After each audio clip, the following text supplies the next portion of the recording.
I don't know if you guys just heard me cough at the start of that.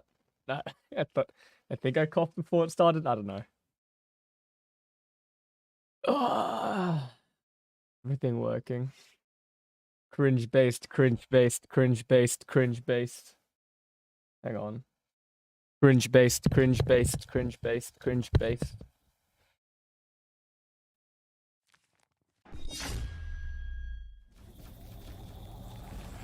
I think everything's working. Probably. Ah. Hi, I'm Amused, by the way, and we're gonna be playing through more Siren's Call today. Hopefully finishing it, but this time I actually do have a time limit of like 6.5 hours ish from the start of the stream. So we're already ticking down. It's like 6 hours and 28 minutes now before I have to go leave. So I'm not sure if we'll be able to finish it, but I hope we can, because I think that if we don't finish it today, I'm gonna have to do like a 30-minute stream later to finish it off, which would be a bit awkward. But yeah, that's how it's gonna be today. Just me failing to read visual novels for another 6 hours. I don't know, not much to say. Let's just jump right into it. I might be a bit slow today because I woke up pretty early. It's 9:30 a.m. right now. I woke up around 7, and when I woke up, literally everything in my body hurt, and it still kind of does. Like when I scroll down with my scroll wheel, I can feel my wrist being torn apart, like that tendon. It's dying. It's also very fucking cold, dude. Just lower the volume a little bit.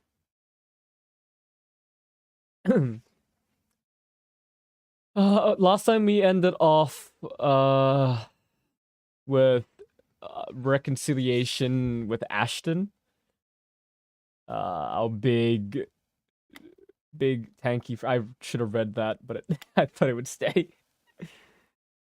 My assumption is we're gonna get into the Emil stuff now. What the?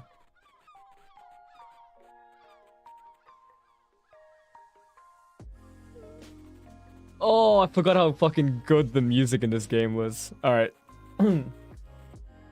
I'm clearing my throat. Oliver and I move a caravan of toy trains through the sand.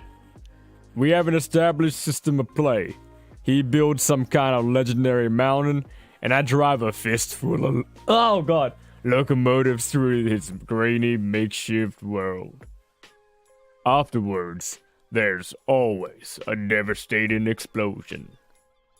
He screams a shrill, piercing scream of what I can only assume is joy. Dolly's kid here is one defective little robot, so it's always the same shit every time. Always a mountain, always a train, always sad. Always a devastating explosion that gets all over my damn shoes. Always a mountain, always a train, always sand, always an explosion.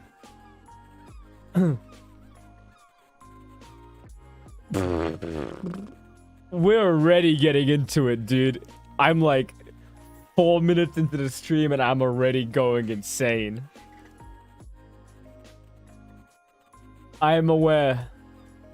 Holy shit. We repeat the cycle ad infinitum until a rather large blast shoots some sand into the poor kid's eyes. What the fuck? I don't want to read this out loud. He asked for my help, and so I take my boy by the hand and feed his quivering form to the ocean. That's the second time someone's mentioned being fed to the ocean. The salt water we use to flush out the sand is unusually cold for summer, but it does the job just fine. He screams his normal scream now. Whatever. Boys gotta learn that sometimes there's only one way to do things. Might as well learn now. Experiential education and all that. Because it's only after his face is drenched and his vision is clean that we can truly begin to understand each other. And, after all, a little water cleans everything. A little water cleans everything.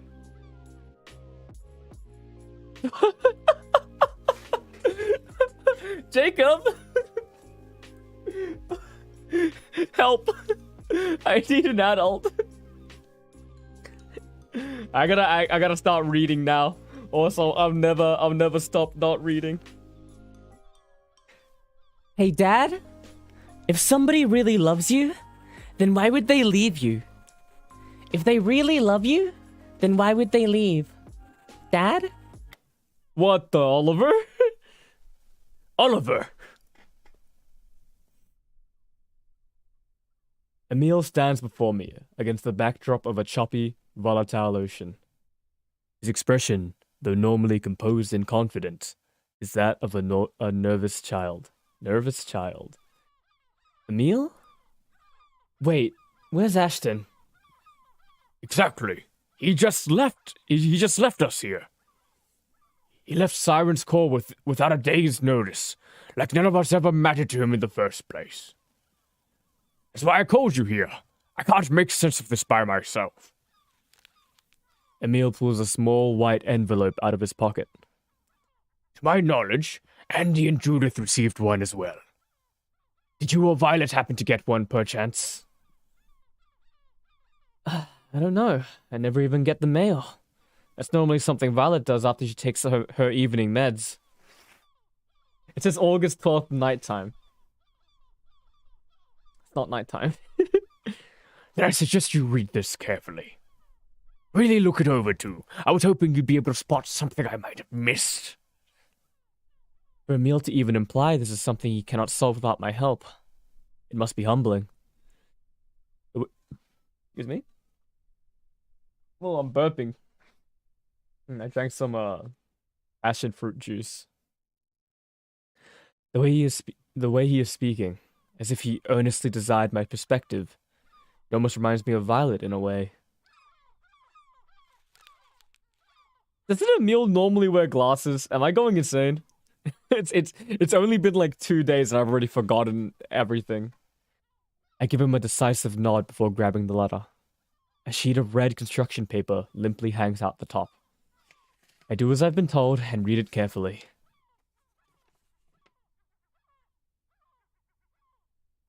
No way.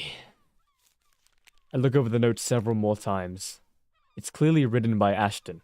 The handwriting, grammar, and spelling all imply as much. Even so, this doesn't make any sense.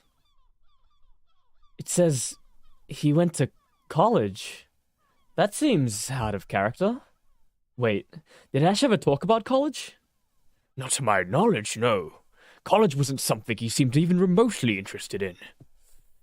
Oh, what about his dad? You think he'd know anything? Apparently he moved out as well.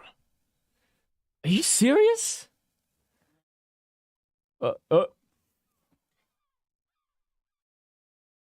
That family gang? No, okay, we're fine. Why would I lie about this? Emil's eyes dilate with panic, leaving no room for anything resembling deception. What's more, they didn't even bother locking the door to their house.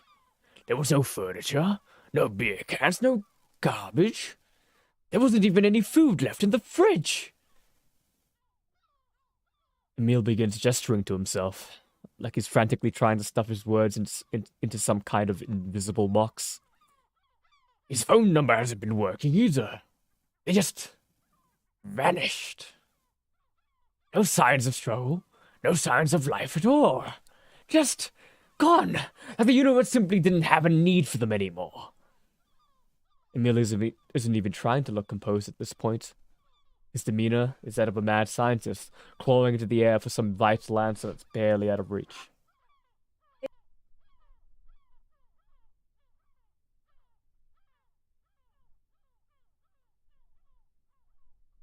Our parental unit just walked in and gave me coffee.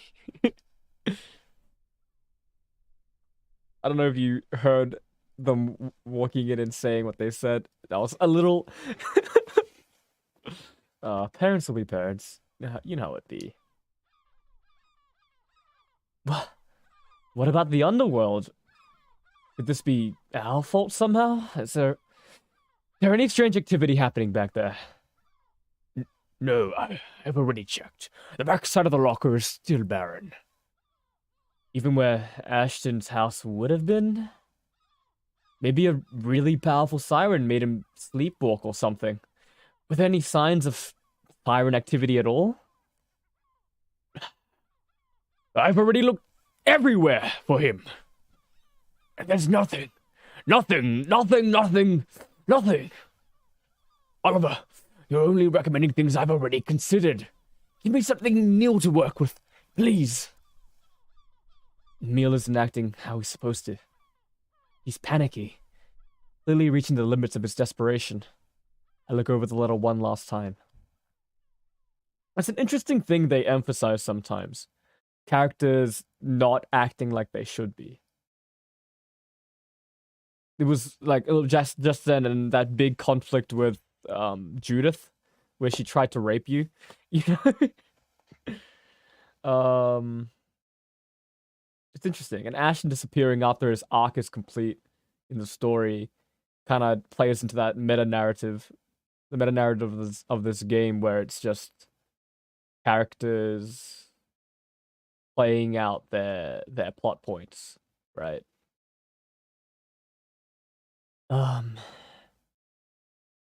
It is a little weird how he doesn't even say what college he's going to. He just says, I'm heading out to college. There's no clues to his actual destination. You can't even tell if he's going out of state or not. So maybe college is a code for something? Or for something else? Have you compared your note with Judy or Andy's? Maybe there's some kind of message here that he didn't want anybody else to see. A splash of color returns to Emil's eyes. He snatches the slip of red paper from my hand and begins frantically looking it over. Do you think Ashton is capable of something like that? Maybe. Who knows? Maybe it's not even that complicated. Maybe we just need everyone else to make sense of it. Did you read the note that Andy and Judy got? No, not yet. I was in a bit of a frenzy after I read mine, I'm sad to admit. But if your hypothesis is correct, then their notes alone wouldn't be enough to decrypt a hidden code. We'd need Violet's note as well, would we not? Do you even have any idea as to her whereabouts? No, I actually haven't seen her today. And if she's not on this beach, I guess she's not anywhere, because that's literally the only location you can find her. In fact, this is when it hits me. Extremely obvious detail that I should have been immediately cognizant of. How did I wake up on the beach? It's a detail that has turned this otherwise mundane environment into something deadly, like stepping into quicksand during a morning jog. And much like a carefree jogger falling into quicksand, I immediately begin to panic. She's normally right here. She's normally here at the beach, right around where you're standing. This isn't right. She's supposed to be here. Where's she? A heartless gravity pushes me deep into a starving earth. I can feel the sand fold over my toes, a once normal sensation now clinging to my skin like a parasite. If this keeps up, if I stay here any longer, I'm gonna end up being useless to her again. I have to get out of here. I have to find Violet. Oliver? I sprint away from Emil and up the boardwalk. I hear him shouting something that sounds like, "Have her call me immediately," as I reach the top of the stairs. You might have to wait a little bit on that one, dude.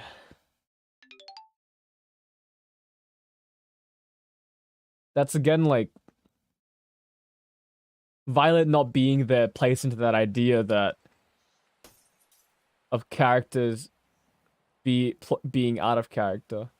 Okay, you want me to go here, Jacob. I know you do. So fuck it, I'm gonna. It's close enough. Wait.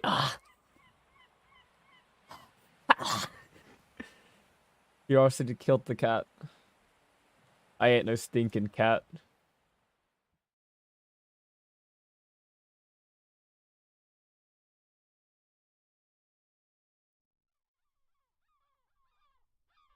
Normally, I wouldn't risk breaking into the school during the day. This is an extreme circumstance. I climb in through our normal spot on the roof. I don't even bother concealing my presence as I sprint through the glossy hallways. She's nowhere. Not in the bathrooms, not in the cafeteria. Out of habit, I fling open the door to her locker. Locker 713. We're immediately going to take a little bit of a break because I unlocked a new journal page. Let's see what this one's about. It was journal page number 30, right? Hour.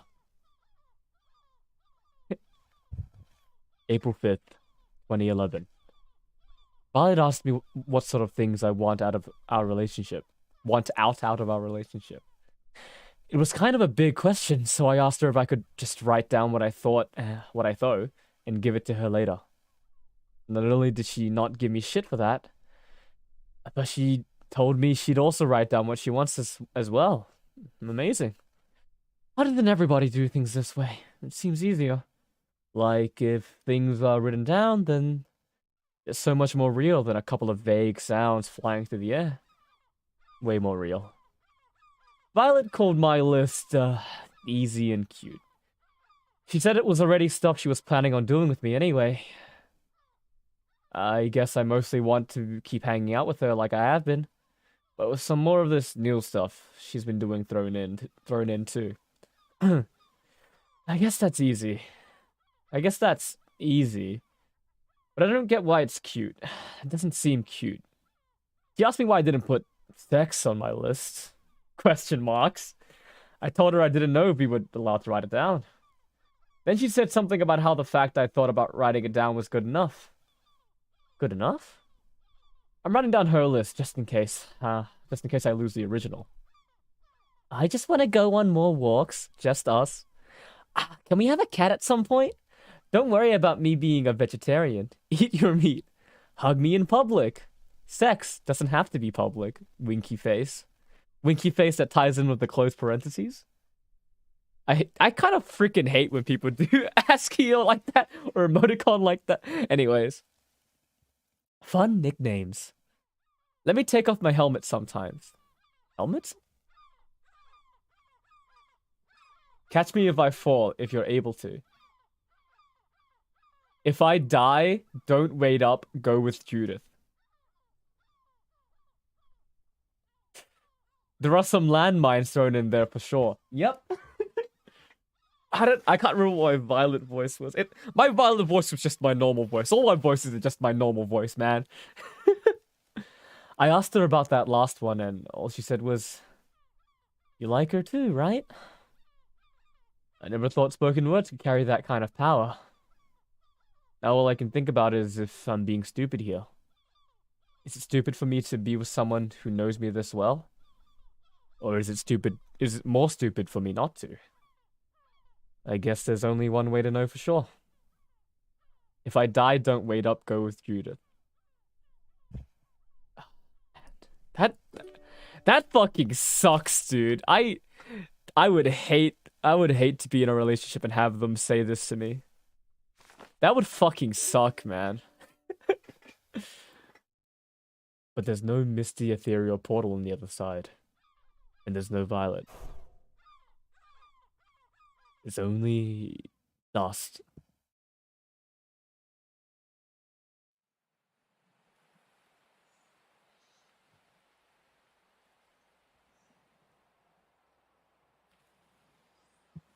Nah, this is insane, dude. This is insanity. House, I guess?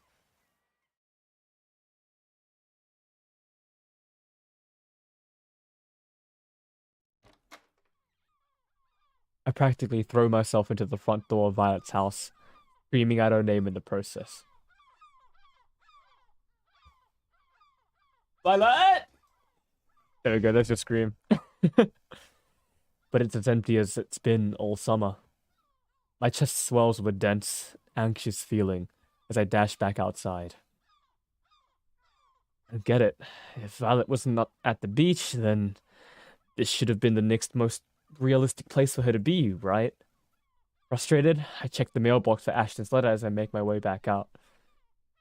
But it is, of course, empty. Maybe she went out to get a Borgar, you know? Maybe she's just hungry. Flagler Avenue. Per normal, it is littered with our victims. Their soulless figures drifting aimlessly on the tropical wind. My first impulse is to ask one of these husks if they've seen Violet anywhere.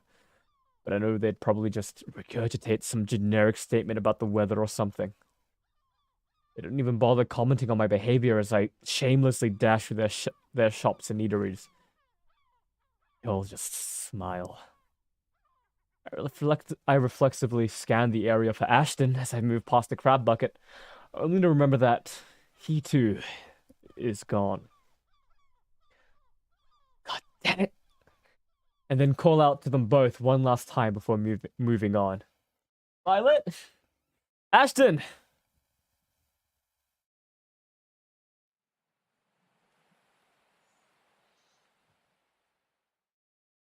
Let's go to the park. Andy? Andy? Andy? I frantically scan the park for my girlfriend. Daddy! Unfortunately, the place is completely empty. Well, hey, for Andy doing some pull-ups on the monkey bars. Andy! Have you seen Violet today? Nope. Haven't seen her. 26? 27? Why? She might be in danger. It could have something to do with the underworld, but we're not entirely sure yet.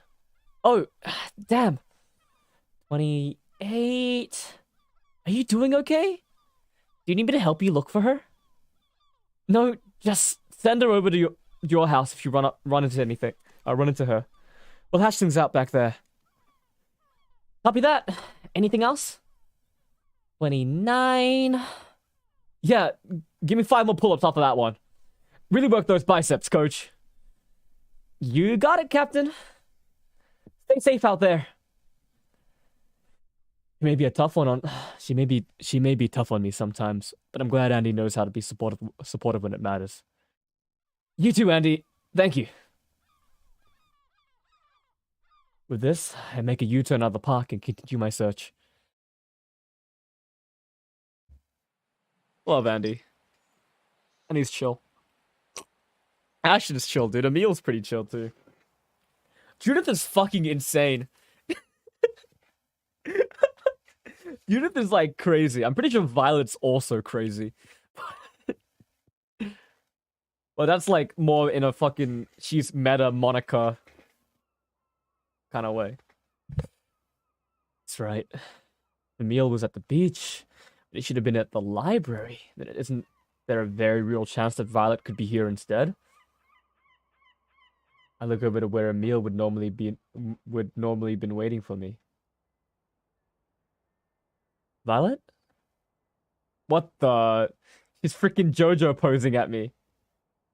And sure enough, there she is, sitting in Emil's normal spot, calm as the moonlight. Violet, you're like, you know, I won't even talk about it. Thumbing over pages of a dusty-looking book, most likely one she just pulled off the shelf. Seeing her this peaceful, reading as things were as normal as ever, fills me with a bizarre, almost spiritual rage. Where have you been? Dude.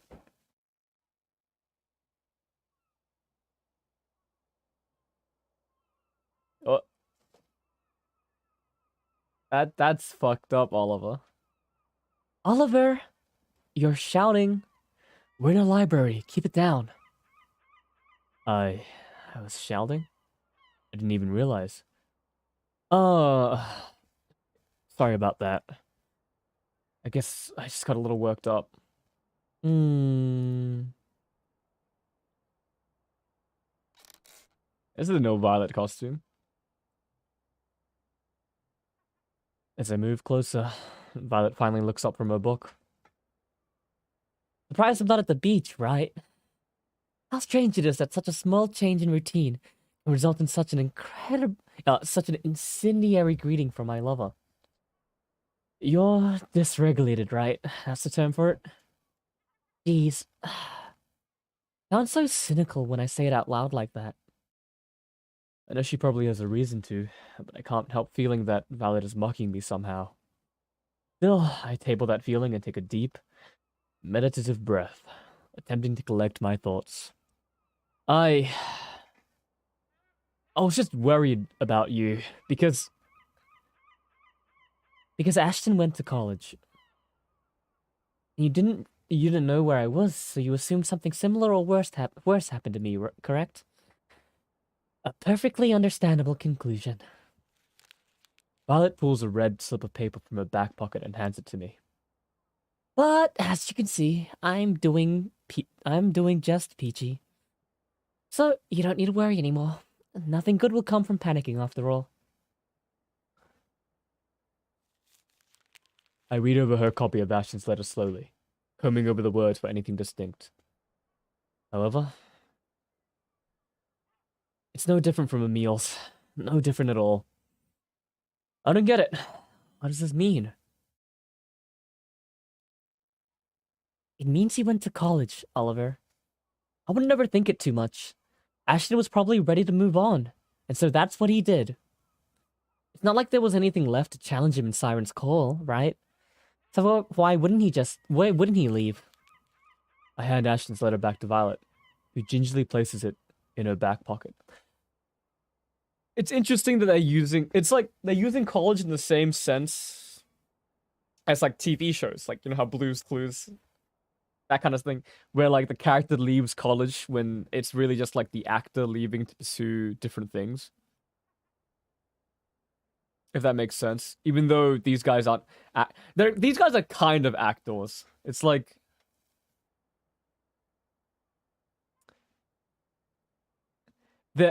it feels like they're acting out fiction in order to find a truth about themselves.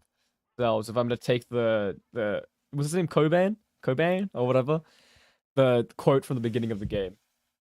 I don't know. It's interesting. We'll have to say there's still so much shit that's happening that I don't understand, right? Like Violet bringing you to her house and telling you, "Yo, Oliver, wake up, wake up!" You know, follow, go into the light, step into the light, and perish. I just didn't think he'd be the kind of guy to do something like that.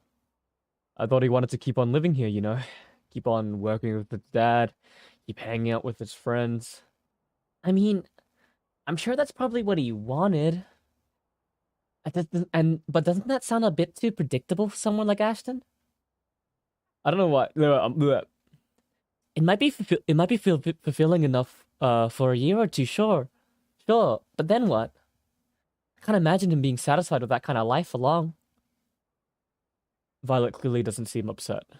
One of her closest friends just left without saying goodbye. Doesn't even seem fazed by it. You knew this was going to happen, didn't you? I had a feeling, yeah. How? Did Ashton tell you beforehand or something? Nope. Like I said, I had a feeling. People can't avoid what they need forever. And Ashton definitely is the kind of man that needed to get the hell out of Dodge. Everything about this, even right down to how he left, was inevitable. But I don't blame him for it in the slightest. After all, there was nothing left in Siren's Call that he needed to protect. Isn't that right, college boy? Violet pats down on my head, messing with my hair in the process. Would you cut that out? I push her playful hand away from my body. Look, Emil is acting pretty devastated right now, alright? I don't think I've ever seen him so blindsided, even if Ashton really didn't want to stick around. I'm kind of worried about how Emil's going to manage without him. Oh, you think so? What makes you so sure he didn't know Ashton was going to leave in the first place? Didn't Emil straight up lie to you back on the beach? What did you just say? The mix-up, like, the country-style classical guitar with the ominous suspense music is throwing me. This music is incredible. This shit is... this shit is actually so good. The soundtrack of this game? I gotta... Wait, hang on. I'm gonna let this play out, because this is, like, a really good fucking song. OST. Like, BGM. These, the Pocket Protectors did, like, an incredible job. This is so good. What did you say? What did you just say? Emil lied to you at the beach, didn't he? And why would he lie to you unless there was something he's trying to cover up? Wait, you didn't notice? Well, you might not have noticed, but your brain absolutely did. Violet lets out a mischievous giggle. Violet, that's a pretty rotten thing to say. You weren't even there. Emil was completely freaking out. He was way too desperate for my help to do something like that. So there's no way. Emil, he didn't lie to me. Nope, he definitely did. Whether you're able to remember exactly what he lied to you about is fairly mute, however. The point is, he lied. Even if you weren't aware of it, which means what Ashton did probably wasn't too much of a surprise for good old Emil. I bet they all knew something like this was going to happen. It's likely not just me. I'd even go so far as to wager this is why Ashton didn't tell any of us in the first place. After all, you can't be talked out of leaving if you leave before anybody else can even notice.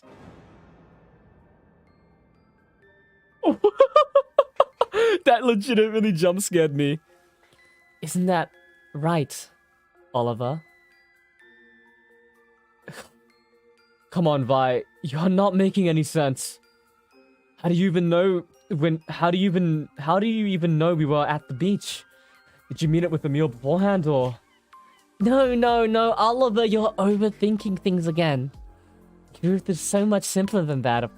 Of course Emil would be at the beach. Isn't he normally here at the library? It's basic deductive reasoning. I'm here, so naturally he met with you at the beach instead. I don't understand. Again, you might not understand, but your brain does. Just trust me on this. I'm only trying to help you after all. I knew it. She's insane. You're not like the rest of us. It's important that you're able to formulate an idea as to what might happen next. Otherwise, you'll end up becoming too stressed to function. And then, you'll probably never be able to leave. Violet, you're scaring me. What the hell are you even talking about? Oliver, if everybody else was planning on convincing Ashton to stay in Siren's call, then there's a pretty good chance they'll attempt the same thing with you as well. They're going to try to manipulate you, just like how Emil was manipulating you at the beach. They'll use whatever methods they can pull you back down to their level, like crabs in a bucket. Then again, who knows what they'll actually end up doing? Knowing them, it could be anything.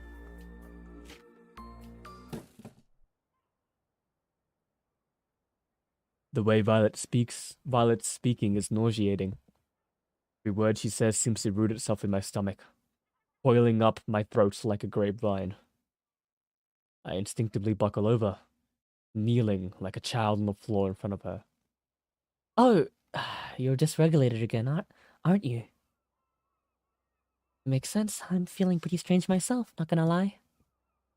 Maybe it's just because all these books, but I feel like even being here is sculpting my brain into something brilliant. Is this what Emil feels like when he's here? Is it? Oh well. Who knows how other people feel, am I right? Please, stop talking, Violet. Please. Back to how you should be. Hey, I know. Maybe we should take a break. Give ourselves some time to reset and whatnot. Bends down and cups the side of my damp face with her overwhelming soft hands. Please. Stop touching me. Please. What do you think about that, college boy? It is in this moment that my brain boils over completely, as if Violet's palms were glazed with some sort of deadly neurotoxin. The last thing I see are the fluorescent lights of a public library, the ideal archetype, sensory hell. Oh, dude. Ugh. I was feeling that scene. Pizza or subs for the rehearsal dinner. This is playing back to the beginning of Act 2, where they're talking about rehearsal. I don't know if this is a significant choice, but I'll just take this moment to talk like, dude, I was feeling it, right? From the background music, from the scenes, writing, from like the expressions on their faces. But it wasn't until I was actually reading the text out loud and trying to convey the emotion of the text through my own voice. I actually almost cried. I don't know how this happened, but I was so overwhelmed when trying to convey the emotion that I felt I was so immersed. I almost actually had like an emotional moment. Dude. I'm so glad I decided to stream this game, man. I like pizza more. You get more types than you can with a sub. For like everyone during rehearsal. That was category 2 done? Are we back in the title screen then? Oh, we are.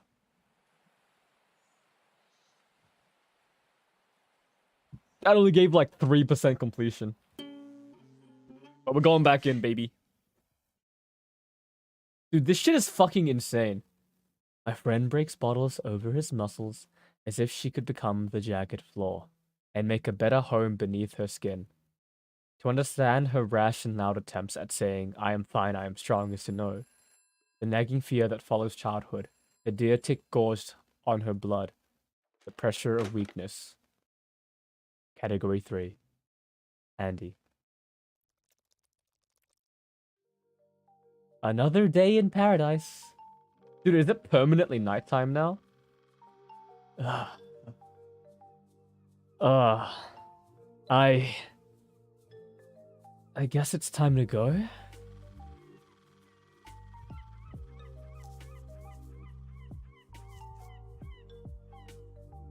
You have one new message, Oliver. First message. Hey there, Oliver! It's Mom! Violet's mom, obviously.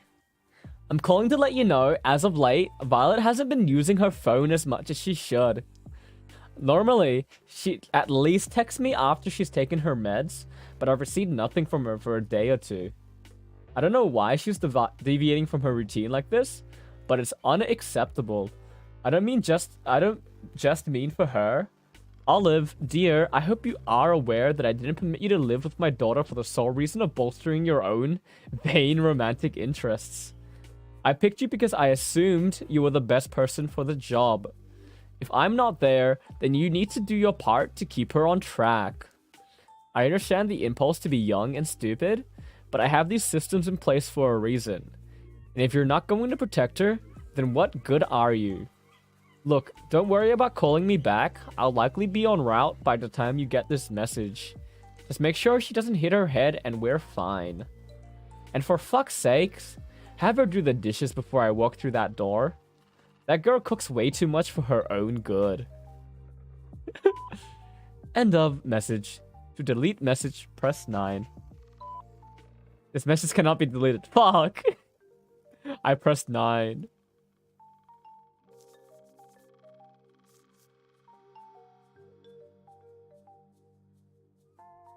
Violet's silver brick of a cell phone sits atop her desk. Taking another step in isolating herself, it seems. That's or she just forgot to grab it on her way out the door. Either way, I won't force it upon her. I won't force anything on her.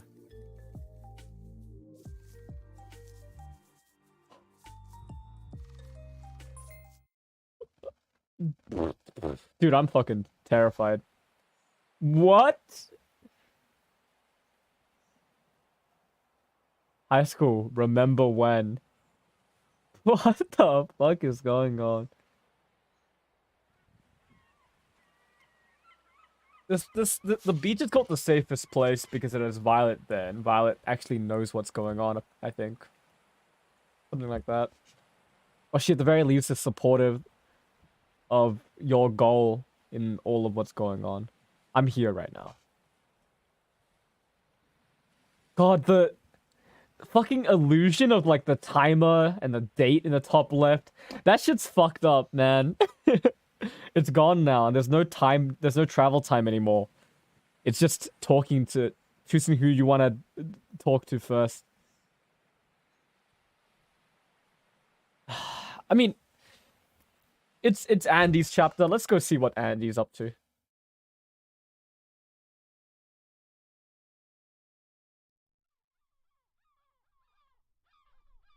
And stop saying nighttime, that's so unsettling.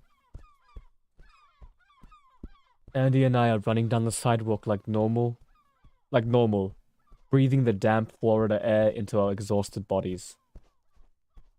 You're getting slower lately, aren't you? Run like you mean it, scrub. Run like your life depends on it. She's been especially cruel today for some reason. It's really starting to get on my nerves. I'm obviously trying my best, Andy. Cool it already. We'll get back to the park soon enough, just like we always do.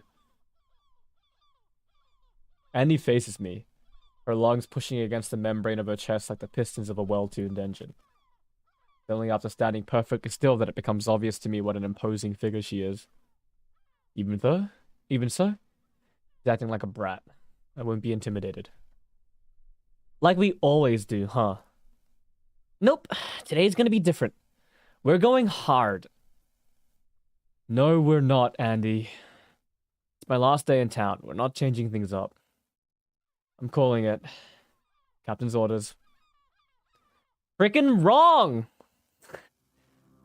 Andy briskly walks over to an old wooden table that was left on the side of the road. After a deep breath, he shatters it to bits with one decisive blow. Jesus Christ! Andy, what the hell? You clearly need some motivation, so that's what I'm gonna give you. Start running, Oliver. She picks up a chunk of wood from the shattered remains of the table and waves it over her head. She can't be serious. Here I come!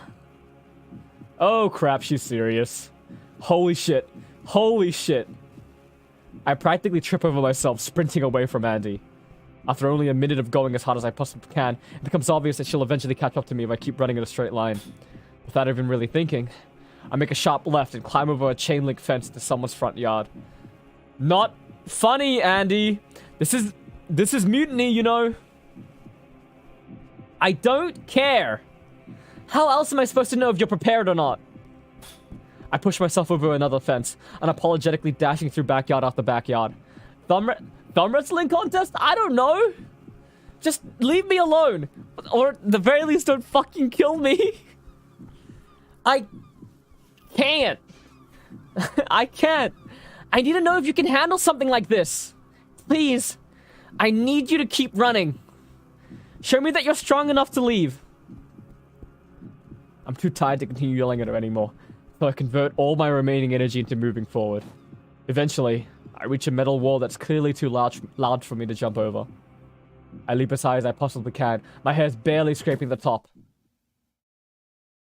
But as I begin climbing my way up, I feel something heavy slam against the base of my spine. Ah! But I didn't understand. She was still so far away. Did she throw that chunk of wood at me? The pain is so intense that my hands give out completely. I fall to the ground and land completely on my back, pushing almost all the air out of my lungs. Andy stands over me, a disappointing look silhouetting her face. You failed. Now any number of terrible things could happen to you, Oliver. What's to stop me from killing you in cold blood right now? What's to stop me from dragging you back to my basement and torturing you for weeks and weeks till your mind shatters like a damn China doll? You weren't strong enough to live. Now, you belong to nature. And nature belongs to me. But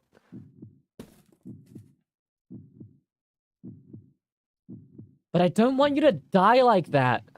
Why? Why do you have to be so selfish, Oliver? Why don't you care about living? Why don't you fight back? Why? Why am I so bad at my job? Why? Why? Why? I completely forgot about reading journal page number 33.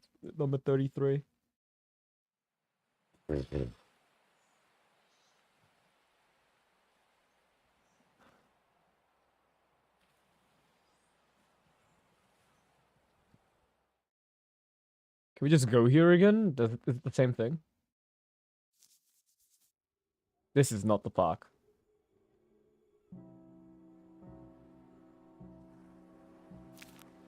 Let's take a pause here.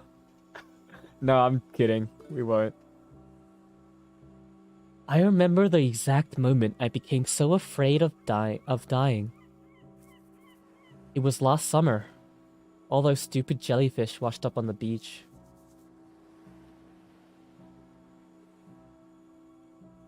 What the?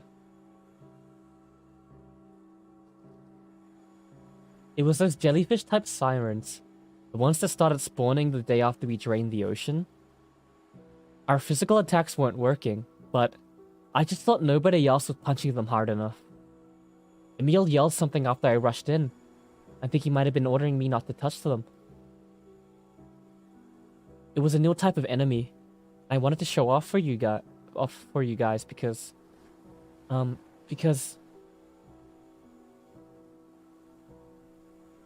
shit, I'm not even really sure why. Maybe I thought taking it down after Ashton's lame attempt would inspire you all in some way. Maybe.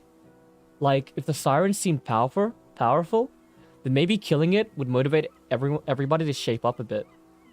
But that was nothing more than senseless grandstanding. A good coach thinks of the team first, not herself. Image shouldn't even matter. I was too concerned with looking cool, and because of that. And, well, it was only a couple seconds after the kick landed that I was certain how stupid all this was. There was no pushback. It was like its body was actually made out of jelly. That's the feeling I remember most. Me being thigh deep in the body of some barely sentient freak. It was horrible. I made all sorts of promises to every god I could think of in that moment. It was only after I started hearing Judith scream my name over and over that everything became clear. I was absolutely going to die in this place. I began vomiting after that, I think. Then the crying started. I was so unsatisfied. I'd always painted myself as some kind of powerful warrior. But in reality, I was going to die being the only thing I've ever been. A stupid kid. And nothing more. And nothing more. Then, there was a cold feeling. It wasn't from what I expected, though. Tell me. Was it Violet who thought to freeze them? Violet.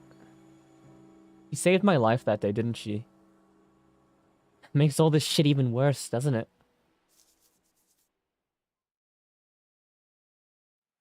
Is this a form of PTSD? I'm not educated enough to say it is, but to ask the question at the very least is within my pay grade.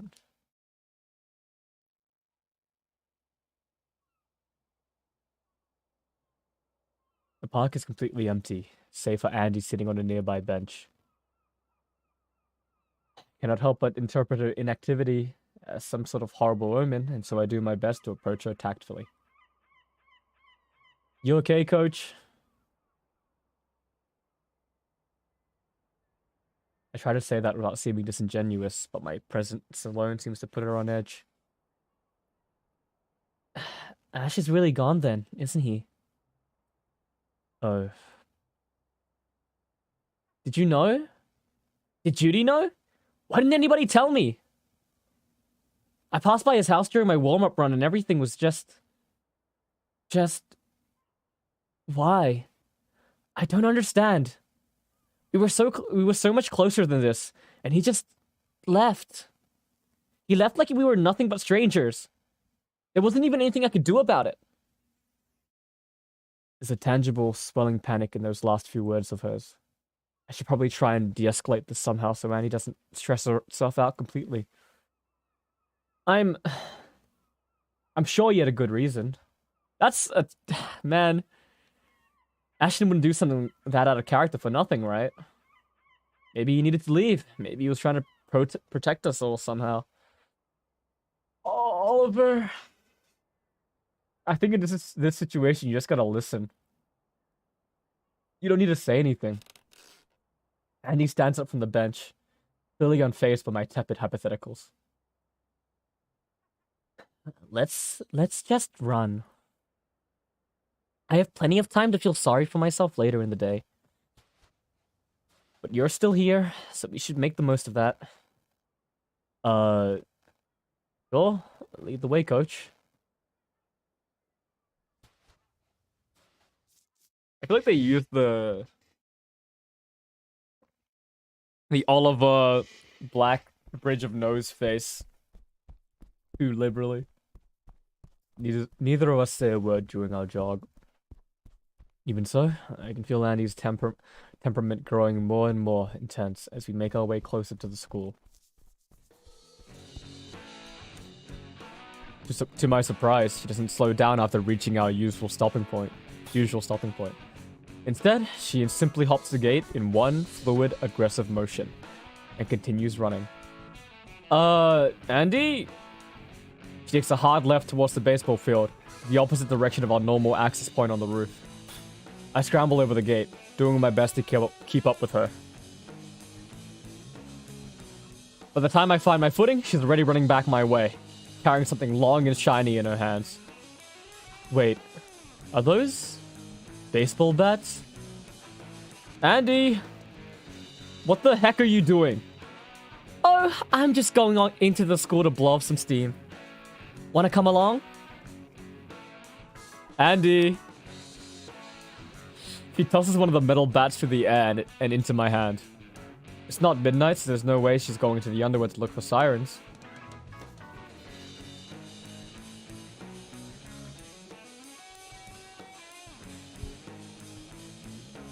Fuck it.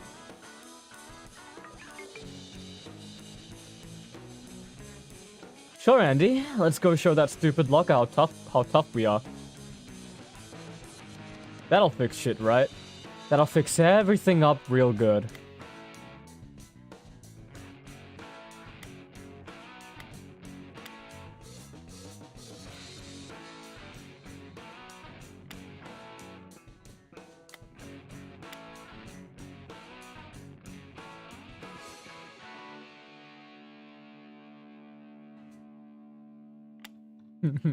Alright. Unreal. Absolutely unreal. Don't be stupid, Andy. You know smashing up a school like this isn't gonna bring anybody back. Nope, but it'll make me feel a hell of a lot better than I do right now. And what about the fact that this is property damage? You really okay with getting arrested? Nobody cares about what we do anymore, Oliver. I thought you knew that already. I thought that much was obvious. You do whatever. I'm going inside. Peace out. Have a nice life. Andy pushes herself past me in a haze of rage.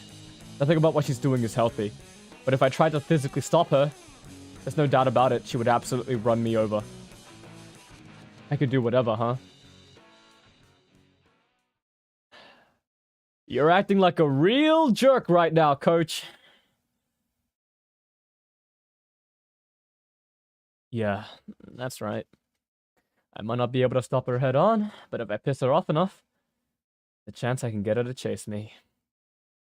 Even if I can't outrun her, I can at least try and lure her away from the school. That might give her enough time to calm down, but I need the right kind of bait. You're only doing this because it's easy. There's nothing difficult about going into an empty building and throwing a temper tantrum. What are you, 5? If you want to hash it out with me, that's fine. I'll spend the whole day talking with you about Ashton. I don't even mind. But if you go into that school just to break stuff instead of doing what you need to do, then all you'll be doing is admitting your own weakness. In an attempt to emphasize my point, I drop the bat in my hand at Andy's feet. She raises her eyebrows, chuckling a bit to herself in the process. Is that supposed to motivate me or something? Oliver, that was some of the hokiest crap I've ever heard in my entire life. You do me a favor and take a public speaking class once you get to Asheville, alright? Andy flings the baseball bat over her right shoulder and smashes open a nearby window. After a couple of swings, the gap she makes is large enough for her to jump through. I follow Andy into the school, screaming after her as she runs down the hallways. Doesn't even stop to break anything else. She just keeps running down the halls, almost as if she's looking for something. Locker 173? It's only after we reach the art building that Andy finally stops. 713. He stands in front of locker 713, her eyes wide and her breathing sporadic. Andy? Stop it. You're not thinking straight. What if Ash is back there? That's our only way back in. You could be... I'm not able to finish my sentence before Andy begins swinging. Over and over again, she slams her bat into the locker. We should have done this a long time ago, Oliver. What sort of dumbass keeps the door to hell open for 3 entire months? I hate this town. I hate this black hole of a school. And all it does is suck you in and never let you go. I hate feeling so goddamn helpless. I hate Siren's call. I hate it. I hate it. I hate it. Her screams of frustration echo throughout the ambient hallways. Chorus of rage, peppered by multiple metallic thuds. Flakes of orange paint shoot off the frame of the locker as she bludgeons it. After 3 minutes or so, the door flies off completely and slides across the lacquer of the floor. I hate it. I hate it. The tip of the bat bends as a little as Andy weakly smacks the top of the locker. Finally stops moving, her dented baseball bat making one last audible clang as she falls to the ground beside her. A light sob bubbles from Andy's throat. Why did you do that? Ash could have been trapped back there. He might have got lost or something, and now there's no way. Stop talking. You know for a fact he isn't back there, Oliver. So why are you trying to make me feel like shit? Stop playing dumb. Ashton has no reason to hang around us anymore. He's graduated. He's moved on. He's gone. So let me have this. None of what I did is going to matter anyway.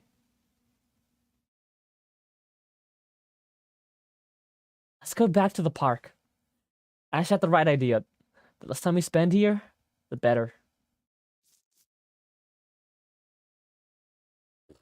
Holy shit. Ah, man. I wanna commentate, but I'm honestly at this point, I'm just on the ride. I'm on the ride, you know? You don't bother running back to the park like you normally would. About halfway there, Andy begins mumbling something to herself over and over again. But I'm too far away to make out what it could be. After what feels like hours, we finally make it back. I find the nearest bench and collapse on it. Even though we didn't run as much, I've still been on my feet all day, so my legs are stiff and unresponsive. Andy hovers over me with a disgusted scowl on her face. Stretch. Give me like 30 seconds, okay? I'm really not feeling it right now. Stretch, Oliver! What's it to you if I stretch my legs or not? Just let me be for a little bit. 30 seconds, that's all I'm asking. Annie puts her hands on her hips like a disappointed mother and digs her heel into the sand. Why is she always so forceful about this stuff? Whatever. It's not like she can force me to get up. She's gonna have to be patient.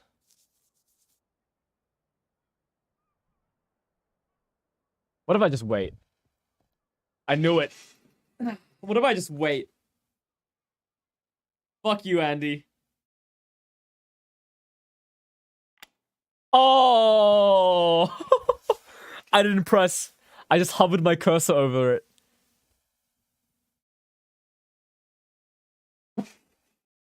Alright. Alright. Cool story, Andy. Not gonna back off, is she?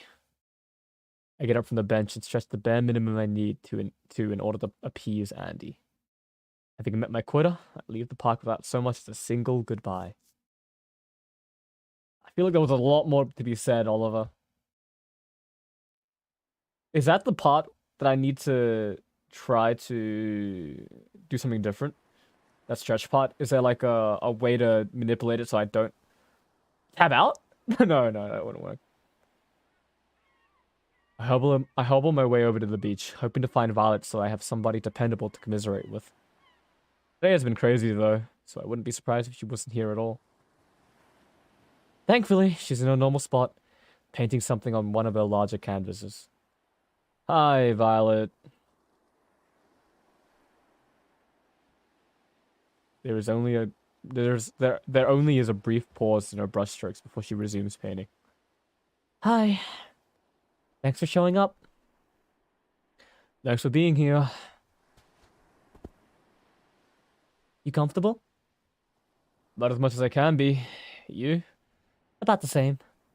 I guess I'm not really myself when I'm away from the beach. I've been quite attached to this place, it seems. Siren's Call is like that, I guess.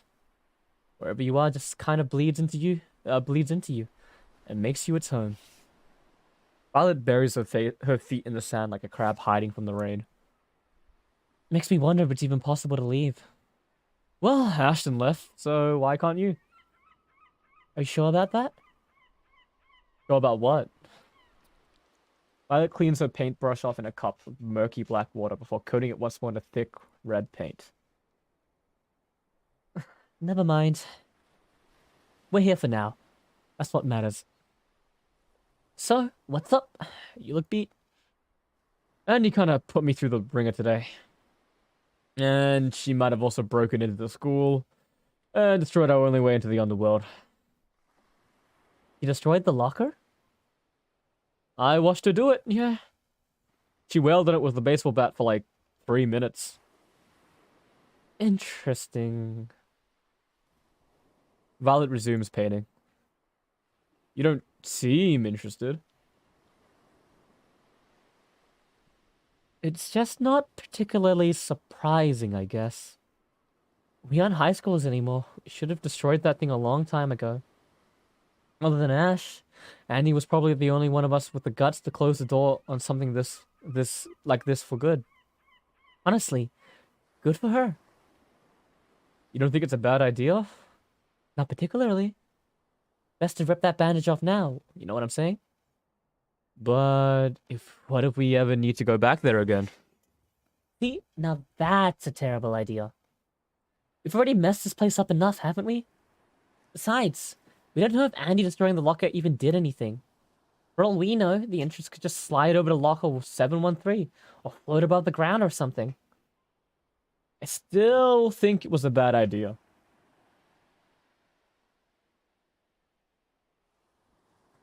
Now, what could be more fitting than one last bad idea to cap off an entire summer of bad ideas? At least now we can't go and make things any worse. Or any better. we've got to cut our losses somewhere, Olive. If that means I never have to summon my muse again, then I'm all for graduation, if you catch my drift. I can't help but shrug. By the way, did you join in on the smashing? Is that why you look so tired? Come on, Vi. You know I wouldn't do something like that. Oh, really now? I could easily see some part of you enjoying it, at least a little. Well, I didn't. I'm just sore from being on my feet all day. Andy made me exercise a bunch before she broke into the school. Then, after we got back to the park, she made me stretch for like 6 hours. You're exaggerating. She made you stretch? How does that even work? Did she blackmail you or something? I missed that part because I was clicking too quickly. If anything, you're the one that's got dirt on her. No blackmail. She was glaring at me the whole time I was trying to relax. She glared at you. Wow, really twisted your arm on that one, didn't she? Hey, shut up. You know how persuasive she can be. It was really intense. I know. But still, Andy didn't actually make you stretch. He can't make you do anything. You're just being pedantic. You think so? Violet gives her painting one last decisive flick of the wrist before standing up triumphantly from her seat. No rocket today, I suppose. That's fine, though. That's fine. Come on, let's go home. You can tell me all about how terrifying Andy's glare was. I'll even let you hold my hand on the way back if you end up scaring yourself. Rude. Fine, no hand-holding for you, Mr. Man. Clearly, you don't need it.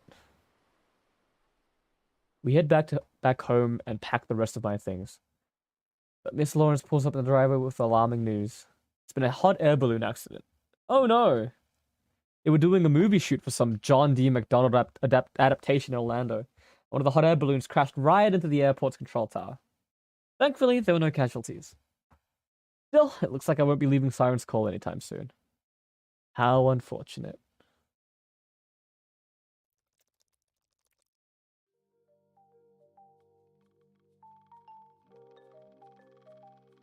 Morning already? Fine. Alright then, bring it on.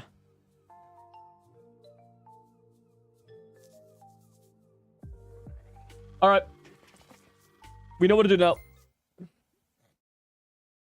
Do everything in our power not to stretch.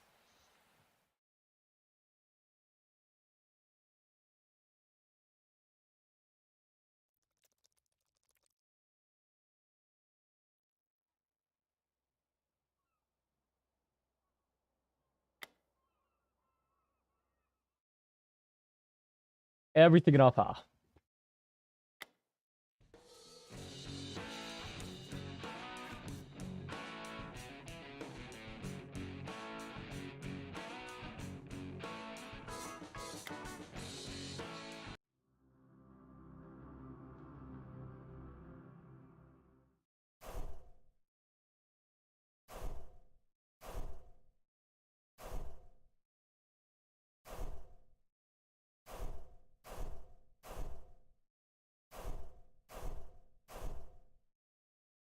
Man.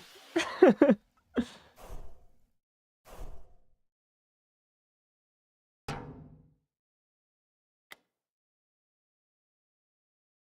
would have been the perfect time for me to put in some insightful commentary as I'm just skipping dialogue, but I'm like being thrown right back into it.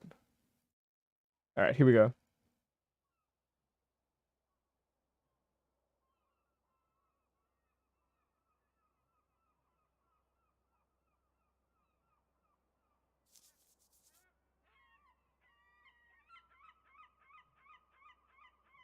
Alright. So how do we avoid this once it starts moving towards us? You can't even press any of your menu options. Oh, wait, look at her face. We just have to stay as far enough away as possible. Ah, shit, she's gonna cry. Please. Okay. I was ready to tab out. I was ready to tab out, dude. Andy's presence is intense, but I somehow managed to weather it. Throbbing pain in my hamstrings has lessened significantly. I have no problem getting up and stretching my legs against the picnic table. Wow, it sure is amazing what a little rest can do for the body, don't you think? Andy doesn't respond. He just placidly stares at the bench, the color slowly draining from her face. I don't get it. Shouldn't you be happy that I'm finally starting to stand up for myself? I mean, I get to emulate some of your famous tenacity, right? I'm only acting the way you want me to, so what's the problem? Again, no response. Not giving me anything to work with, it seems. Anything more to work with, it seems. I guess we're done for today then? You probably need some time to yourself, so I'll just see myself out. Later, coach. Try not to worry about Ash too much, alright?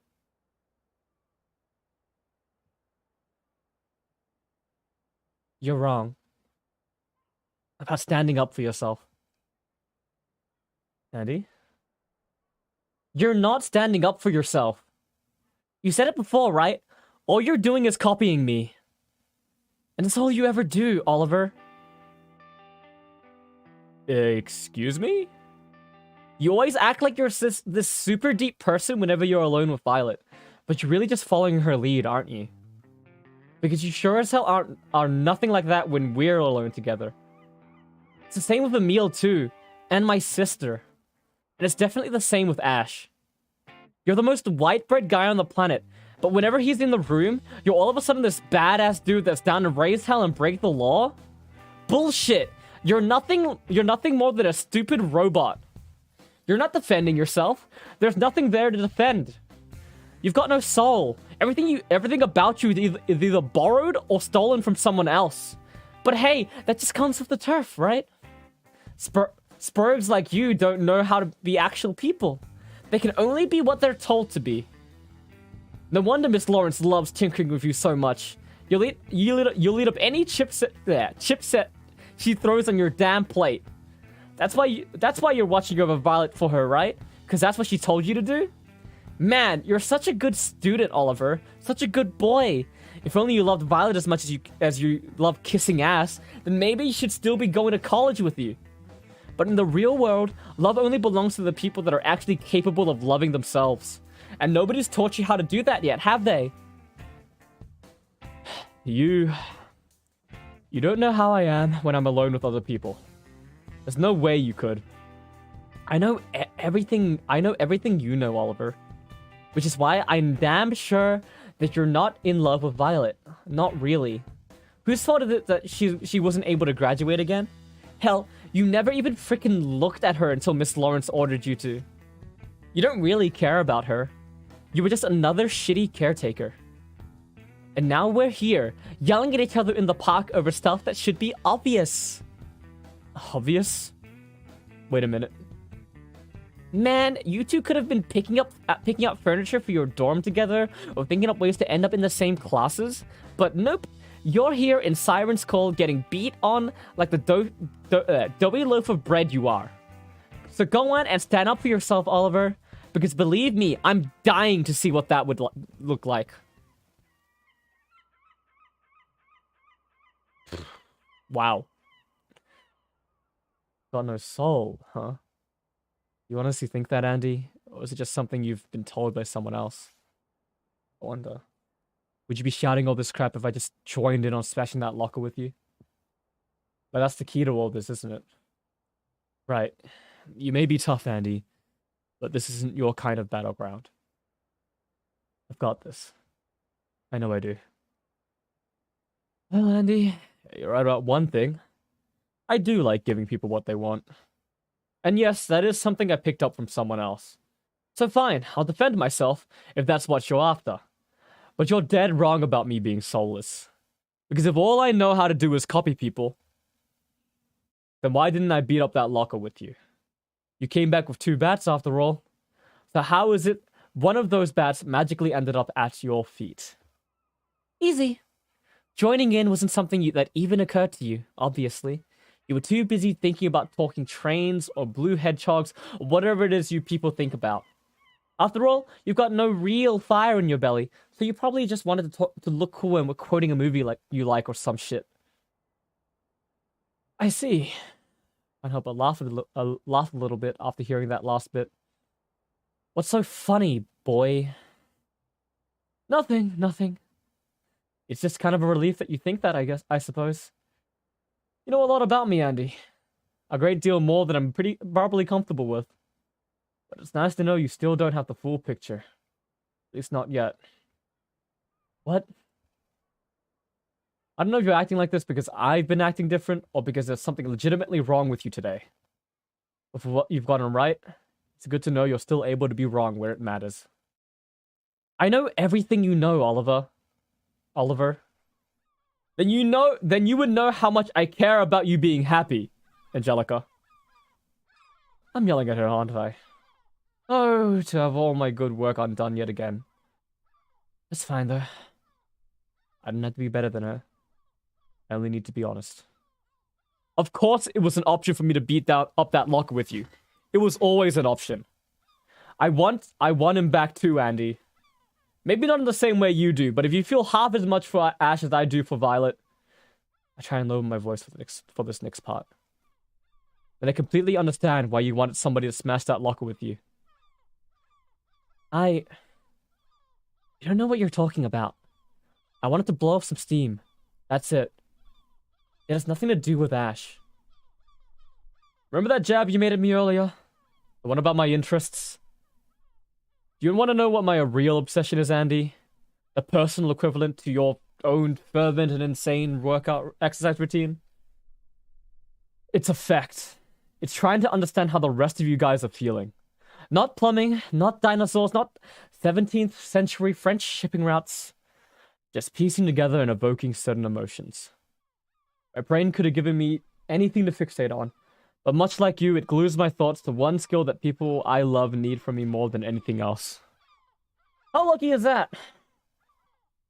I don't understand. I have entire journals worth of poems about you guys. Stacks and stacks of desperate attempts to make sense of all this crap we're going through. Turns out, one of the big perks of being an ass kisser is that you're pretty much always on the lookout for those sort of things. And poetry is a pretty good way to keep track of it all. Again, isn't that lucky? I guess it depends on your definition of lucky. Personally, I think it's really creepy sounding. All I'm trying to say is that I think I get how you feel right now. I've never seen two people bigger the way you and Ash did. But he knew how tough you were. He knew you didn't need to be coddled. It was probably nice to be seen for who you are. And still admired for it. Now that he's gone, some of that's gone too, right? You can't really get that from anybody else, or at least in the same way. That really, really sucks, right? Stop trying to psychoanalyze me, you freak. Andy tightly curls her fists. You're not supposed to know how other people feel. I don't care how much shitty poetry you write, because you don't know fuck all about me and Ashton. Maybe I don't, but I want to know, Andy. I want to be a good friend. I want to understand what you're going through. Doesn't that amount to anything? We don't have to go running around acting like everything's great. If I'm wrong, then please tell me I'm wrong. You are wrong. Then tell me how, damn it. No! Andy's scream pulses through the air, scaring away a nearby group of seagulls. Before I know it, she's on the ground, slamming her head and fist against the bench. Andy, stop it! You're gonna hurt yourself! I move around and try to get a better look at her. The skin on her left hand has already begun to tear. The deep red of her blood is beginning to mix with the dry, cracked wood. Andy, please! Stop! No! No! No! Go away! Bring him back! He's a dick, but at least he's real! There's nothing real about you! Nothing! Nothing! Nothing! Nothing! Nothing! He's not stopping. Okay, okay. Don't panic, Oliver. How does it go again? What do the books say? Speak in a reassuring, calm voice. Something like that, right? It's not a child, though. If I try to help her, No, I need to do this. It's the only way.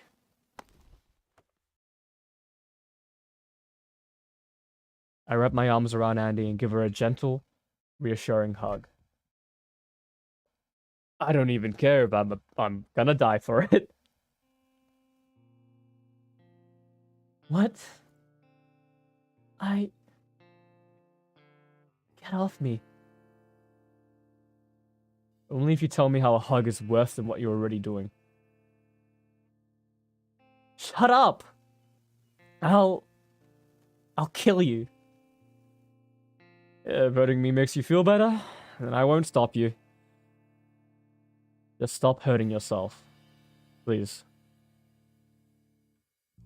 I have no idea if it's the right thing for me to do. So I just try to be the kind of person I needed way back when. Back when stuff like this was common. Even if it's not who I am, even if it's not real, I try to be that for my friend. You're pathetic. You have zero self-respect. I've stepped in shit that has more going for it than you. Okay there, Dad. Nothing I haven't heard already. So who are you copying this time? Violet? My sister? No idea. All that matters to me is that you stop wailing on that perfectly innocent bench. I don't really care about much else right now. Okay, I get it. You let go of me now? You're all sweaty and smelly and stuff. It's weird. Andy lightly shakes me off her body and pulls herself onto the bench. I stay on the ground but sit up. Looking at my friend, she begins to collect herself. The redness in her face and stillness in the air around her was painfully nostalgic. I've never met anyone who gave less of a shit about staying alive than you. But that's not bravery. Ash was brave. You're just a crude imitation of the real thing. And that's not something I think I can ever respect. I don't need respect. I'm just happy you're safe. That's all. What about Ash? Who's gonna be there? Who's gonna be there to make sure he's safe? He's brain dead drunk of a father? Please. The only reason any of us survived this summer was because all of us were there to support each other. Who's to say he isn't already dead? You can't think like that, Andy. Just because you love somebody doesn't automatically make them your responsibility. He's graduated. He's moved on. We just gotta let him go. Hypocrite. Huh? Never mind. I've already put you through the ringer enough today. I believe you actually called me Angelica again. You really have that big of a death wish, Cap? Well, a death wish would make more sense, right? Given the context for your name and all that. Huh? Never mind. I'm just being facetious. I don't mean anything by it, so let's just cool down for a bit, okay? Okay?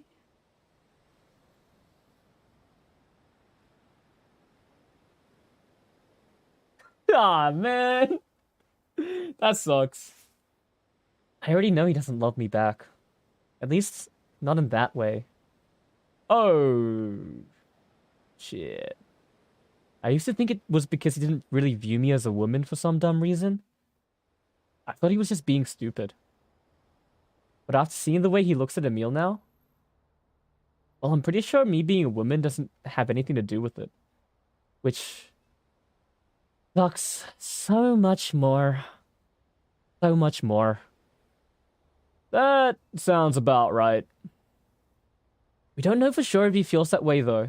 Maybe all you gotta do is ask. Oh, wait, what? That's me? That's Oliver? I'm sorry?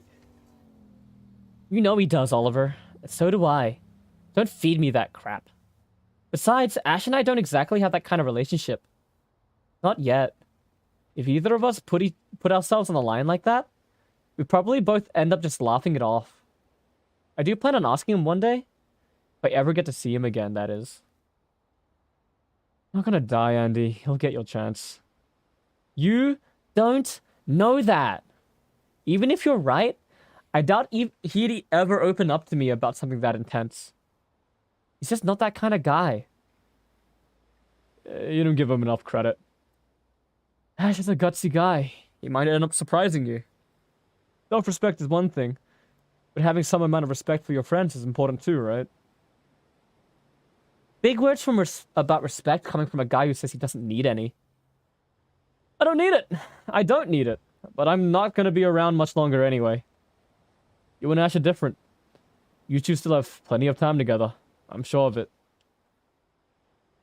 You scare me when you say shit like that, Oliver.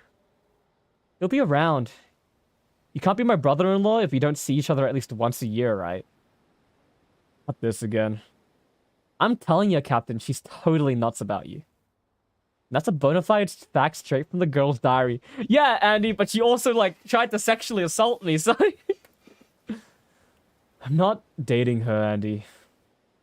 Being with Judith that way doesn't sit right with me. Fine, your loss. He's too good for you anyway. Seriously. Andy hops up from the bench and brushes the dirt off her legs, weighing a bit in the process. Speaking of Judith, would you mind giving her a call? I'm not feeling so... Ah, shit. Andy collapses back onto the bench, clearly winded from the day's events. Holy, are you okay? Judith. Please, get Judith. Alright, can I borrow your phone then? I need to call her. After a bit, Andy manages to hand me her phone. I call Judith, communicating only what's needed for her to understand her sister's situation. Within minutes, she pulls up in an old minivan, and the two of us somehow manage to stuff Andy in the backseat. She drives back to her house at a deliberately relaxed pace.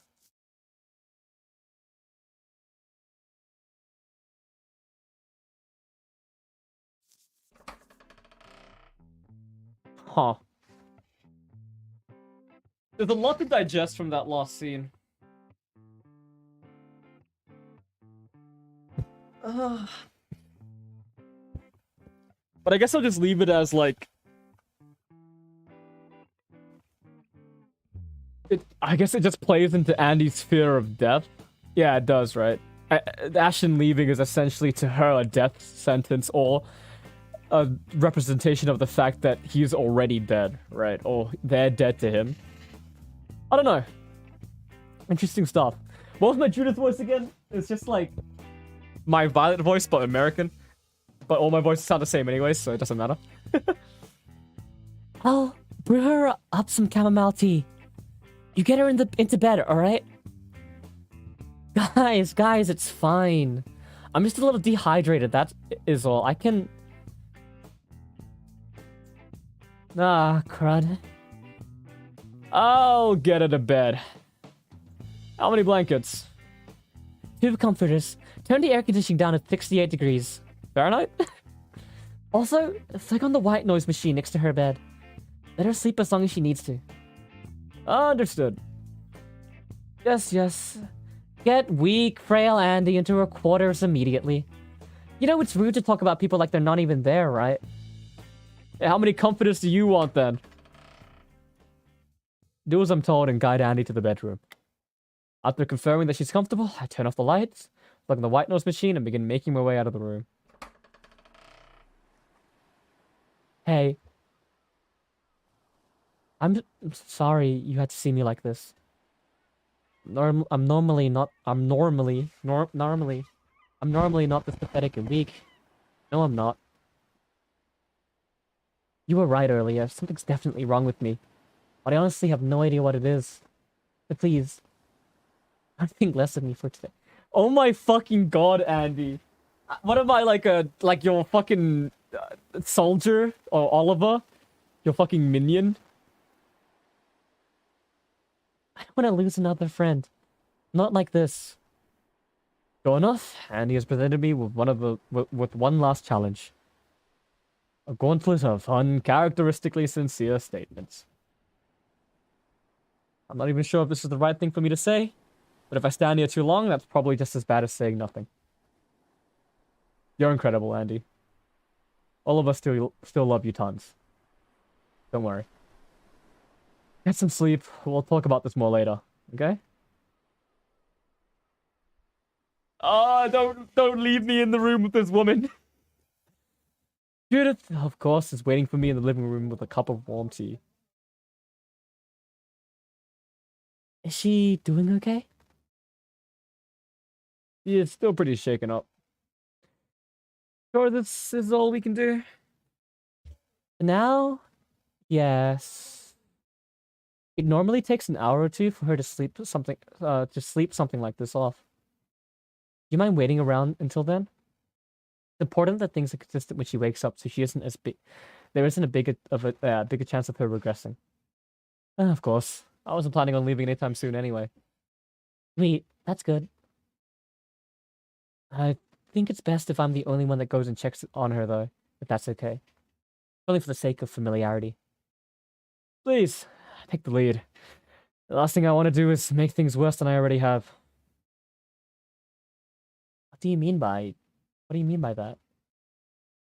I tell Judith everything that Andy and I did today. As much as I want to leave out details like her rampage in the school or the outburst at the park, I elaborate on everything for Andy's sake. The more a smart woman like Judith knows about what actually happened, the better. Judith, of course, is disappointed with the both of us. Still, she doesn't waste time lecturing me. She mostly takes it in, doing her best to follow the trail of breadcrumbs that led to her sister's meltdown. Judith checks on her sister periodically over the course of the next 2 hours.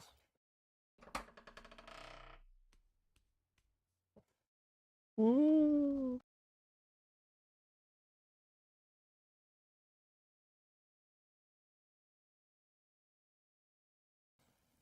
It was the worst time to get ganked.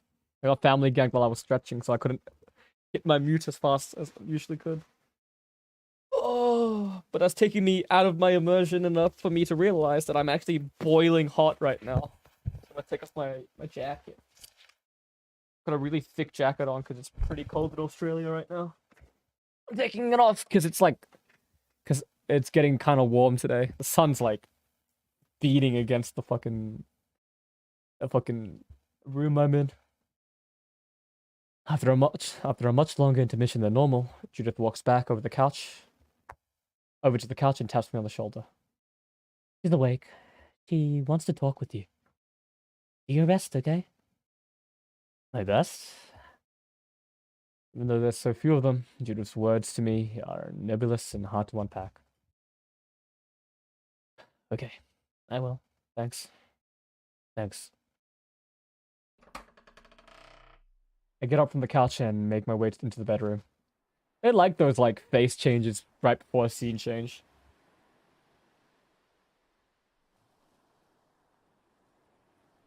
Judith must have dragged one of the chairs out from under her desk because there's already a place for me to sit next to her sister's bed. Andy weakly waves to me from a small castle of pillows as I take a seat beside her. Hey, bench fucker!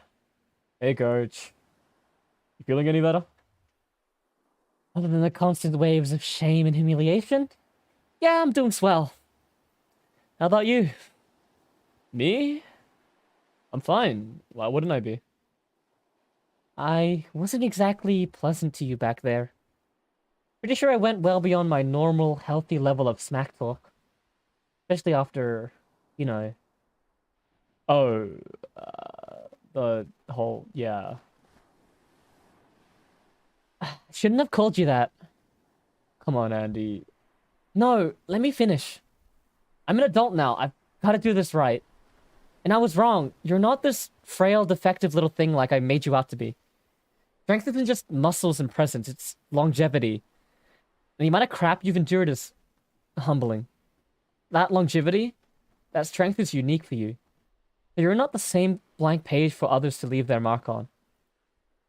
You're strong. Your existence is a proof of that. So there. I'm sorry. Is that a good enough apology? You accept it? I mean, of course I do. But I don't really care about being strong, Andy. I've had people say stuff like that before, and it never really changes anything. I appreciate you putting yourself out there like that, but I don't really mind if you guys think I'm weak or cowardly or any of that stuff. I just want to be happy, you know? Strength is a path to happiness, though. I mean, I'm sure it is for some people. It's like you said, me being strong or whatever is tied to my existence. My existence, it's just life. It feels weird to be praised for living. So whenever other people say that, I don't know, it's like white noise. It helps me sleep, but not much else.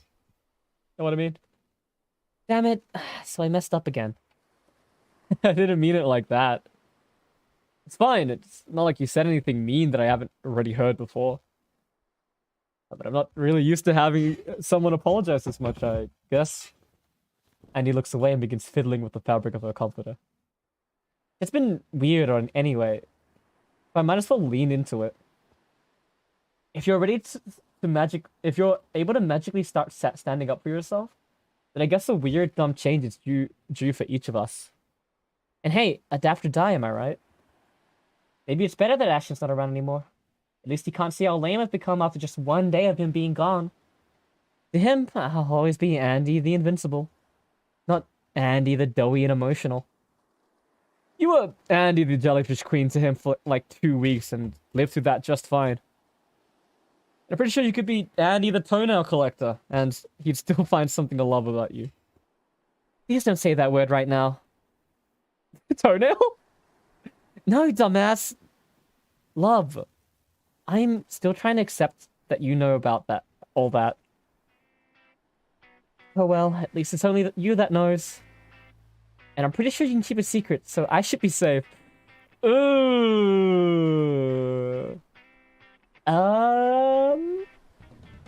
So, on a scale of 1 to 10, how secret did you think that secret of yours was? Because you're not exactly subtle about most things, if you catch my drift. How many people know, Oliver? We might have all placed bets on when you'd confess to him. I don't think Ash ever found out, though, so that's good, right? Andy slams her face into the nearby pillow. To be fair, Emil and I thought you would have told him by now. We believed in you so much that we both lost 20 bucks on you. Is that supposed to make me feel better? Yeah! I hate this. This sucks. My life is over. Time to get fat and start watching cookie shows all day. Fuck!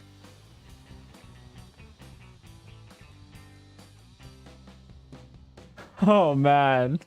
Hey, Andy? You want some cheese without wine? Shut up. You complain about freaking everything, Oliver. You've got more wine in your system than Miss Lawrence does on her lunch break. Just let me have this. Okay. And just like that, the air once again grows calm between us. I'm gonna miss this. Sometimes it's easy being friends with you, Oliver. Really easy. Well, you know, it comes with the turf, right? Promise me you won't do anything stupid once you get to college. I don't know why I read that line so fast. Huh? Andy sits up straight, turns off the white noise machine, and hardens her demeanor. You agreed with way too much that I had to say about you today. It's not just Ash I'm worried about. It's all of you. You're like family. I would be devastated if anything happened to you guys. So promise me that you won't do anything stupid up in Asheville. Andy, come on, Just do it. I can't be your coach anymore. Now that now that we've graduated. You don't have a phone, so once you leave, that might be it. So you've got to promise that you'll use everything I've taught you to keep yourself safe once you move up there. Promise me. Conviction radiates from Andy's face as she waits for my answer. She needs this, doesn't she? She needs to know that all her work hasn't been for nothing. Alright. I promise. I promise I'll do everything I can to keep myself safe once I'm up there.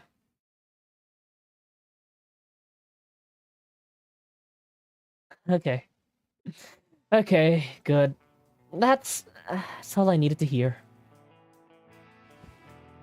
Andy falls back down onto the bed and breathes what I can only assume is a heavy sigh of relief. She nods off for a bit before quickly jolting herself awake and looking up at me. Tired? Yeah, I guess. Really wish I wasn't, though. Feeling good enough for me to leave? Not, I can probably stay for another 20 minutes or so. But after that, I really have to get going. I'm alright for now. I've got Judy if I need anything, so you go do what you gotta do, Slim. She flops down on her bed, stuffing a rather large body pillow in the space between her arms and chest. I can't help but smile at this uncharacteristically shameless display of comfort. It's unlike the old Andy in so many ways.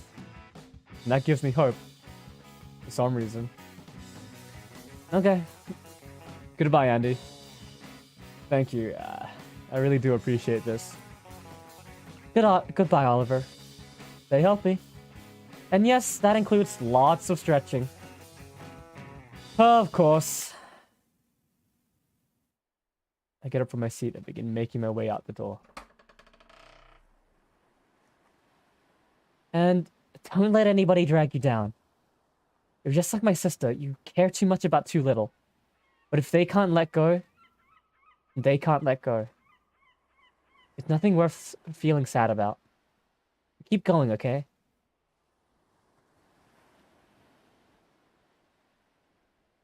Just keep going forward. Keep moving forward. Ouch! Ouch! You two were in there an awful long time. Anything new to report?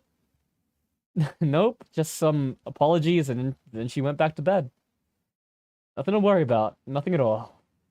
Anywho, sorry we couldn't hang out much today, but I really need to meet up with Violet and start packing. If you don't mind, dear miss, I do believe I'll be taking my leave.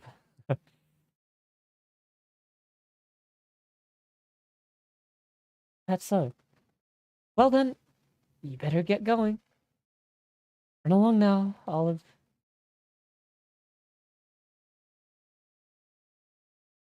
I'll see you soon.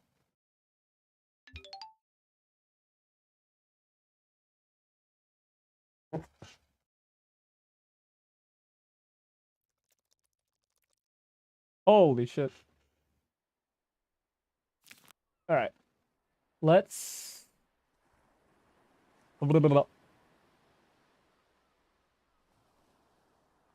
I know I unlocked like 30 something.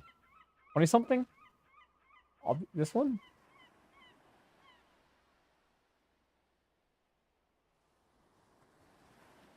I know I unlocked some other ones, but let's just read through 41 and 42 for now. Just take a little break to do a journal reading. Alright. After ducking out of prom early, Judith and I threw some wood into the fire pit in our backyard. It was a good night for a fire, maybe even the best night for one. We spent hours talking around that thing. In a display of strength or stupidity, Andy broke a glass bottle against one of her biceps and threw it into the flames. I feel alive tonight. I guess she was really happy to get out of that auditorium. Emil told us about how back in Maine, him and his grandmother used to make fires like this all the time, whenever they went camping in the winter. He said something about how a fire doesn't normally feel as warm and spectacular as it should without a healthy amount of freezing snow and ice surrounding you. This one felt like an exception, though. This one was splendid. Ash and I dropped the cantaloupe off the roof and served everyone else the chunks on a large platter. I don't know why I did. Maybe we were inspired in some way by Andy's little stunt at the beginning of the night. Funny how it didn't feel like the night truly began until we came home. Maybe that's why Judith didn't scold us too much for climbing on the roof in the first place. Perhaps helping Violet with her work isn't the only secret conspiracy the six of us share. We all have different things we want to do once summer starts. Ash wants to go to a theme park and ride roller coasters again and again until he spews overpriced fried goods all over the sidewalk. Emil wants to work on that book, and he wants to start running again. Violet just wants to dye her hair purple, of course. Oh, okay. We all want different things. I wonder what her natural hair color is. But right now, the six of us share the same mind. The mind brought us back here. That mind brought us back to Judith's home. Everything important that'll happen tonight will happen in this building. I'm certain of it. Violet told me something while we were brushing our teeth. In 30 minutes, I'm moving my air mattress into the living room. Let the air out of yours. That'll be our excuse. I'll see you soon.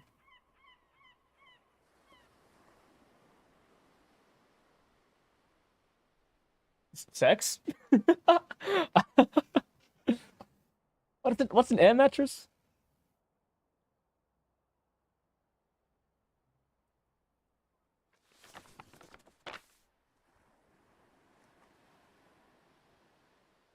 It's weird to think the next sentence I'm going to write will be the last sentence I ever write as a virgin.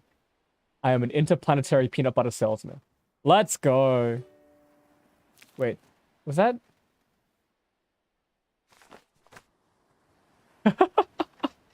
I see.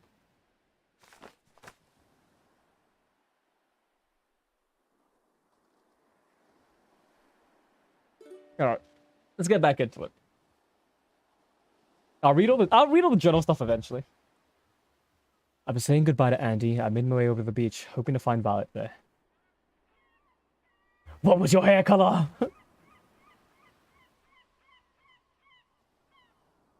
Are these the only two characters? No, maybe Emil. These guys have like matching eye color to their hair color. I wonder if that means anything. Thankfully, she is in a normal spot, painting something on one of her larger canvases. Hey, Vi, how's the painting going?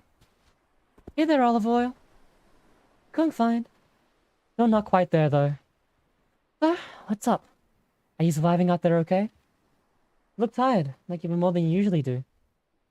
I am, but it's a good kind of tired. Been working out then? You could say that. Working out my problems. I spend the next hour or so telling Violet everything that happened between me and Andy. Lets me talk, and I let her paint a congenial, familiar pattern of ours.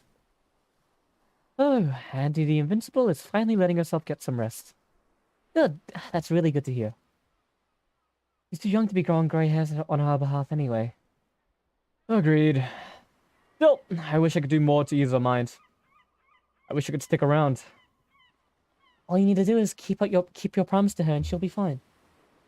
I don't know, Vi. That seems like a pretty odd thing for Andy to enforce. Like she'll be checking up on me anytime soon. Our goodbye was pretty final after all. So what? Even if she never sees you again, it's still worth being healthy for your own sake too. Honestly, even if you said goodbye, you know how things are gonna. Who knows how things are gonna turn out? You've been wrong before, clearly, despite what Andy thinks. You could still easily run into Ash again someday. So who's to say she won't run into you too? And if you're not well off when she does, don't you think that'll hit her pretty hard? It's all falling apart. My reading comprehension. I guess. You're brooding again, Broodmeister. No, I just feel like it's a little presumptuous of you to put me in the same league as Ash. Feels a little like false equivalency. Ash is the freaking moon to Andy. So even if she's right and never ends up seeing him again, she'll still try to seek him out more, obviously. God, I hate that word. You know she cares about you too, Oliver. Yeah, but that's different and you know it. Besides, it'll be better if she chased after the people she could actually build a life with. It's simple math. We're human beings. Our resources are limited. We're not at school anymore. There's no convenient way for us to all hang out together again. Even if there was, she only has so much time to get where she wants to be. Sure, I'd love to stay in her life, but if it's for the best, then I'll set fire to what we had. It'll be my gift to her. Even if it's only for a moment, I'll lift her up with an ungodly amounts of force. I'll burn it all. I use what's left of our friendship as a fuel to help her reach escape velocity. I just hope I'm burning the right things. I hope I'm not making another mistake. Another mistake, huh? Another mistake, huh? Violet turns away from me and starts moving her brush again. You know why I paint the way I do, Oliver? Oliver? Huh? That's... I mean, it's pretty much your style, right? Nope, it's borrowed. Like how most things are, really.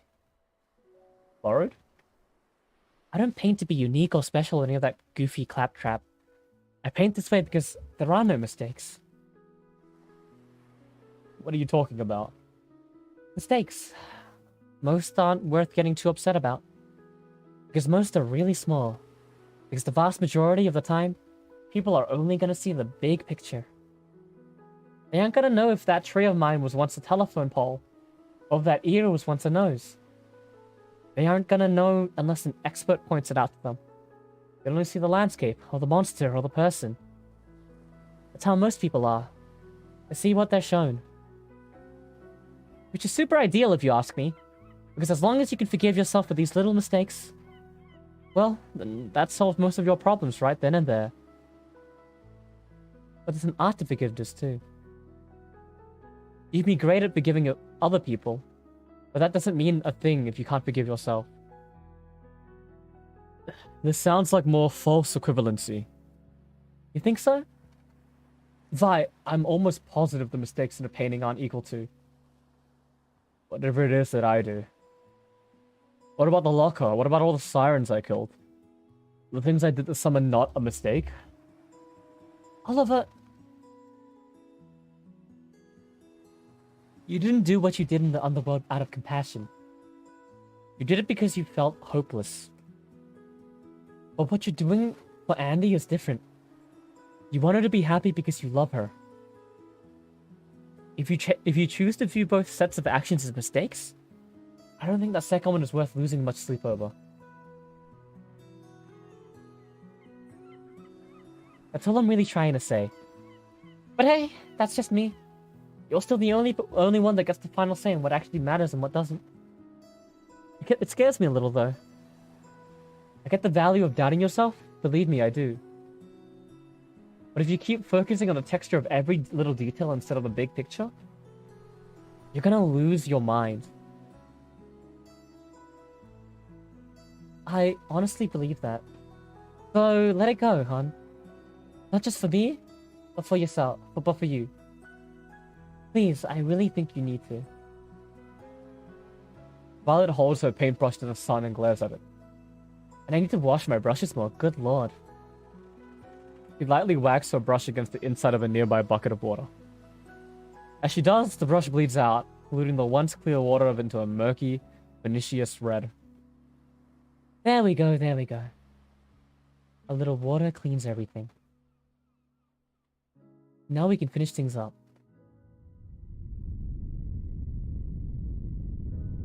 The ground around us begins to lightly rumble. Oh, not.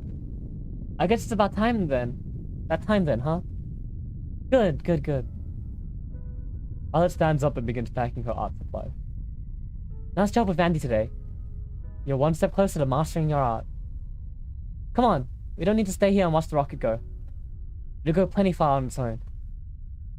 Let's get you home. We don't talk for most of the walk back.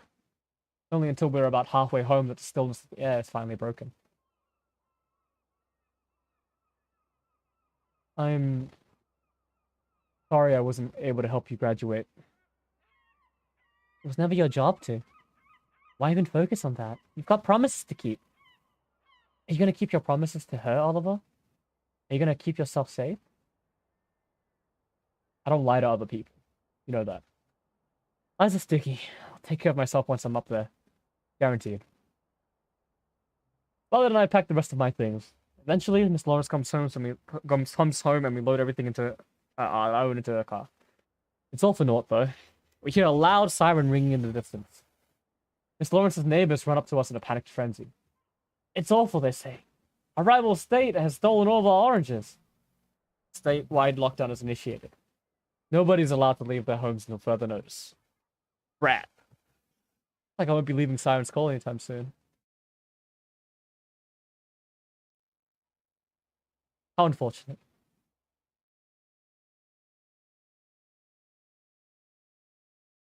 Boring and old, or new and boring?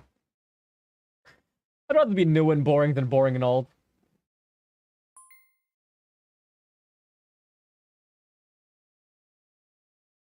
Is Andy complete? But I'm in a state where my jacket is too warm, but not having it on is too cold.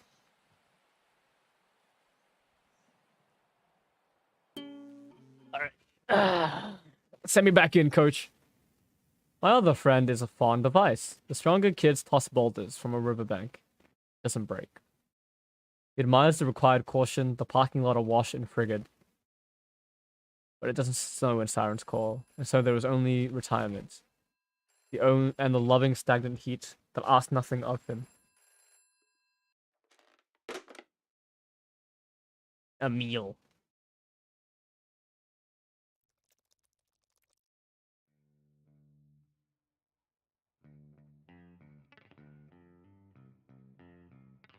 First couple of minutes of waking up are always the hardest.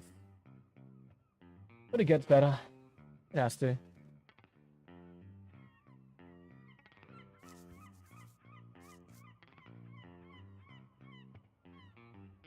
You have one new message.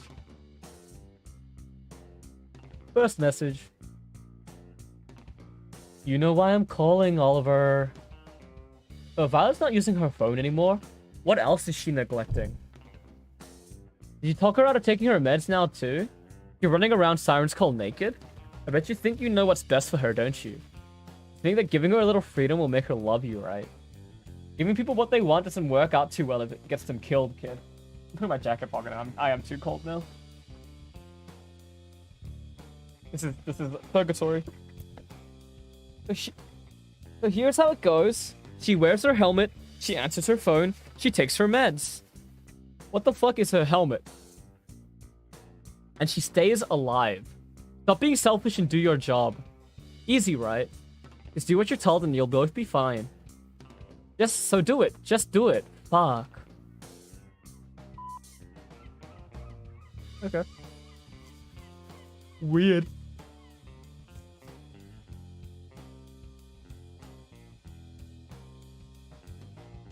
It's a draft of the essay Violet sent with her college application. I remember her writing this. She invited me over to help, but all I ended up doing was adding a semicolon or two after she finished. Funny. It doesn't read anything like mine, but there's an honesty here that makes it hard not to root for her. I will prove everyone wrong by going here. I will show them that people like me are capable of succeeding. The degree you give me will be the hammer I use to strike down the cynics and a beacon of hope for anyone with epilepsy. Way to work the illness, Vi. Still, you can't argue with the results.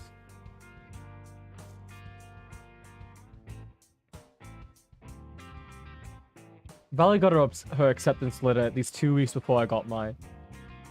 I think I would have gotten mine at the same time, but apparently they don't mail them all at once for some reason. When she got it though, we were all invited to a small dance party at her house. It wasn't super trashy and hilarious like prom would end up being. But Miss Lawrence did offer us all wine if we promised not to tell our parents. Oddly enough, Judith was the only one that accepted her offer. Her breath smelled like moldy grapes the entire night because of that. And you did a pretty great job of making sure her sister didn't trip over any furniture at least. Ashton and Emil spent most of the party arguing about something. In the end, Violet and I were the only ones that actually ended up dancing. That's when it happened. Melandy was holding her sister's hair back in the bathroom. Violet waited for Ashton and Emil to look away from us. Nobody saw her kiss me, but it didn't matter. First time in my life, I felt important. I knew I was important, at least for her, or to her. Even before Violet and I started dating, I did everything I could to learn about her condition. I knew she was an expert, but asking Miss Lawrence about these things wasn't enough for me. It's not that I didn't trust her, I just wanted a more objective take on things. So it begins with me looking up about epilepsy, but after a bit, I started getting more and more curious about myself. It didn't take long to find. It was right there. As cold and objective as the bottom of the ocean. B. Failure to develop peer relationships appropriate to developmental level. Failure to develop relationships. So that's what it means to be me. One sentence. Sometimes that's all it takes to change everything. Just one sentence.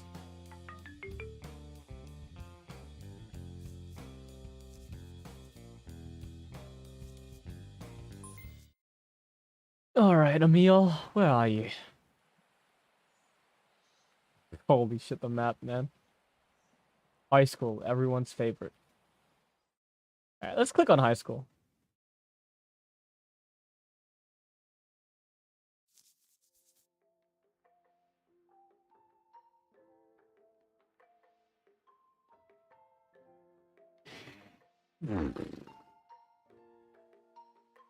I'm scared. The music is only in the left ear and the right ear is like distorted as fuck. We've been meeting one-on-one a lot lately, haven't we? Because you like being alone with me so much? Or are group settings really that difficult for you? Wait, isn't that something we have written down somewhere? Why is my name black?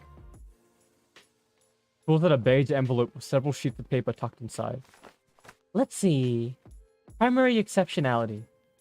Well, that one is obvious. Secondary exceptionalities include receptive and expressive language issues. Notable behaviors include spurts of aggression, excessive restrictive interests, a sense of inferiority in relation to peers, hyper-empathy, and a tendency to self-isolate. Again, nothing new here. Where the hell is it? I feel like if it's here, it should be the first page. Ah, here we go. Oliver demonstrates socially acceptable behaviors more frequently when conversing with one person at a time, often emulating traits of theirs he considers desirable. That makes sense. I guess it would be pretty hard to copy more than one person at a time, wouldn't it? Is that why you're always so sweet whenever we're alone together? Is that something you admire about me? Dude, the music. You're so precious. What else do we have in here then? Is vulnerable to predatory behavior manipulation on the part of both adults and other students and needs to be protected from inappropriate social behaviors in all settings? Is particularly vulnerable during transitional activities such as moving from class to class, fire drills, and redacted. Is that Miss Lawrence? Fascinating. Well, don't you worry. I'll make sure to hold your hand really tight during all that scary stuff, okay? Judy, huh? As long as I'm here, you have nothing to be afraid of. What the fuck? What the fuck was that? What the fuck was that? What the fuck was that? I should have been exploring more, man.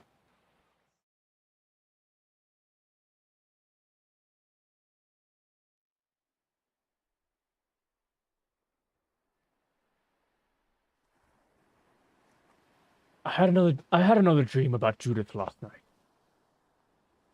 I was back home in Portland. The world was flush with life. And Judith was there with me, as radiant and holy as heaven itself. We had sushi outside, watching the cruise ships as they came to port. Every now and then, she would turn her head away from me, and to look, from me, and to look to the ocean. But even that in itself was a gift. It gave me time just to look at her, to revel in how blessed I was to finally be with her like this. After lunch, she bought me a pillow shaped like a California roll, and walked with me to our hotel. Said she knew how to get there from where we were, but Judith's never been to Portland. Never been outside of Florida. That goes for you as well, right? Correct? It just didn't make sense. The lack of reason is what ultimately killed the dream. I looked over at my pillows, saw there was no California roll, and cried until morning. It was a simple dream, the kind that's always so incredibly painful to wake up from. But even simple dreams are not a sustainable domain for the logical man. At the end of the day, they're just fiction. Even in that flush, pristine world, this brain of mine will always find a way to betray me. It's even there. Even in my own head, I cannot allow myself to be first.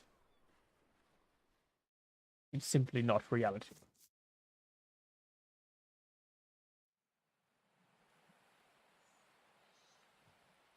Huh.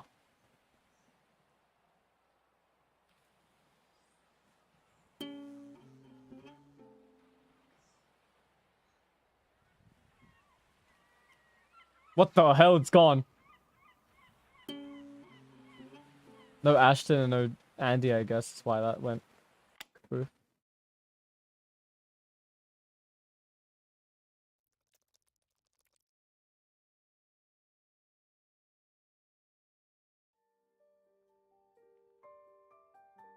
Find myself at Judith's house once again. At this point, Andy probably would have stormed the front door, scream something at me from her bedroom.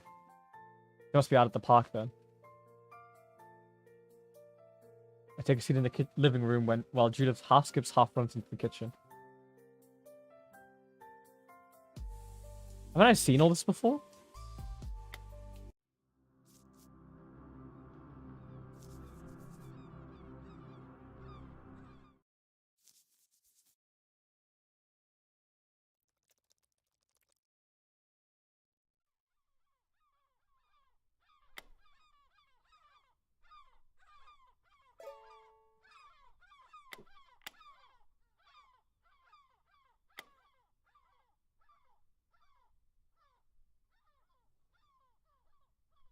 Judith and I are the only ones here. No siblings, no friends, no parents. Only us. We're all that's left.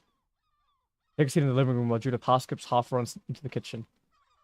Boy, Judith, you sure do seem... what's the word? Cheery? Pleased as punch? Happy as a clam in heat? Sure, all of the above. Good observation as always, good sir. Is sweet tea good to drink? We still have some leftovers from last time. Do you know what's good? A good romance sim? Elden Ring. Finish it, coward. But this guy is hot. I will finish Elden Ring when I want to finish Elden Ring. Judith places a rather large cup of sweet tea on the coffee table and sits next to me. Judith, are you sure you're doing okay? Are my settings wrong? I swear I'm skipping unseen text now. It shouldn't be. Huh? Yes, of course. I've got 2 hours alone with my favorite person in the world. Why wouldn't I be okay? This has to be a joke. No, that's too cruel. Judith wouldn't play something like this up for laughs. Maybe it's some kind of thing she'll only be comfortable talking about if I bring it up first. Oh, I get it. You're referring to my sister, right? How? I mean, yes, but yeah, if there's anything you want to talk about, we can do that. Huh? I don't understand. What is there that you want me to talk about? Alright, maybe this is some sort of test. It has to be, right? I mean, Handy's gone now. She's not in Siren's Call. You don't live with her anymore. That's gotta be weird, right? Surely that's not something easy for you to adjust to. Oh, right. No, it's fine. You need a spoon to stir up the sugar in the tea, by the way? It tends to sink to the bottom if you don't actually do anything about it, you know? Disgusting. A disgusting sensation glides above the membrane of my skin, as if my pores are being baptized in a bucket of worms. I suppress the urge to vomit. Why? I don't get it. Why are you even talking about that right now? Your sister is gone, Judith. How the hell are you okay with that? She's gone. Everyone's gone. So? They'll be fine. And Annie's a big girl. It's not like she needs me taking care of her anymore. None of us need each other anymore. Can't you see that? And besides, her leaving town is in the past. So why even focus on it? Let's just enjoy ourselves while we can and forget about what is done. It is done, after all. I can't read her. Why can't I read her? Is this something she's doing intentionally? Or does she really not care? No, there's no way she's this indifferent about Andy leaving. How would that even be possible? Oh dear, that look on your face. You probably think I'm simply the worst right now, don't you? Please understand. I'm really so calm about all this because I'm certain everyone else will be fine. I know that you're stressed from all that's been happening lately, though. It can't be easy being the center of everything like this. Then stop focusing on me so much. Please, you don't need to keep spoiling me like this, Judy. If something is legitimately bugging you, then it's my job as your friend to hear you out. And it's my job to watch over you, Olive Oil. It always has been. And lately I've been doing terribly at it. You've been so incredibly stressed. It's simply miserable to watch. What good will come from me focusing on people who aren't even here? Is that really what you want? Do you want to be all bothered and miserable? If so, I'll have plenty of time to wallow in despair later. But right now, you're the one alone with me. You're the one alone with me. You're the one in need of tending. So I should tend to you. It's no different than how it was back at school. Whichever one of us is in the most danger should get the most attention. And this might be selfish of me, but I'd really love if I could see that smile of yours again. Anything I could do to kindle that smile. I smile. I smile plenty. That's not what I mean. You never smile anymore, Oliver. Why is that? Why is that? Seriously? Jesus, why do you think, Judith? Don't ask questions you already know the answers to. I hate when people do that. I hate when you people do that. Did Oliver say you people?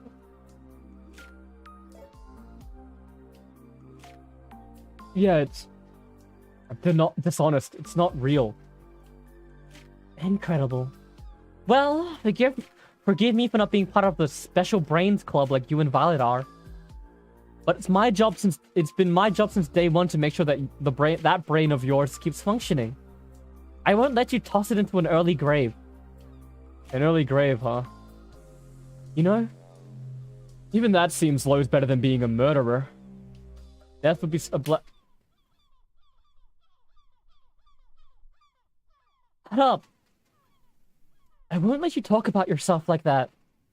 Hit me all you like, but I refuse to let that fetid bitch drag you down to her level. Judith grips her chest in shock.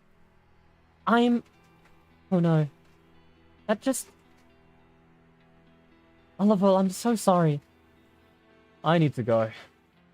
Wait, please. No, I'm going. And... Don't call me Oliver. It's wrong. Just wrong. What? No, that's not fair. That's mine. I said it first. I knew you first. I knew you first. Holy shit. I knew you first.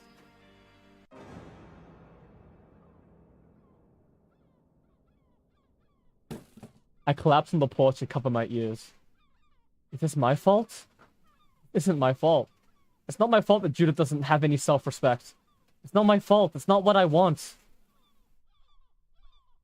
It's not what I want. That's intense. Sorry I didn't read those lines. I was just... Like, my brain went into speed read mode because I was, like...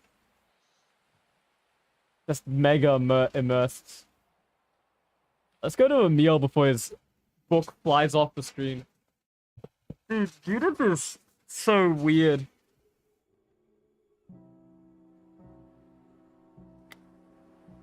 Let's take a look at that gallery page and go read that journal entry before we do anything else. Oh, the boys!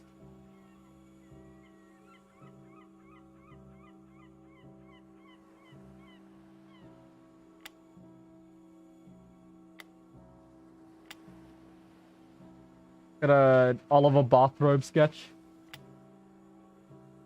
On sketch, I guess. Pajama Judith. Wait, what was that? Dude, I didn't even notice the one on the right. Holy shit. Oh, we get our stand stats.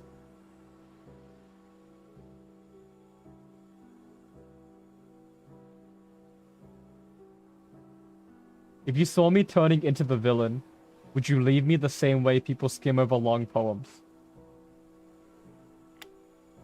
I'm really curious how Judith's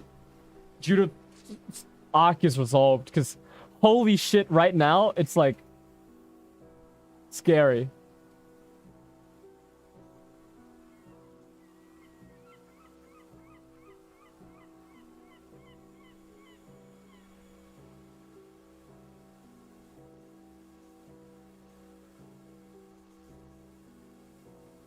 All right, back in it.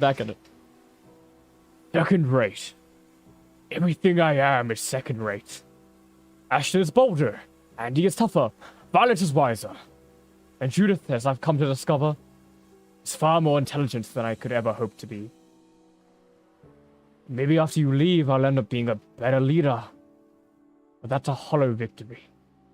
If I win by default, then it's like I never won in the first place. Emil sits down as the tides come in, allowing the waves to slam against his body over and over again. I don't understand why it has to be this way. It's not like I don't try my absolute best in everything I do. Chess, writing, hell, even brushing my teeth. I don't think I do anything halfway anymore. But even after all this effort, my losses have been stacking up again. My teeth have begun to yellow. He grabs a fistful of wet sand, letting it drip between the gaps in his hands. Am I just being entitled? It's not like I needed to be born talented. Whoops. I clicked too quick because the text scrolled faster than I could have ever comprehended. But having anything that sets me apart from the rest of you guys would have been nice. But the only thing notable about me is how hard I try, isn't it? Emil lies down on his back, now completely drenched and giving his body to the ocean. It makes me wonder what would happen if I stopped trying so hard. Stop trying so hard. Bro!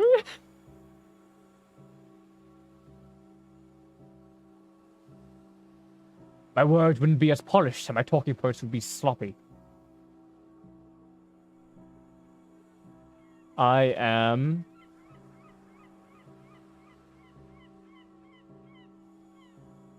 The illusion would be broken, and my pathetic mediocrity would be on display for all to see. Broken, pathetic, mediocre.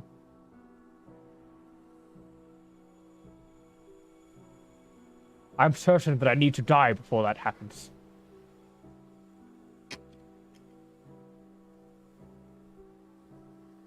Sorry, I dropped my... Intense scene with, like, cool text effects. But I dropped my coaster trying to drink my coffee. I'm sorry. I'll get back to reading. Wait, where'd my coaster go? Oh, here it is. Oh.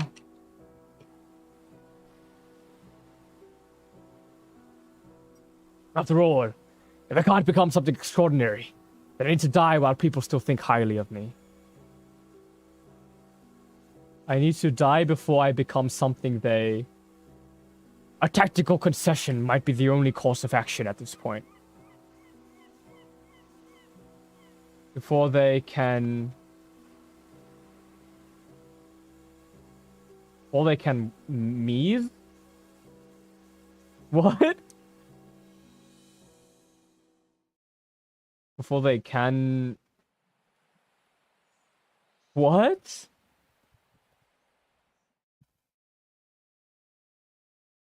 The coaster arc is amazing. Shut up about the coaster.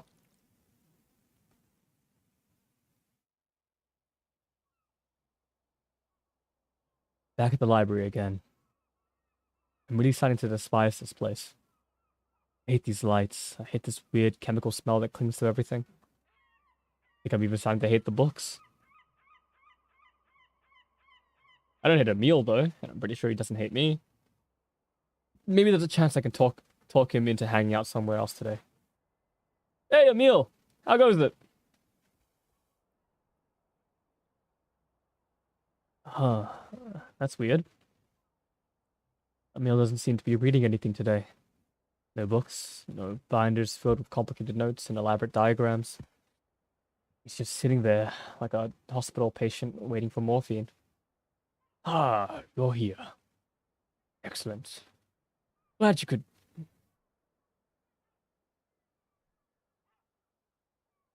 You okay, dude? Dude? Am I next? I'm next, aren't I? That's why you came here, isn't it? I mean, you're the next person I want to hang out with.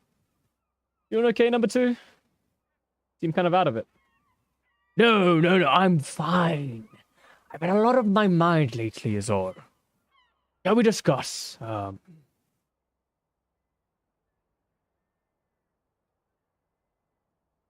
He's clearly not feeling it today, is he? You wanna just go get ice cream or something? Smells like lemons and bleach in here anyway. Kinda starting to make me dizzy. About the book. Don't have much time left. Shouldn't the two of us go over while we still have the chance? We can talk about it while we're walking around if you really want to. Basically have the whole thing memorized at this point.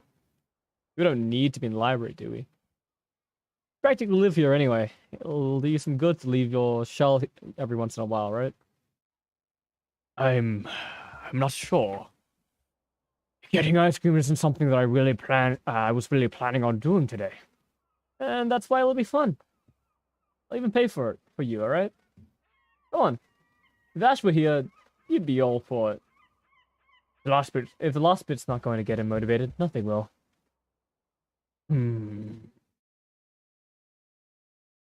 Perhaps you have a point. One thing's for certain, the air in here is hardly conducive to any sort of meaningful discussion. Sure, let's see what the outside world has to offer.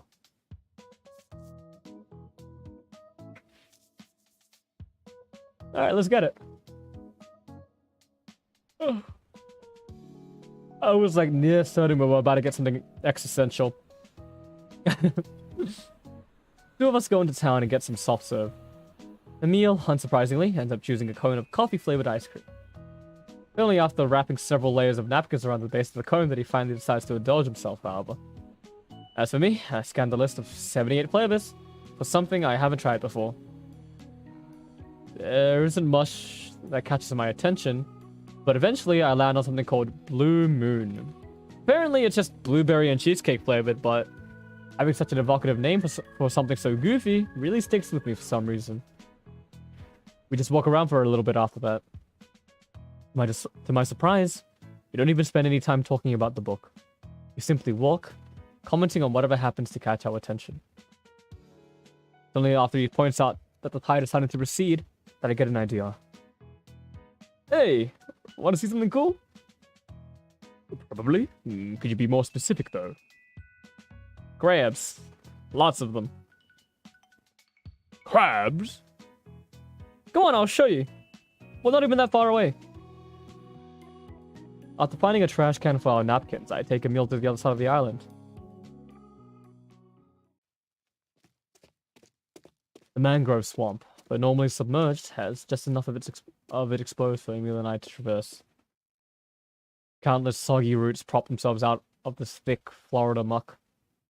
From a distance, they almost look like rib cages, a thicket of gangly bones protecting the heart of Siren's core from anything and everything.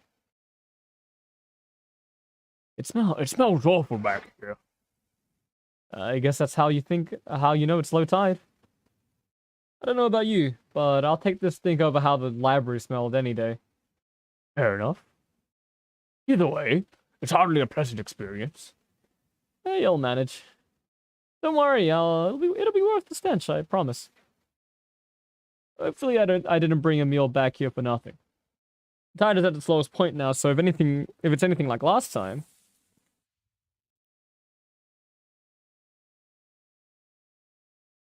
Yep, there it is. We turn a corner and see dozens of little hermit crabs. Sheets and sheets of them glide over the damp soil, like drops of rain rolling down the side of a car window. Oh my! I know, right? Don't get too close to them, though. If you scare any of them, they'll all run back into the river. I sit down on one of my favorite rocks. There's even more of them after it rains. There's so many, it's like the ground itself is alive or something. You shouldn't play Elden Ring at all, instead play the new Another Crab's Treasure game. Another Crab's Treasure? Come on, sit down. Just watch him for a bit. I'd rather stand if that's okay. Not sure exactly what's been crawling around those rocks. Gotcha. Watch the hermit crab scurry about.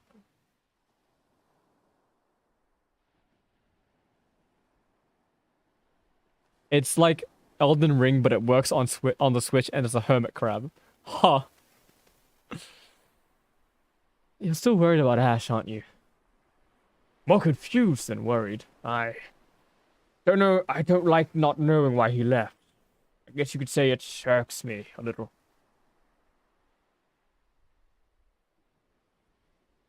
If there is a reason why he left, that is my responsibility to figure out what it is.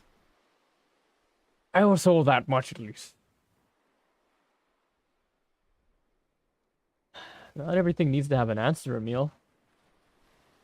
I guess you probably want something more definitive than that. But sometimes things just kind of happen. Life is chaotic, even if there's personal meaning for you in all this. If you try to extrapolate a definitive truth from every little detail of everything, of every little thing, you're only gonna drive yourself crazy. There you go, speaking like Violet again. Would you prefer if I started speaking like you instead? That's not my point. Oliver, what else am I supposed to do with my time? It's the last day of summer. There's not much left for me to do other than think about what's happened. That's not true. You can watch the crabs for a bit instead. They seem fine not knowing what's going on. Of course they're fine. They're crabs. They're simple creatures. They have the right to be simple. And so do you, amigo. If you're meant to figure it out, you'll figure it out. Isn't it nice to be out of the library for once? Isn't it nice not having to think circles around yourself in the back corner of some silent, sterile room? It's not bad. There you go. Something a little change. Sometimes a little change in environment is all you need. If these simple little hermit crabs have the right to swap out their shells, so do you. Heck, maybe that's why Ashton left. He lived in Siren School for his entire life. Maybe the weight of being here so long was starting to crush him a little. That good enough for you? Like a hermit crab, huh?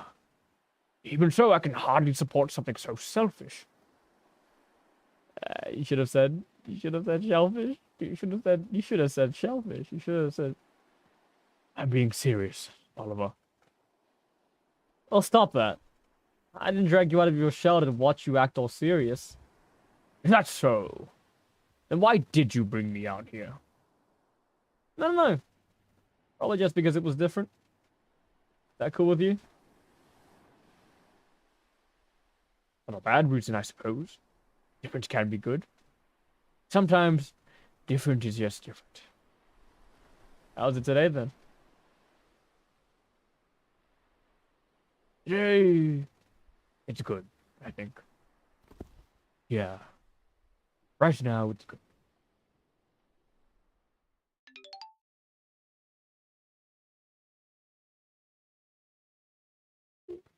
Whack.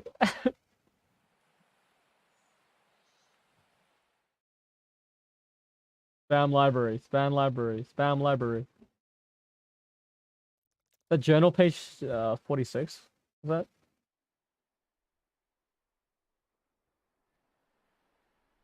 The hell? Get out of your jammies, bro.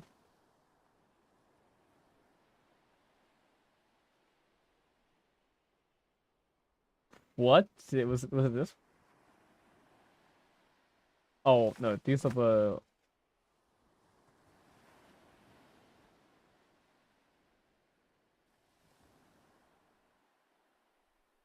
We both fell asleep the second we hit the bed. It's morning now. Judith made everyone eggs. I say there's no God, but I woke up to Violet holding my hand, so God gets a pass for today. I think I need a shower though. Violet asked me if I wanted to go over to her house later today. The dress she wore to prom last night was one of many, apparently, and she was wondering if I wanted to see the other ones. Maybe have some afternoon tea. I'm pretty tired from today, but I said yes anyway. I didn't even know Violet liked tea. I wonder what kind she drinks. Well, that was neat. Stags! Man. It's 11 a.m. I missed church. I completely forgot it was Sunday. I completely forgot. Fuck, what do I tell Judy? How do I even package this? Judith called Violet's cell phone and asked if she could speak to me. She said I shouldn't worry about hanging out today. He said only a villain wouldn't want their friends to be happy. I couldn't think of anything to say, so I just said variations of thank you until she hung up. I think I need to lay down for a bit. I need to sleep. Violet dyed her hair purple today.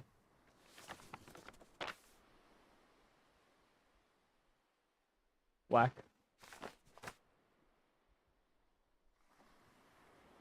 Only a villain wouldn't want to see their friends happy. No. Honestly, the hell with this place. What sort of guy wants to spend their last day of summer vacation in a stinking library anyway? Oh, right. I guess it can't be helped. Let's get this over with. Hey there, number 2. Ready to get started? What's it? The wave sound is still... That's what's... I noticed something was ominous, and it's the waves are still flowing, even though we're in the library. Emil doesn't respond. Only after I try reaching out to him again that I finally notice it. His hands are shaking. Emil? He forces himself out from behind his book and looks up at me. Yes, I'm ready. We shouldn't do this here. Libraries aren't fit for the kind of discussion we're about to have. Even if nobody here were to mind, we should do this somewhere that's free of wandering eyes. Wouldn't you agree? Emil stays his shaking hands and shifts his demeanor into something far more assertive. I recognize this look. It's no different from how he used to look right before the 6 of us would go on one of our raids in the underworld. He's trying to psych himself up, which can only mean one thing. You sure you want to do this, amigo? Somebody has to. We've all been far too passive of late, and that goes double for myself. So, if it falls upon me to be the proactive one, then I welcome the challenge. Emil tosses his copy of The Stranger onto the table and walks towards the exit. Let's go, Oliver. Oh, man. It's battle time?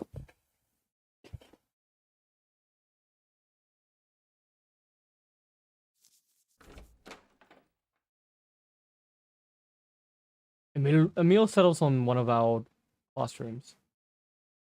Came an awful long way just to talk about French existentialism, Emil. You mind telling me what this is really about? Emil smirks. Oh, my brain is all confuddled. Emil smirks, taking a sheet of orange construction paper out of his shirt pocket. I'll give you one guess as to what's written on this. Only one? I'm certain one is all you'll need. Is it a number? If so, I'm gonna go with 17. 17 is a good number. It's Andy's going to college thing, right? Emil remains unmoved. If it was indeed your will to see that number written down, then I have no doubt in my mind that it's what it would be. He slides the paper over to me. True to his words, the contents of the notes are no real surprise. We may not have always seen eye to eye, but Andy was still my friend. Quite literally helped me become more than the sum of my parts. She challenged me. I appreciate her for that. I owe her for that. Even if I can't make sense of why they left us, that doesn't mean I'm not going to try. So tell me, Oliver, why are they following your lead all of a sudden? Now that Violet can't go with you, what reason even is there for you to leave? Why are you going to college, Oliver? If you can provide a compelling enough defense for your actions, then I will concede this challenge to you. But if you cannot substantiate your decision in any meaningful way, then you'll have no choice but to admit that what you're doing is illogical. So that's why we're here. He's getting right to the point then, isn't he? Making the first move like this, not acting like himself. Not acting the way Ashton and Andy would during a fight. He's acting the way Ashton and Andy would during a fight. He's emulating them. I hand the note back to my friend. I'm impressed, Emil. You're normally not this aggressive. Well, it's like they say. To win, you must attack. Oh, so I'm your enemy then? No. You're my friend, Oliver. And like any friend worth their salt, I'm going to do whatever it takes to stop you from doing anything stupid. If you're not going to bother fighting for your soul, then I'll fight on your behalf. He's really serious about this then. Sure, he's not forcing me to participate in this or anything. Hell, if I wanted to, I could just get up and leave. Even if Emil is my friend, I don't owe him any sort of justification for my lifestyle choices. But the direct way is challenging my choices like this. I'm not gonna lie. It's oddly refreshing. Alright then. Hopefully I can give you something worth thinking about. Please do. I'd love nothing more than to be wrong here. Though, in all honesty, I doubt that I am. Oh man, I am loving the dangerous amount of confidence on display today. So you're sure that you've got nothing you're going to win then, number 2? I have to. Second place won't be good enough for me. At least not today. It's gonna have to be. If you say so, Captain. Now tell me, why are you going to college? Be honest. What the? I've got 3 lives?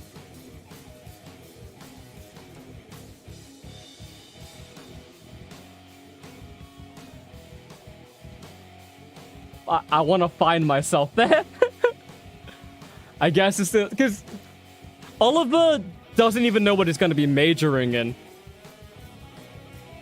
Why is he going to college? It's just to get out of Siren's core, right? I don't know. There's still a lot about myself I don't know, and was never enough breathing room in high school to fully explore who I am. College seems like seems a lot more hands-off in terms of what I can study and what I'm allowed to do. So why not make the most of that? Ah, yes. A classic argument. The whole, I need college to find myself shtick. You know what's even more hands-off than college, Oliver? Actually living on your own as an adult. You don't need some hand-pissed structures that can only trip-feed you the things you're actually passionate about. Have some self-respect. If you really want to study something, then seek it out and get your hands dirty. Go to the library. And if you don't have genuine interest in those things, then you simply won't do them. The idea that you need something like college to find yourself is nothing short of propaganda. You don't find yourself when trapped in a maze of someone else's creation. You find yourself in the blank hours when nothing is expected of you. What you do in those moments, what you chose to pursue, and what you chose to value, that determines who you are. You don't need college for that. All you need is time. So why give your precious time away to some heartless institution when you can have almost all of it to yourself? Dude, this is... I'm saving my game even though I know it won't matter. Let's elaborate.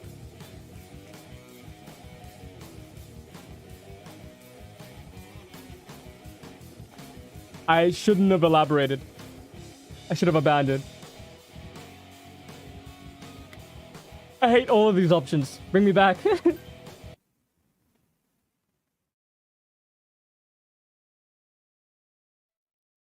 Oh, abandoned. Man, Emil is really stubborn about this. Is he just saying whatever he needs to say in order to keep me here? Or is there some truth to his words? Is going to college really that bad of an idea? Or is it only a bad idea for someone like me?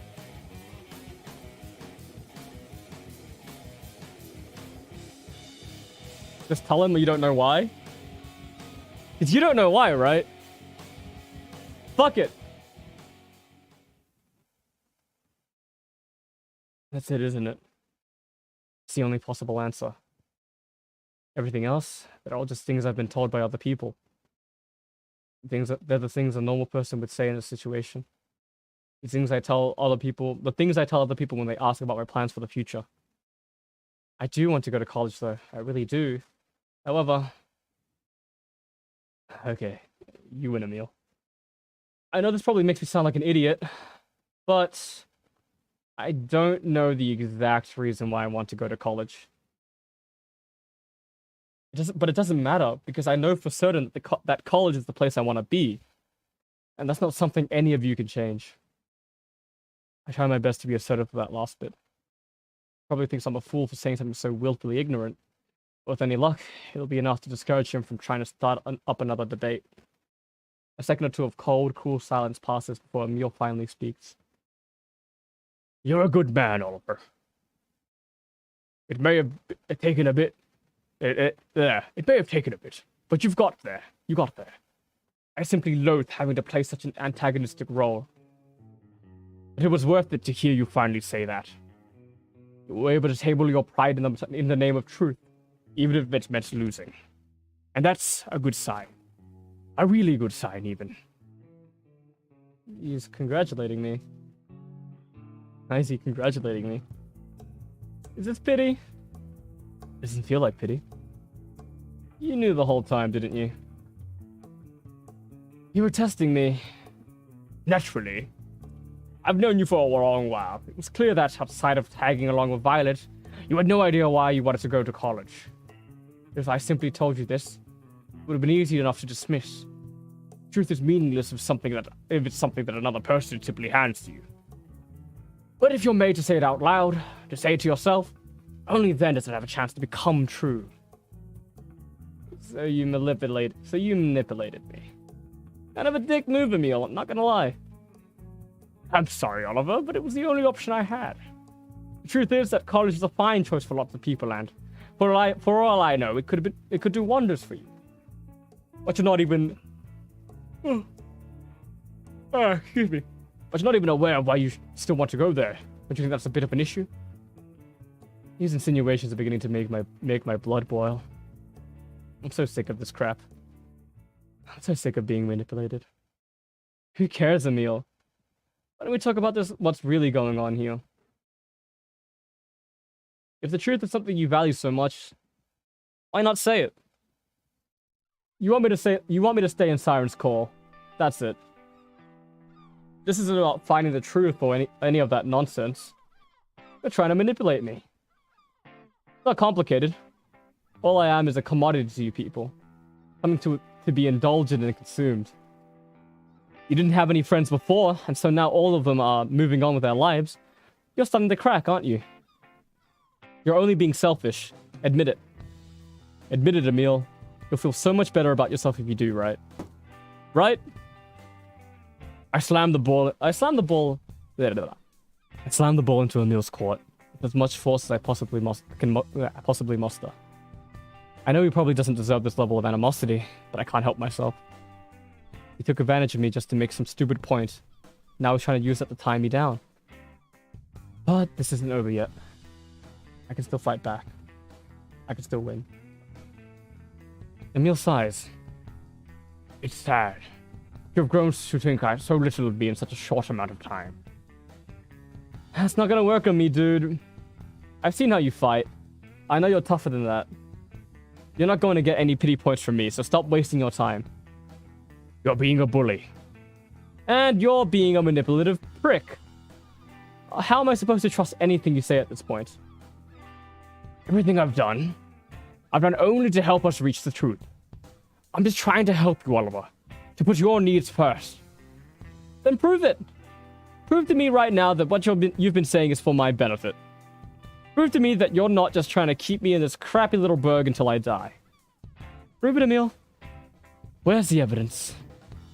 You always have some sort of comeback, right? So, where is it? Where is it? Where is it, Emil? Emil reaches into his wallet and slams a thin, rectangular piece of paper onto the table. He then leaves the room without saying a word. I flip the paper over and begin reading it. Shit. Is it a suicide note? Look, this might be a stretch, but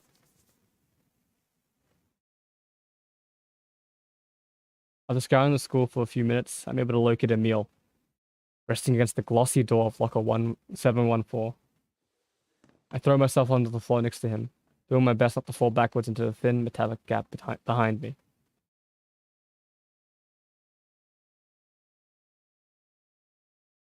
Oh, it's a plane ticket. Isn't it a bad idea to leave something as valuable as a plane ticket with a bully like me?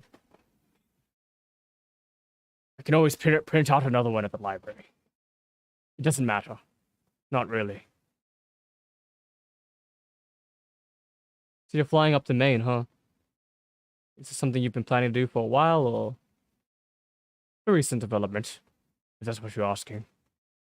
But not an unprecedented one. With 3 of us gone, the Midnight Guard is but a shell of its former self. I was planning on continuing my research regardless, but the emotions of the scattered remains of Locker 713. Right. Why Portland, though? Your family up north or something? No, I spent a weekend there with my youth group once, but that was it. Other than lodging, there's nothing waiting for me in Maine. Nothing at all. So you've been grilling me about going to college this whole time, but you're fine with moving up to Portland on a whim? There's no whimsy in what I'm doing, Oliver. I need to leave this place. Here. We win easily and are comfortable. Comfortable enough to die. But I'm 18, I'm too young to retire. I need to be somewhere I can feel my growing pains. You're making no sense right now. If living in Siren's Call really is easy, then why would you shoot yourself in the foot by going somewhere else? You've never been one to turn away on an easy win, amigo. Losing has its benefits. I've come to realize that losing may feel bad in the moment, but nothing mirrors death more than the comfort of being undefeated. You remember last year when we learned about the pure Aternus?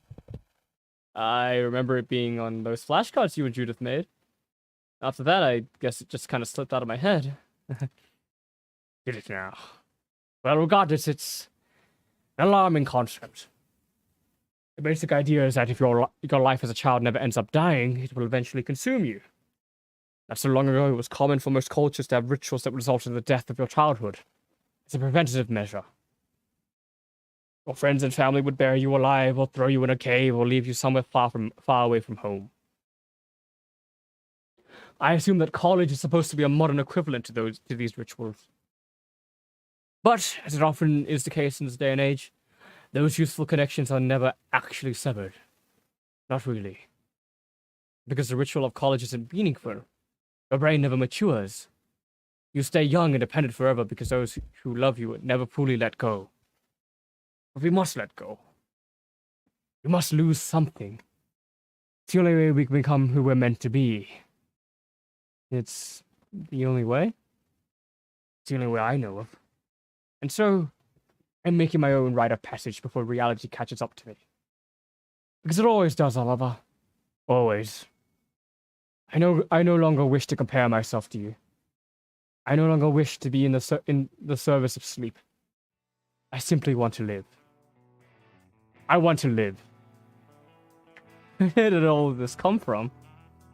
Isn't right. If Emil really wanted to leave, then I would have known, right? I would have been evolved somehow. I would have been needed. You're being stupid. What about Judith? Sure, most of us are leaving, but that only makes it so there's more room in her life for you, right? Emil laughs. And thus the final carrot has been dangled in front of me. I have no intentions of weighing Judith down with my desires, Oliver. Not anymore. I may be idealistic at times, but I'm no simpleton. I will present no overgrown child for her to nurture. Judith is free to live as she wishes, just as she's always been. After all, you're not the only one who can benefit from a clean start. And unlike you, it's pretty clear that Judith knows what she wants out of all of this. I feel like that's something that's worthy of our respect, don't you? So you're gonna give up on her? Is that it? Is that really your definition of respect? You'll just fly away? Fly on out of our lives? I thought shit like that was selfish, Emil. It might be to some degree. There's a hopeful, selfish curiosity to it. Much like how I was curious to see if you were responsible for Andy and Ashton's departure. But as it turns out, they didn't need you to leave. Them leaving has nothing to do with us. Nothing? Nothing at all. At least not from what I gather. Them leaving was likely just another selfish act completely independent of you. It's like how it is for me. But even if that's true, I still forgive them. I forgive them for being selfish. Why should you? Because if there was ever a time in our lives to be that way, it's now. We're finally adults. We have to act. Otherwise, everything about the people we'll become is going to be decided for us. So yes, I may admire Judith, but I'm not going to die for her. And I'm not going to die for you either, Oliver. If that makes me a villain in your eyes, then so be it. I don't think we're important enough to be villains or even heroes for that matter. I think we're just people. And people only have complete control over themselves. I can't control what you want you to think of me for leaving, but I can control how I feel about it. And that control will be the key to victory. My victory. Emil leans back on his heels and launches himself off the floor in one swift, vigorous motion. Can I have my ticket back by any chance? I prefer not to walk back to the library if I don't need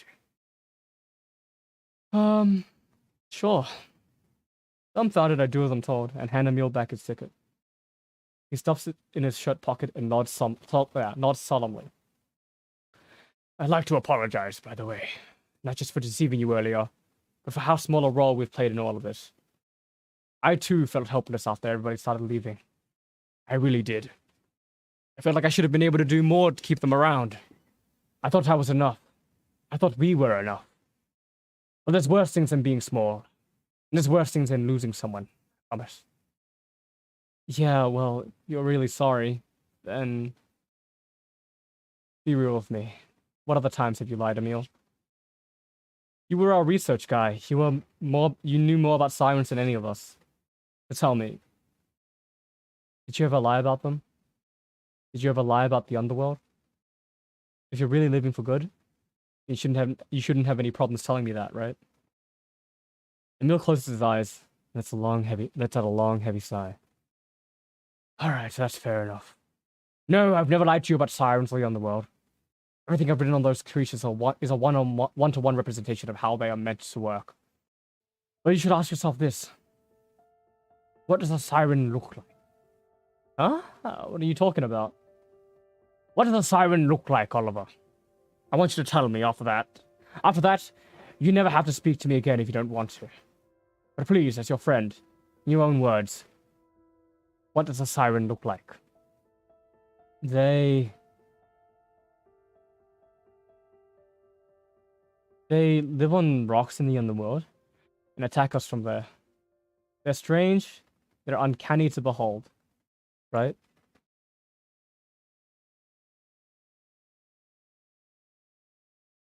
Emil puts his hand on my shoulder. I see. That's where we're at. Don't worry, Oliver. You shouldn't worry. You may be small, but you aren't powerless. You have all the skills you need to win your life back. You're not Mersault. You're not Raymond. You're not the people you've read about. Emil moves past me and begins walking down the hall.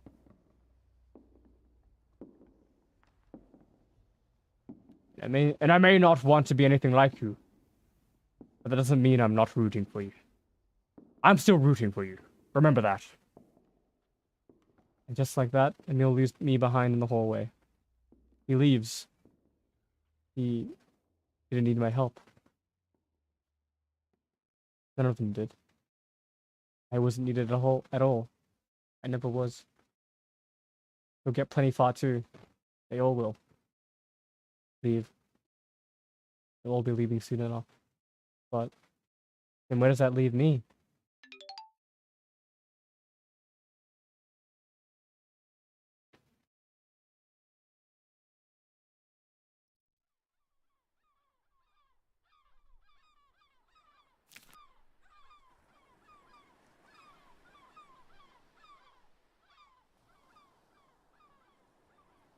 What page did I just unlock? Dude, I'm so stupid.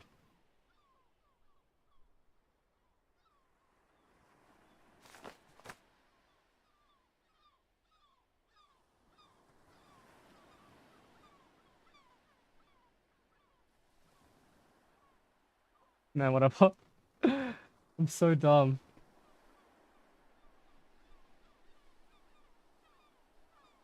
Was it this one? Didn't I already have that one? Anyways. I'm so freaking tired after that one. Passing by Violet's house on the way to the beach reminded me. Just sleep. I don't think anybody would begrudge me for sleeping at this point. It would come so easy, like gravity forcing cool water down a dry, cracked throat. Like laying on my back, drifting out to sea.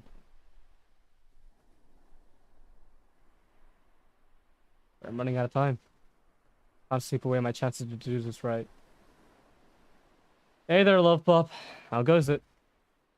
Hold that thought, okay? I'm almost done here. Wait, really? You almost done with the painting? Yes, give me a couple more minutes, and then I'm all yours. I really need to make sure I don't mess this up, though. Alright? Got it. I sit down next to Violet in the sand and do my best not to be a distraction. The look of concentration on her face is absolutely commanding. As if nothing else in the world exists for her. There is only her goal and the will to see it through. I love her when she's like this. Normally it feels like the whole world has the heat of its eyes turned to me. But Violet only looks at what she needs to. I could honestly do this forever, simply admiring her focus. Scanning the way her hands move with such deliberation and purpose. But I'm not allowed, am I? It's in the endgame now. There won't be much left for us after this. And after she's gone, after she's done doing what she needs to do. Okay. I'm calling it. I think we're done here. I don't think it's gonna get much better than this, unfortunately. But it's out of the brain and onto the campus. But that's what matters.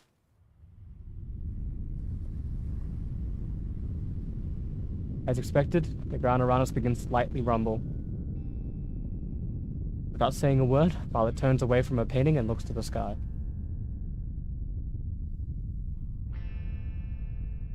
Her expression is heartrending, but restful. The face of a true artist. My numb fingers reach for her hand and slide down the shallow canals of her palm. I expect the skin to be warmer here. Warm from use and purpose. But it's cold, the bottom of the ocean. Like a bed of wet sand. So I watch the rocket go. We watch it until it's pushed from our vision. Humans sure are lucky, aren't they? Fish gotta live in water, crabs live in the sand. But people can just go wherever they like. Doesn't matter if it's hard or dangerous or entirely pointless. If our species wants to go somewhere badly enough, then it's inevitable. Rockets prove that. Only human beings would be wistful enough to come up with such an insane concept. They're the ultimate symbols of our ambition and curiosity. You're lucky to be part of such a blessed group, Oliver. Even if things are tough right now, you're still very, very lucky.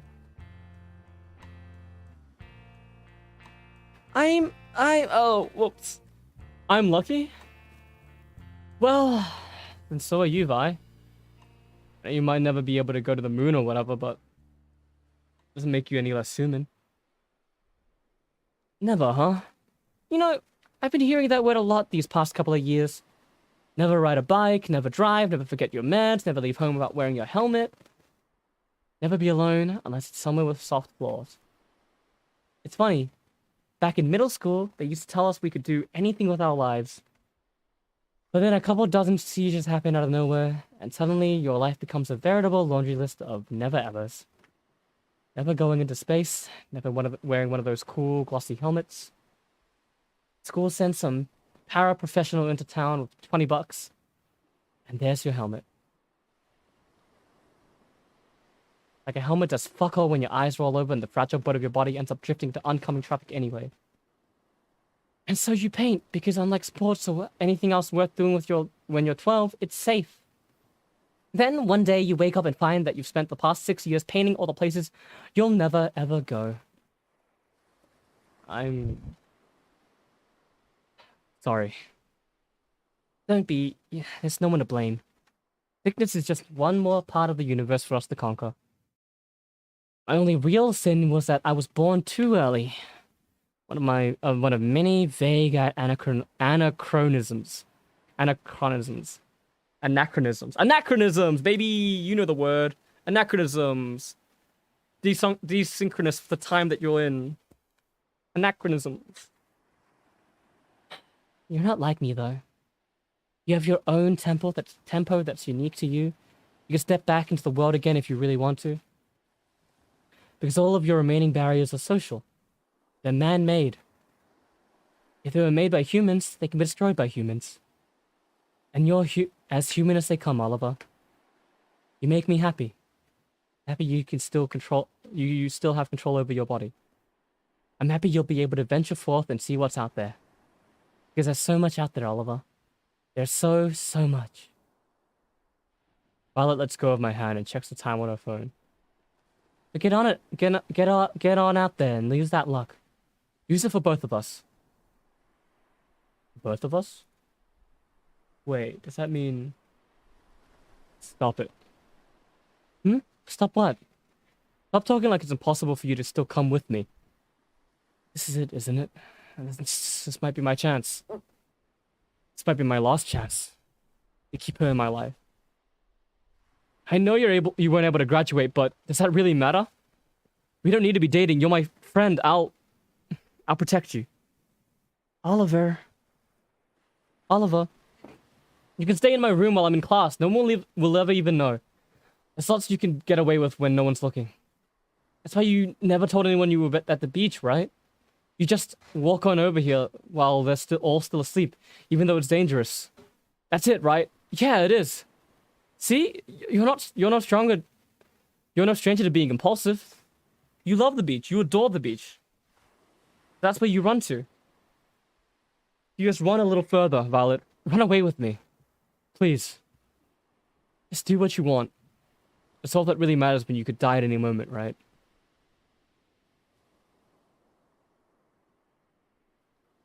I see. A vague, helpless feeling. That's all this ever was. That's your moon. That's what's been calling out to you. That's what's been bringing you here. What? Oliver, you know for a fact that I hate the beach. I always have. The nagging seagulls, the way the ground just clings to you. Our first conversation back in junior year was about how overrated this place was. I never willingly choose to plant myself here. No, that's not... I take a taxi to the beach every morning because even from 5 feet up, the sand is soft enough to cushion a fall. Me? Impulsive? Oh, please. The beach is just one of the few places I can truly be alone without worrying about splitting my head open. Don't you see? What I want isn't all that matters, Oliver. And how could it be? I'm not breezy or rich enough to just live in the moment, or whatever. I can't ignore it all like I'm some sort of brainless fairy tale gremlin. That might be someone's reality, but it's not mine. And if I'm going to keep on living, I have to acknowledge what makes my head different from everyone else's, even if I despise it. That's why I'm here. That's what it really means to need something. Holy shit. I'm choking on my own spit. A mundane, all-consuming dependency. It's not some vapid impulse. It has nothing to do with what I want. And agreeing to be your roommate didn't have much to do with you either. It didn't? It's not that I didn't adore you, but living with someone who loves me, someone who obviously loves me, was the only thing that sold my family on college being safe. That's why we agreed to do it, right? Being with you was the only thing that made me think everything would be okay. But even then, I never needed you, Olive. Not really. But do you even want to be needed? Do you really want to be reduced to something as mundane as water, or food, or safety? Do you want the whole of your existence to be a begrudging, necessary part of my own? Do you want to be the center of this universe? Because after having to sleep with my door open for 6 years, I can say with conviction that there's nothing I want more than my own space. And we're the same that way, Oliver. I know we are. Can't you see it? I don't want to run away with you. I don't need you to be my hero. There are no heroes in Siren's Call. There's only us. And I need us to live. Is that really so hard to understand? I can't keep her around. I can't do this. Come with me. Come with me to college. No. Please! I can't. I can't. Why not? Why is it like this? Why am I like this? Why does everyone always end up going away? It can't end like this. I did everything I could. It can't end like this. She's lying. She's lying. She's trying to get me to hate her so I'll be more okay with us breaking up. No, it's not just that. She's wrong. She has to be. There's nothing bad about needing someone. That's what couples do. That's what friends do. They need each other. Friends protect each other. Friends need each other. Friends need each other.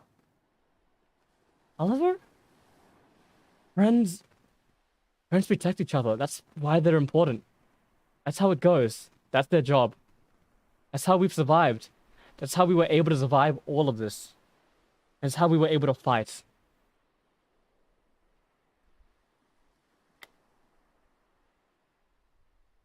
That's how we were able to kill the boss. Sirens. The sirens are the key to everything. If what Violet said is true, if independence is really what she wants, then she would have never wanted to depend on me.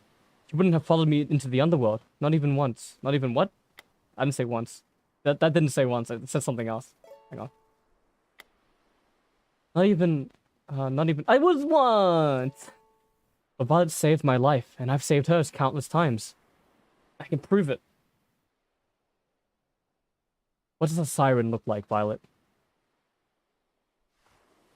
The siren the six of us fought with our backs to the wall. Siren that's burned into your memory. What does it look like? That's right. Even if I can't describe one perfectly. A painting's worth 1,000 words. 1,000 words should be more than enough for me to win this. That's right, Emil. I could still win. I could still win. I grab the back of Violet's painting. Flip it over. And see a completely blank canvas. The sirens? They live on the rocks in the underworld and attack us from there. They're strange. They're uncanny to behold.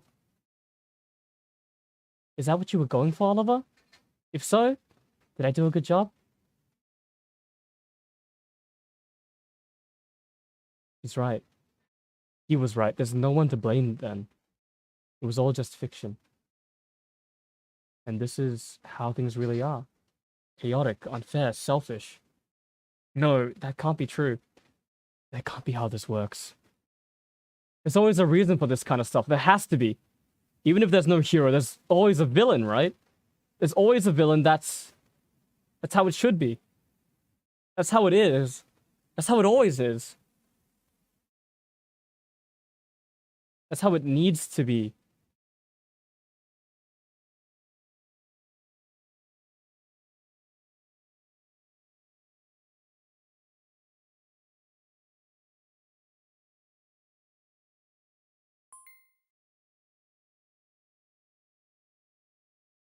That's a lot to take in.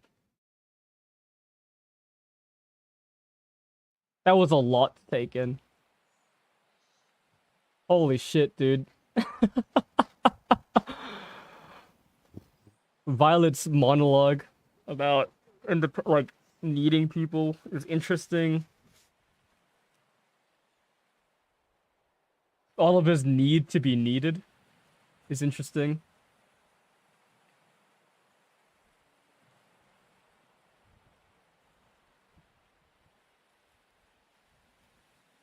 Trying to use Emil's words on Violet when Emil's words failed on Oliver, right? I don't... There's a lot to digest. I'm just gonna press continue, because I'm running out of time. We're halfway through my time. If you saw me turn into a villain, would you leave it the same way people skim over long poems? Oh boy, this one's gonna be tough.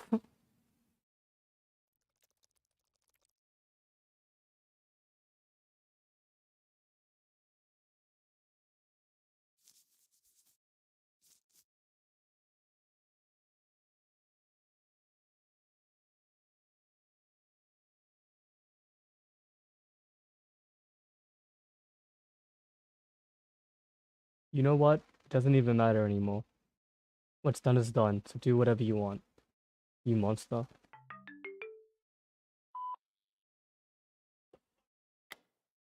Oops, I pressed log.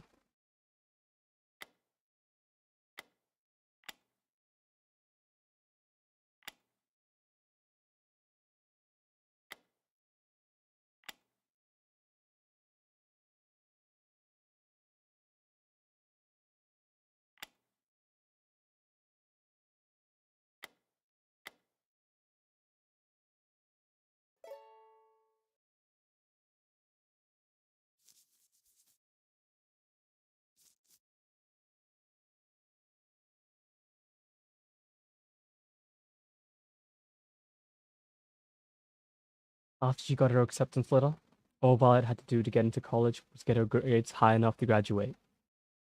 She missed a lot of stuff because of her seizures at the start of the semester. At least now there was some hope.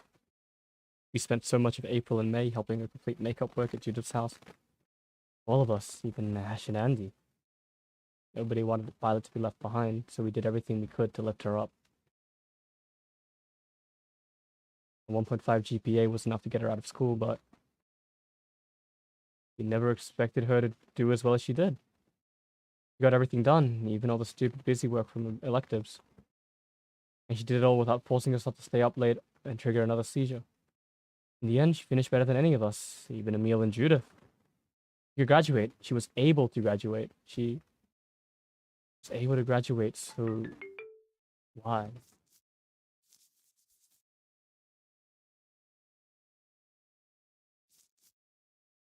I can't click on that again. Now, let me click on check voicemails just so I can go gallery. What happened?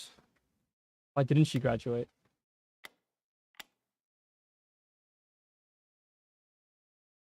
Oliver's move Bristful. Freaking stands, dude. The personas. They look more like personas. I'm gonna take a sip of coffee real quick. Ah, that's good.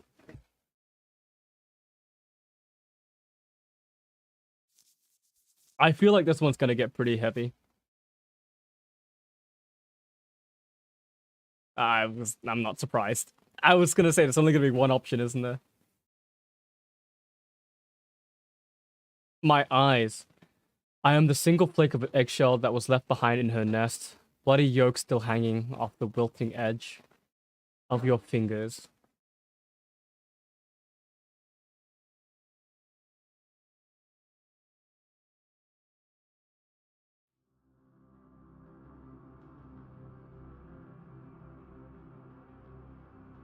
I am the flower that was never allowed to bloom.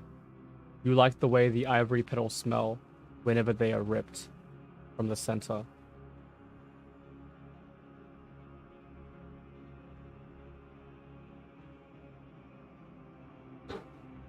There was wax in your ears. You never heard my voice, and so there's not much I can do to make you see its worth. But your false sense of masculinity will turn into driftwood someday. Oh man! Literally, I have to do some literary analysis, I guess. You'll yearn for when we both were children, but then at least we were easy to please, and built of indestructible fire, or the definition of play changes.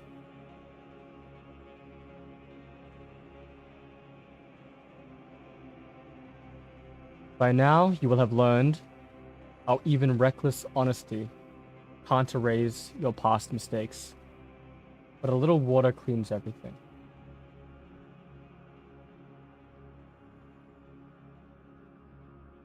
Why is it so red, dude? Soon, there will be silence inside you, as thick as the stench of bitumen and blood. You will not make it up to heaven.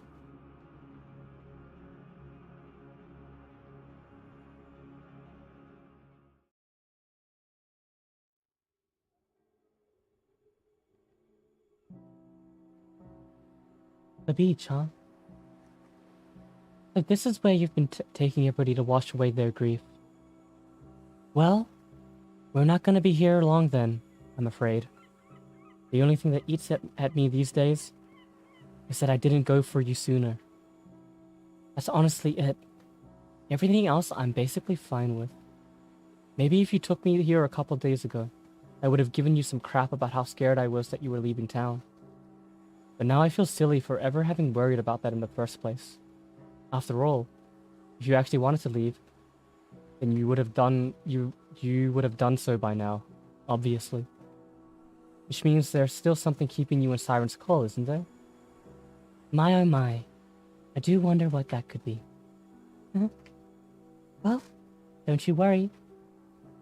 You're a patient boy. I'm sure you'll end up getting what you want in time. Until then, just relax and trust the chemicals. You are still on vacation after all. So why not act like it? Oh, she changed to a smile right before the end of that.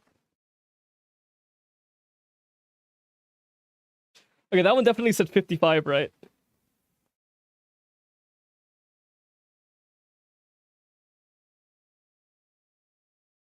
That one definitely said 55.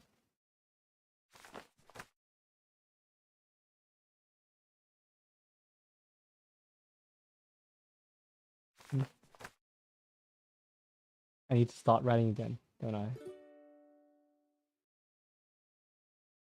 It's now or never. Last chance to move on, Judith. Last chance.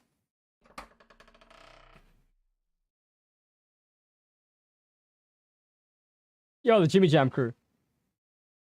There she is, waiting alone in her house like always. Just us. It's just us, right? Looks like it. Did you have it any other way? Are your parents ever coming home by any chance? There are no parents here, Oliver. Oliver, haven't you noticed? There is only us. Us and whatever remains of summer vacation. Please, use this opportunity to make yourself comfortable. I do as I'm told, and I sit next to Judith on the couch. Her glossy coffee table is, of course, completely decked out. Freshly picked flowers, platters of powdered cookies, a massive pitcher of sweet tea. A lavish display, as always. You really do go all out, don't you? If you're going to do something, you may as well do it right. Wouldn't you agree? You know I didn't come here for you to butter me up, Judith. I came to say goodbye. That's it. No matter what's been said before, you're still my best friend. And this old life of ours deserves a proper send-off. Make no mistake, that's all this is. One last chance to say goodbye. Nothing more. This is it. This is the only thing. This is it. This is the only thing left for me to do before I can leave this shitty town. After that, I'm home free. I can do this. I won't be swayed by pleasantries. I'll make my peace here no matter what. Is this the part where we're supposed to fight? Then after our throats are red and cracked from shouting, you rub my shoulders, kiss my cheek, and tell me everything will be okay? Is that what this is? No, it doesn't have to be like that. I don't need to fight you, Judith. We know each other well enough to avoid something like that. We could be amicable about this. Amicable about this. It's just like you said. If we can do something right, then we might as well, you know. Judith closes her eyes for a moment and sighs. That meek little boy I met all those years ago in choir practice? You're nothing like him anymore, are you? And you're nothing like that nerdy girl who used to ramble on about the chemical composition of rocket fuel. People change, Judy. It's fine. It's fine, huh? Alright. If that's the case, you're in luck. You feel the same about this then. Wait, really? Of course. Today will be your christening and nothing more. Judith pours me a glass of sweet tea and places it gently in my hands. Oliver, don't drink the fucking tea! Afterwards, she cracks open a can of flavorless seltzer and raises it up. A toast. To the future you want more than anything else. May the memory of our friendship be adequate fuel for your journey. A pyre burning all the way to the heaven itself. Judith chugs her beverage down with all the vigor and rage of a traitor queen on the day of her execution. Cannot help but imitate her and finish my entire glass in one powerful gulp. Wow. The whole thing? You drank that whole thing. Of course. It's emblematic of my future, right? It seems appropriate to chug it down in one go. Okay, wow. Yep. I was not expecting that. Nope. I mean, it was a really, really big glass after all. Oliver! Judith chews on her pointer finger for no discernible reason. You might want to lay down on those pillows over there, Oliver. But first, you should definitely hand me that. He snatches the glass out of my hand and dashes over to the kitchen. Boy, you always just take whatever you're given, huh? Don't you know that'll get you in trouble sometimes? A few seconds later, she comes back with a massive cup of tap water. Quick, drink all of this as fast as you can. Don't worry about spilling it, just drink. Her tone is disturbingly frantic. Judith? Stop looking at me and drink! Please! Oh man, I drank too much of the drugs, man! I gulp down the water as fast as I can. A little difficult for some reason, but I managed to finish all of it. Okay, good. Lie down, now. Okay? I do as I'm told, but as my head lowers itself onto the pillow... Dizzy. Really dizzy. Beauty?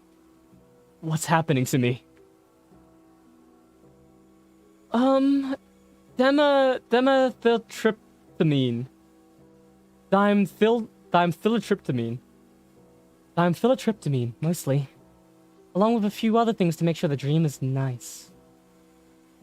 What? Hard to think. Am I dying? No, you're not dying. I'm only doing my job and giving you some more time to think about what you want.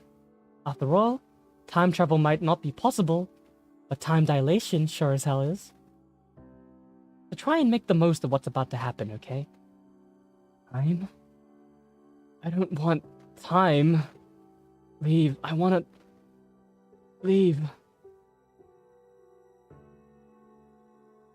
You don't know what you want, Oliver. Going to college? Having a girlfriend? You don't know why you want any of it, do you? I'm simply giving you time to figure it out. I wasn't expecting you to drink the whole damn glass, though. Oh well. At least the tea is more diluted now. So just relax and trust the chemicals. It's better that way. I'll be here the whole time. Don't worry. I can feel the solar rays from Judith's hand begin to pearl my skin. The way she strokes my hair, it burns. It's coming through my skull.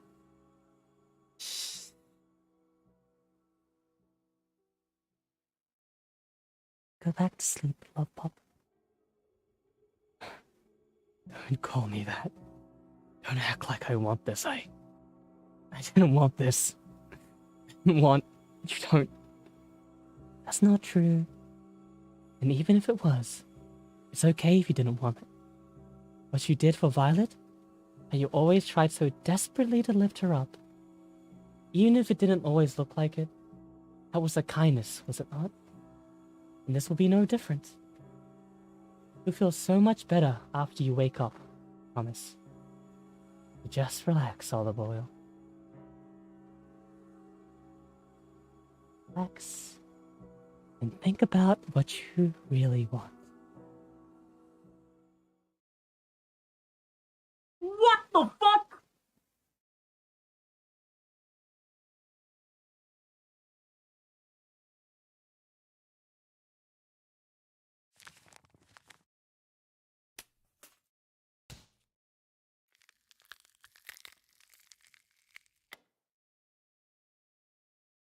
The scratched up paper from the logo with a brain.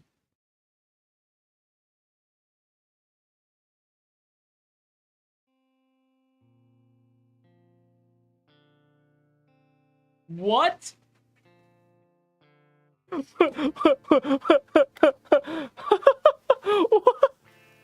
What?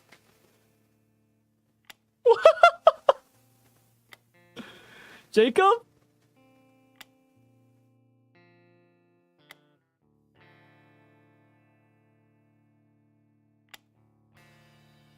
Damn, girl.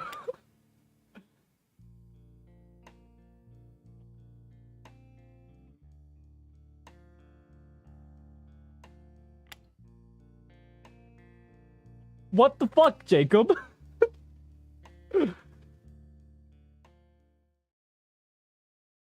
I'm pressing continue. I'm pressing fucking continue, dude.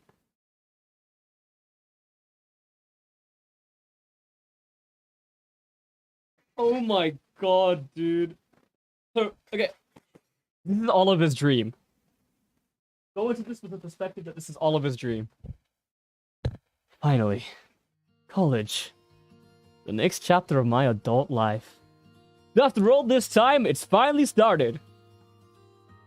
Alright, that's the last of my stuff. We're both unpacked now, right? I still have a box or two, but that's fine. You sure about that? You tend to put these kind of things off for a real long time. Like a really, really long time. Oh well, I guess I'll have to make sure you're properly motivated then. How about one humiliating painting of you for each day you're still unpacked?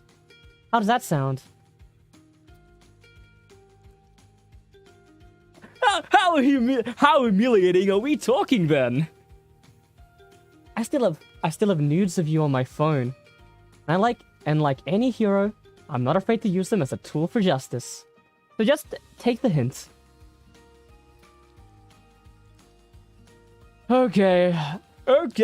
I'll unpack tonight for sure. Let's go! We got Violet! We got Violet reputation, baby! Let's go! I'll hold you to that. It would do you well to avoid evoking my wrath. Violet reaches into her back pocket and pulls out a cell phone. Just got word from Judy. Turns out the cafeteria is open. Kind of strange it would be though, considering classes haven't even started yet. Looks like we'll get to see what the food is like earlier than expected. What a treat. Violet grabs my hand and pulls me towards her. Let's go then. Judy's also at college with us? Any luck? We'll be able to get there before things get super crowded. Your hands are extra soft today. My hands? Violet looks down at our tangled fingers. Yeah. Sorry, I forgot that wasn't allowed anymore. Violet's hands melts away from mine and hangs meekly at her side. My bad. Anyway, we should get walking. I'm pretty sure the cafeteria is this way. I fucking hate this, dude. Get me out of here. At the base of a rather steep hill sits the cafeteria. And on top of the entrance of that cafeteria... And so the dynamic duo has finally made their appearance. It's fucking Ashton! Alright, I like this. I like this again. You guys sure took your sweet time. Don't get on them for that, kiddo. You spent like 5 minutes picking out what hat you were gonna wear today. They're hardly one to talk. They're not just hats, Sandy. They're snapbacks. Snapbacks. Get it right. Is calling it that supposed to make you feel manly or something? If it covers your hair and shades your face, it's a hat. Plain as that. Ease, you two. There's no need to be so pedantic. Oh my god, everyone's back. Everyone's back. I seriously feel like I'm being ganged up right now. What? No, not at all. If we had enough time to wait for them out here, then clearly your affinity for headwear was never much of an obstacle in the first place. Besides, I think the name is super cool. This is just being a big fan of monosyllabic words. Rude. I knew it! Let's go, Judith! See? Got him with the monosyllabic burn, baby! Still, I do wonder, what is the etymology of snapback anyway? The what now? Sorry, what I mean to say is, why do they call that? Dude, it's like all my slice of life dreams coming true. All my friends are safe and happy. This is fine. This is fine. I mean, snapback is just a flat bill that has snaps in the back instead of being flex fit. Can we stop talking about fucking hats now? My friends, they all managed to make it here. God, I miss this. I miss this so much. Oh, sorry, I forgot my Oliver voice. It's good to see you guys! And just like that, they're all pulled back together. Same goes for you, Captain. Same goes for you, Captain. What the fuck was my Andy voice? She's been gone too long, dude. Agreed.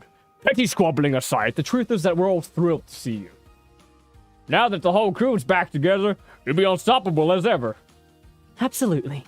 This place better watch out. By the end of the freshman year, there won't be a single soul on campus who doesn't know our names. And that goes for all of us. No matter what happens here, we won't neglect each other anymore. Judith extends her hand outward as a clear peace offering. Is that okay with you, Violet? There's a heavy tension in the air as we wait for Violet's response. Her face is still at first, as smooth and unchanging as a slab of clean-cut marble. Eventually, though, her face sculpts itself into a wry smile. So it takes the six of us to make that happen, then? Is that what you're getting at? Is that what you're getting at? Of course. We're not the Midnight Guard without you, Violet. I'm sorry for not acknowledging that sooner. Don't worry about it. It's not like it really matters at this point. Because we aren't the Midnight Guard anymore. Violet grabs Judith and pulls her into a tight embrace. Now that we're here, we can be what we have always been. There's no heroes here, Judy. It's just us. Just us friends. Just the people who love each other. We're adults now. None of us have time for resentment. It was always such a worthless emotion anyway. I could never turn it into anything decent. Having said her piece, Violet tries to pull away from Judith, but Judith pulls Violet back into her, burying the side of her face into her friend's shoulder. It's not forever then, right? I was certain that you were gonna be gone forever. Thanks for this. Thanks for forgiving me. I'm sorry. I'm so sorry. Judith's words are punctuated with harsh, ugly sobs. This is it. Our one last chance to heal this shattered, broken body of ours. Still, even as this tiny, vulnerable part of us begins to heal, the bigger heart of the world beats on. As the rest of the freshmen begin to trickle into the cafeteria, the four of us simply observe, giving Violet and Judith all the time they need. This is fucking wild, man. Bro, I haven't even finished the game and I'm already reading fanfiction. Here's my Siren's Call AU where everyone went to college together. I don't know why. I'm laughing at it, but I'd kill for that too. At this point. Does that map actually have New Zealand on it? The hell? Or do I just not know where New Zealand is? That map might not have New Zealand on it. Here? Where the fuck is New Zealand? The cafeteria isn't as nearly as crowded as I thought it would be. Because of this, it doesn't take long at all for me to load up a couple plates and find a table for the 6 of us to sit at. Okay, this is already a huge upgrade from our old cafeteria, right? Indeed. Unlike a public school, this place seems perfectly designed with a busy student in mind. Right? I could definitely get used to this. There is a very real chance it's only this nice for the opening ceremonies, though. But I seriously hope that isn't the case. This salad bar alone is incredible. You're such a herbivore, Vi. Makes me wonder what it would take to get you to eat some meat for once. I don't like meat. You know that, Judy. Doesn't mean you don't want to try it, though, right? Judith picks up a chicken wing from her plate and waves it around like a handkerchief. Aren't you curious? Curious? It's yummy. Judith the fucking carnivore. Yeah, no. Anyways, we're missing someone, right? Anybody seen Ash? No way. You guys have chicken fried steak? Hell yeah. Is there a limit? Give me 7. Still getting food, it seems. It only takes a few more seconds before Ashton makes impact with the table. Alright, it's official. This place is godly. They legit have everything here. They even have country gravy. Country gravy is the best. Brown gravy is just generic shitter gravy. Anyone who thinks it's better belongs in a garbage can. Who are you even talking to right now? What? You don't like gravy? You don't know what it's basically meat juice, right? No thanks. Too fatty. You're freaking weird, Andy. And you're gonna die at the ripe age of 32 if you keep eating like that. Ashton shrugs and begins cutting through one of his many steaks. Oh, Ashton. Guess I'll die then. Andy glares at Ashton one last time before turning her attention toward the rest of the table. So, what's the game plan after this? Judy and I were planning on going to the city at some point, but if you guys had something else in mind... Actually, considering the circumstances, there is something that 6 of us should probably discuss before now that we're all fortunate enough to be here. Emil looks over at Violet and signals to her with a distant nod. He's right. It's about how things are developing back home on the island. Oh, I've been wondering that too. Emil found another entrance to the underworld, right? One on the north side of the island? What's the deal then? Are things still dead on that side too? Emil spins a thin cord of spaghetti around his fork and politely scarfs it down before responding. He's a hungry boy. Not exactly. While the northern train station does have lockers similar to the ones at our school, the ecosystem in that part of the underworld is slightly different. You don't say. Different how? Traces of Siren activity, for starters. Alien-based residue leading into the station, massive slates behind the help desk, all clear signs showing that the employees there still have that part of their cognition intact. But that doesn't make any damn sense. We killed all the sirens, didn't we? You and I went on patrols for weeks and didn't see shit. Indeed. I thought the same as well. Which is why Emil and I went the next day to scope out the employees. And get this, they were completely normal. What's more, the 2 of them were absolutely terrible at their jobs. I took the lady at the front desk like 20 minutes just to print me a ticket to Orlando. I even got yelled at for trying to buy something from an out-of-order vending machine. Like, they actually yelled at me. It was beautiful. Like standing in the rain after a year-long heat wave. Except the rain's just shitty customer service. Ash is right. Nothing about this makes sense. No, it's so simple though, Andy. You were skeptical too. So Emil and I started to chat up the employees a bit. And you'll never guess what we found out. They both really hated their jobs? Violet laughs so hard that she kind of snorts for a bit. Oh, they almost certainly did. Siren's Call has way worse jobs than just watching over a rundown train station, though. Indeed. I don't think the emotion of citizens mattered much at all back in July. These people weren't citizens of Siren's Core. They both lived on the mainland. Port Orange, to be exact. But why does that matter? Because negativity spreads, Andy. Simply interacting with someone in a foul mood has the potential to make you feel quite awful, does it not? Then, like an invasive species finding fertile ground, those feelings begin to take root. Normal people have that kind of negativity in them anyway. It only needs to be cultivated by an outside source. Some bad customer service or unwarranted remarks might be exactly what Siren's Call needs in order to recover. So you're saying we just need to treat people like crap whenever we go back there? No, I doubt anything would really come of that. Our sirens turned into muses the moment we entered the underworld back in May. They're a different species entirely. Otherwise, the 6 of us would have started acting all lovey-dovey about everything too, right? Exactly. Interacting with the townsfolk likely wouldn't accomplish anything. They would need to interact with people who deal with their negativity in a more traditional manner. So what are we supposed to do then? Nothing. What? We do nothing. Emil and I are pretty sure that the kind of problem that'll work itself out eventually. Florida thrives on tourism. It's not like Siren's Call won't be exposed to waves of human negativity anyway.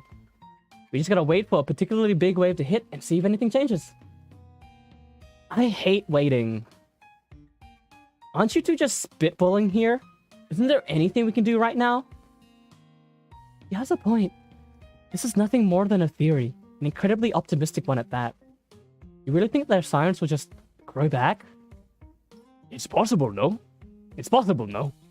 There are already at least 2 sirens in town, so we know the underworld itself was not irreversibly polluted by our actions. And like any ecosystem, it was a very real chance it could repair itself in time after being exposed to proper elements. We simply have to make sure we don't make the same mistakes again.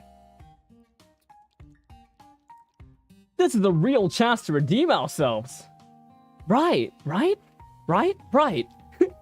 Even if all we do is wait, at least there's some hope that the townsfolk will be normal again. I guess that'll make going home for winter break a bit more interesting, at least. Merry Christmas. Everyone's cranky again.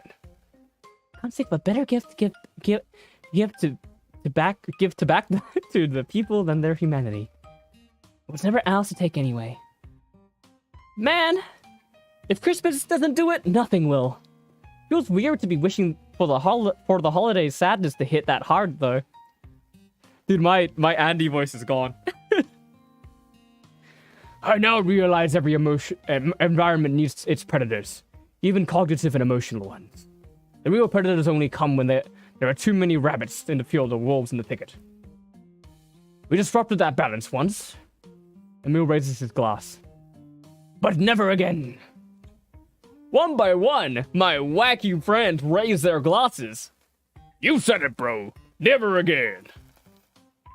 I really, really hate waiting, but you're right. Never again. Never again. Make it up to them. All of them. Never, ever, ever, ever again, damn it. Never again.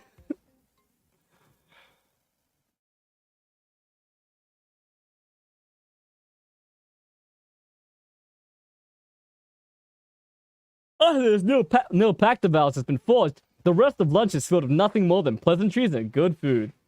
As the dregs of our little feast slide from plate to trash can, we all agree to play the rest of the day by ear and return to our respective dorms. And yet, despite our agreement to disperse, we all stay clustered together after making our way out of the cafeteria.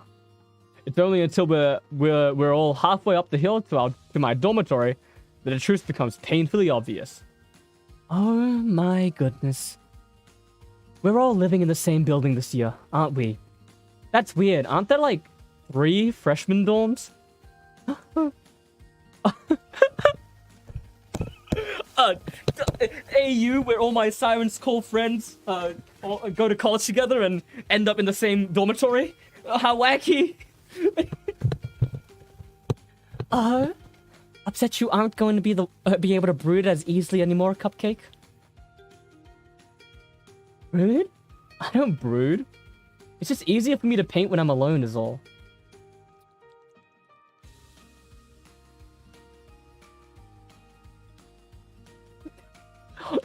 Why is she a cupcake? Let's go! Judith up! Huh? Isn't it obvious? Judith hops up and aggressively slides the front of her t-shirt over Violet's head. She's... It's because she's always so overdressed. Holy shit, Judy! Violet wiggles her head around under Judith's clothes. Get off me, you freaking dairy cow! Okay. Judith frees Violet from her fluffy cocoon. Jeez, you're as jumpy as ever, aren't you? What the heck, Judy? I almost suffocated in there. And you really need to lay off on the vanilla extract, by the way. It's not natural. Oh, don't act like you didn't love it, Cupcake.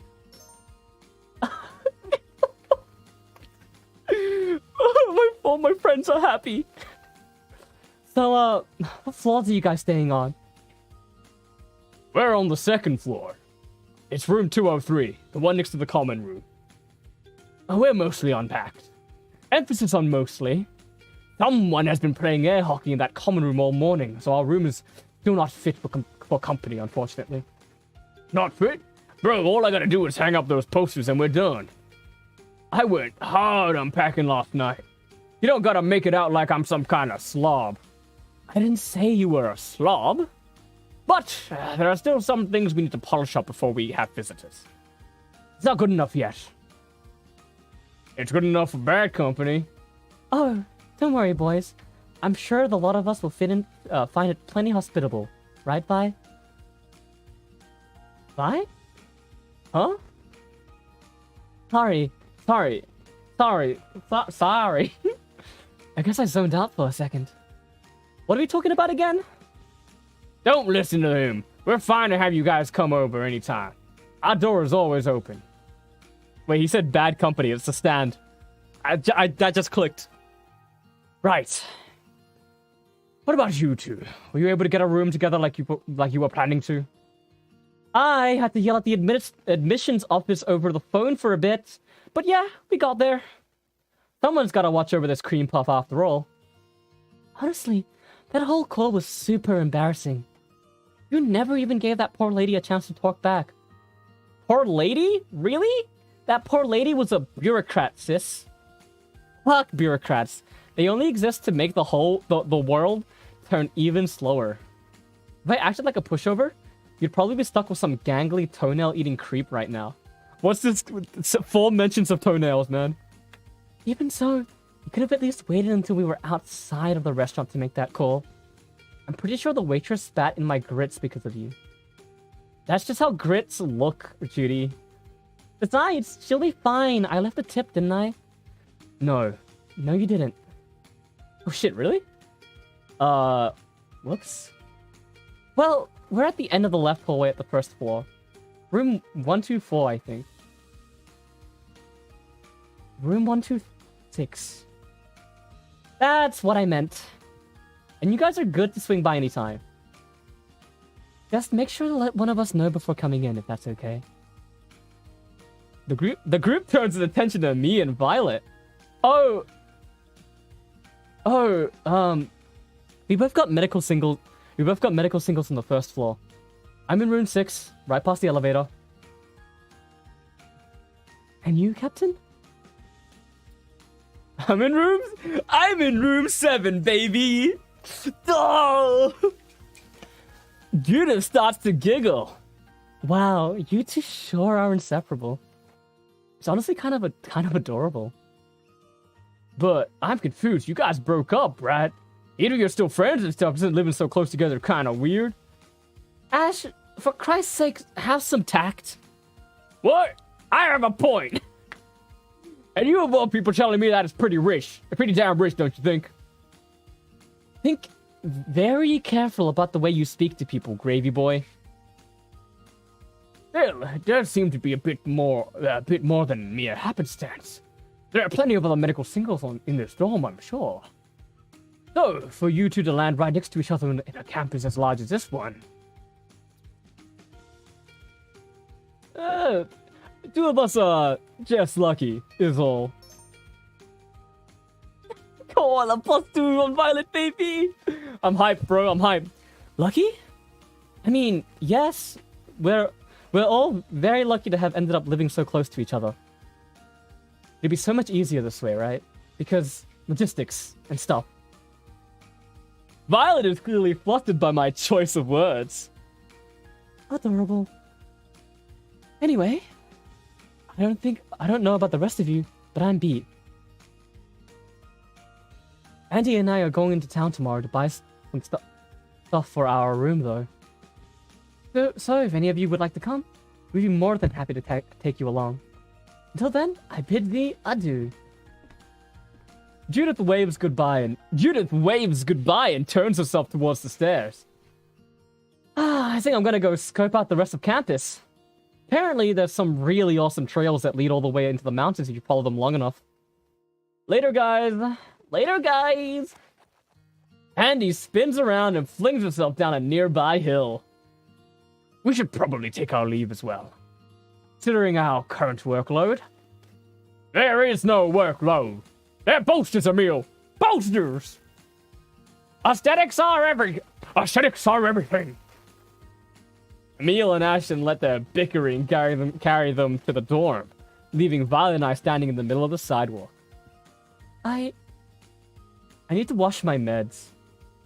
I mean, pack my meds. I need to pack my meds. Bye. Oh my god, she's so tsundere. Violet practically sprints away from me. A few seconds later, I hear the sound of the door slamming shut on the other side of the building. And the first time since we all arrived, I am completely alone. Completely alone.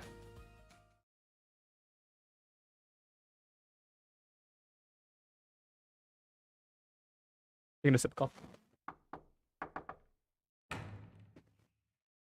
I shoved what I was working on back under my bed. Wait, no. He's still in goofy mode. I shoved what I was working on back under my bed and answered the door. It's Judith, looking as bubbly and energetic as ever. Lucky me. Lucky me. You're still here. I figured you might be out exploring the campus or something, but I wanted to swing by here just in case. So,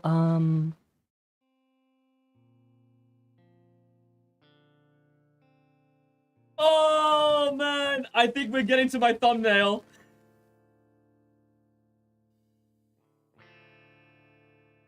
There's a stillness in her voice now, as if she is bracing herself for something painful. You mind if I come in?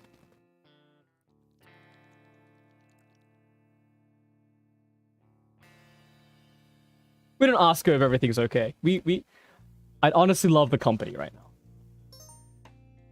I'm the gaming god! +2, +2, +2! Sweet of you to try to make me feel so welcome. Though, I'm not sure how much I deserve that right now.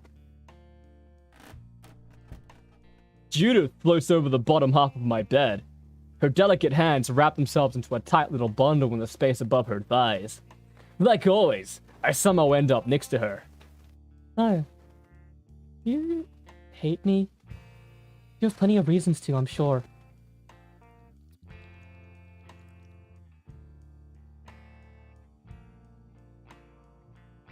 Before we start questioning, we like, hate is a strong word. That implies that we at least dislike her. What's this about? It's probably like the right social answer for this, right? But I think we gotta pander a little bit. We gotta calm her down so we can have a good, chill conversation without her running away or anything. So we're gonna do, I don't think it's possible for me to hate you. The +2s, baby! It's nice you still think of me that way. You still make yourself vulnerable by saying such sweet, lovely things. A lesser version of me would have sought to take advantage of that trust. But I refuse to be that kind of person. Truth is, I know I've been overbearing. Not just with you, but with everyone in our group. I thought Violet's choice had ended up threatening everyone's happiness. So I ignored them. I ignored her. But she had the right idea all along. Everyone's just fine now. Nobody needed my protection. Nobody needed my guidance. Nobody needed me to lift them up. Things simply worked out. It didn't even take anything to do with me. There was never any need for harsh words or swift action, so I decided to be more hands-off going forward. I just thought you should know that. What do you mean by hands off? I mean allowing myself to accept things as they are.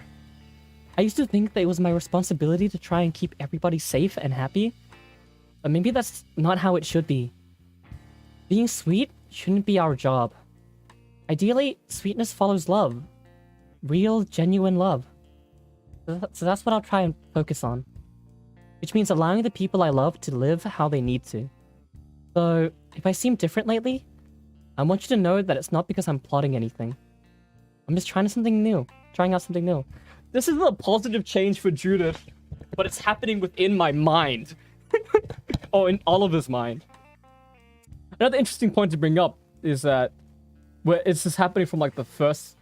I guess it was always the first person's perspective, but there's no longer like a sprite for Oliver. Oliver has become an insert character. He doesn't even say things on his own without you pressing the buttons. So it's like... This sequence is very strange. In a really good way. I really like the way this is going. I want you to... And seeing everyone again is really fun. I want you to doobie. Doobie doa? able to do what you need to do, regardless of if it involves me.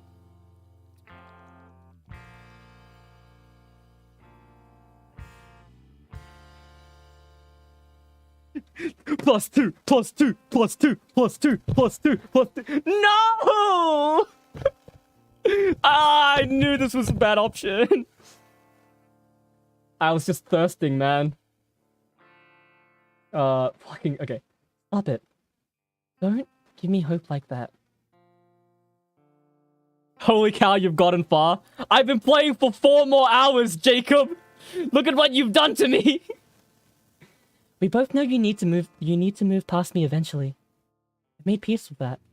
You don't know how to you don't have to try and coddle me.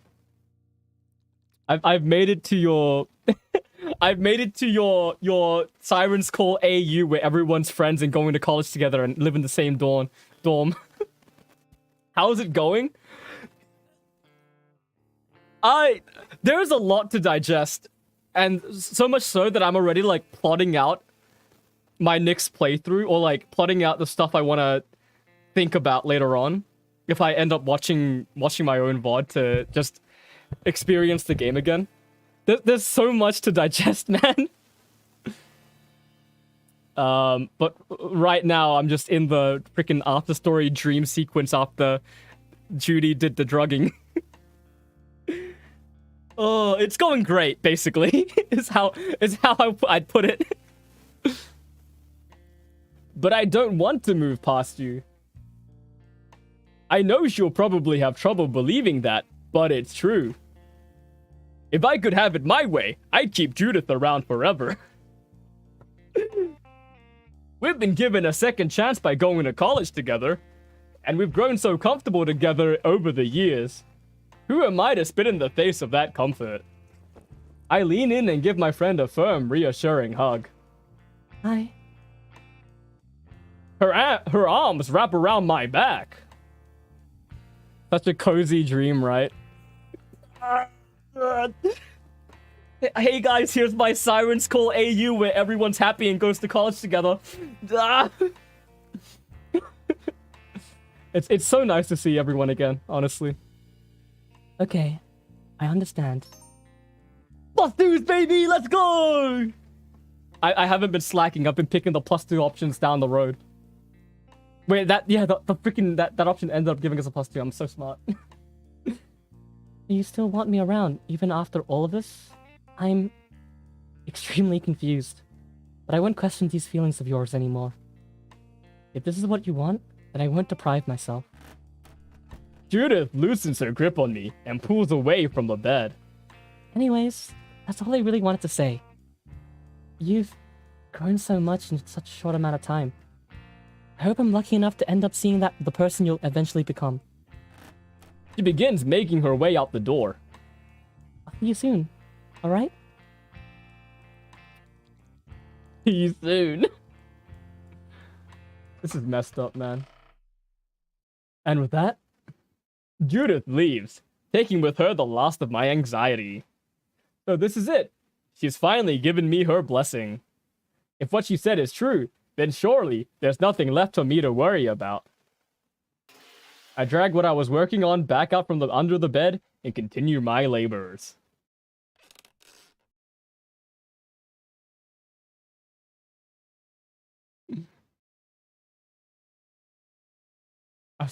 I'm starting to feel restless.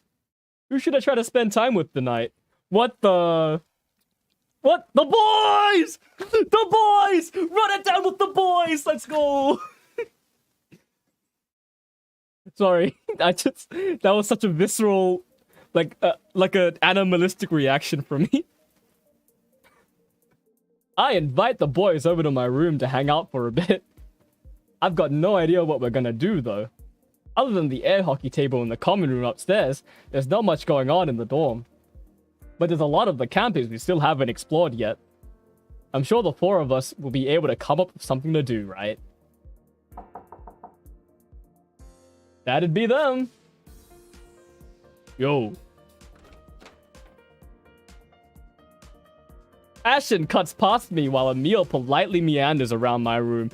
The boys are here! The boys! I missed Ashton, dude. Nice place you got here, Captain. Weird. You'd think a single room would be freaking tiny, but this looks about the same as ours.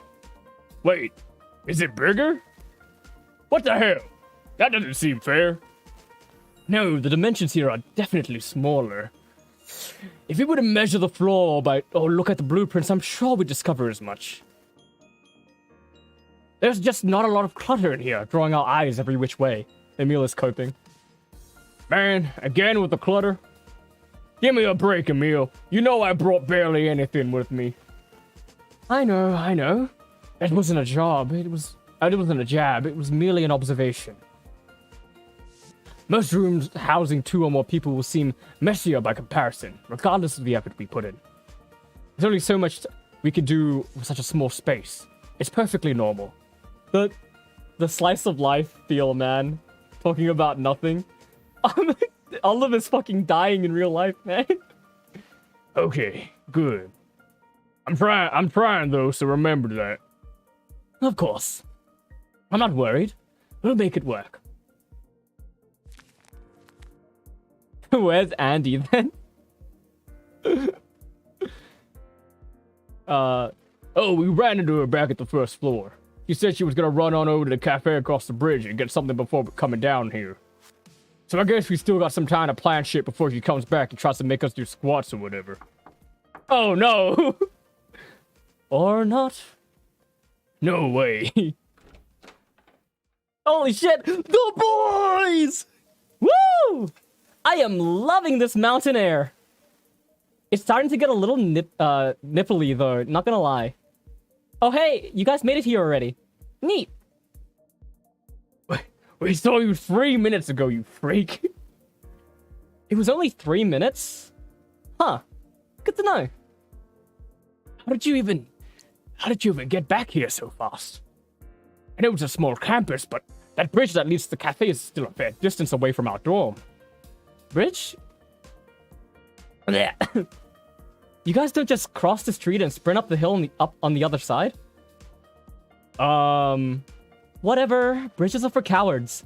It's been decided.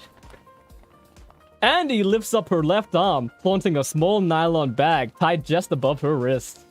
All that matters is that I got the drinks. I don't know what y'all were planning on doing tonight, but no matter what... Ah, shit.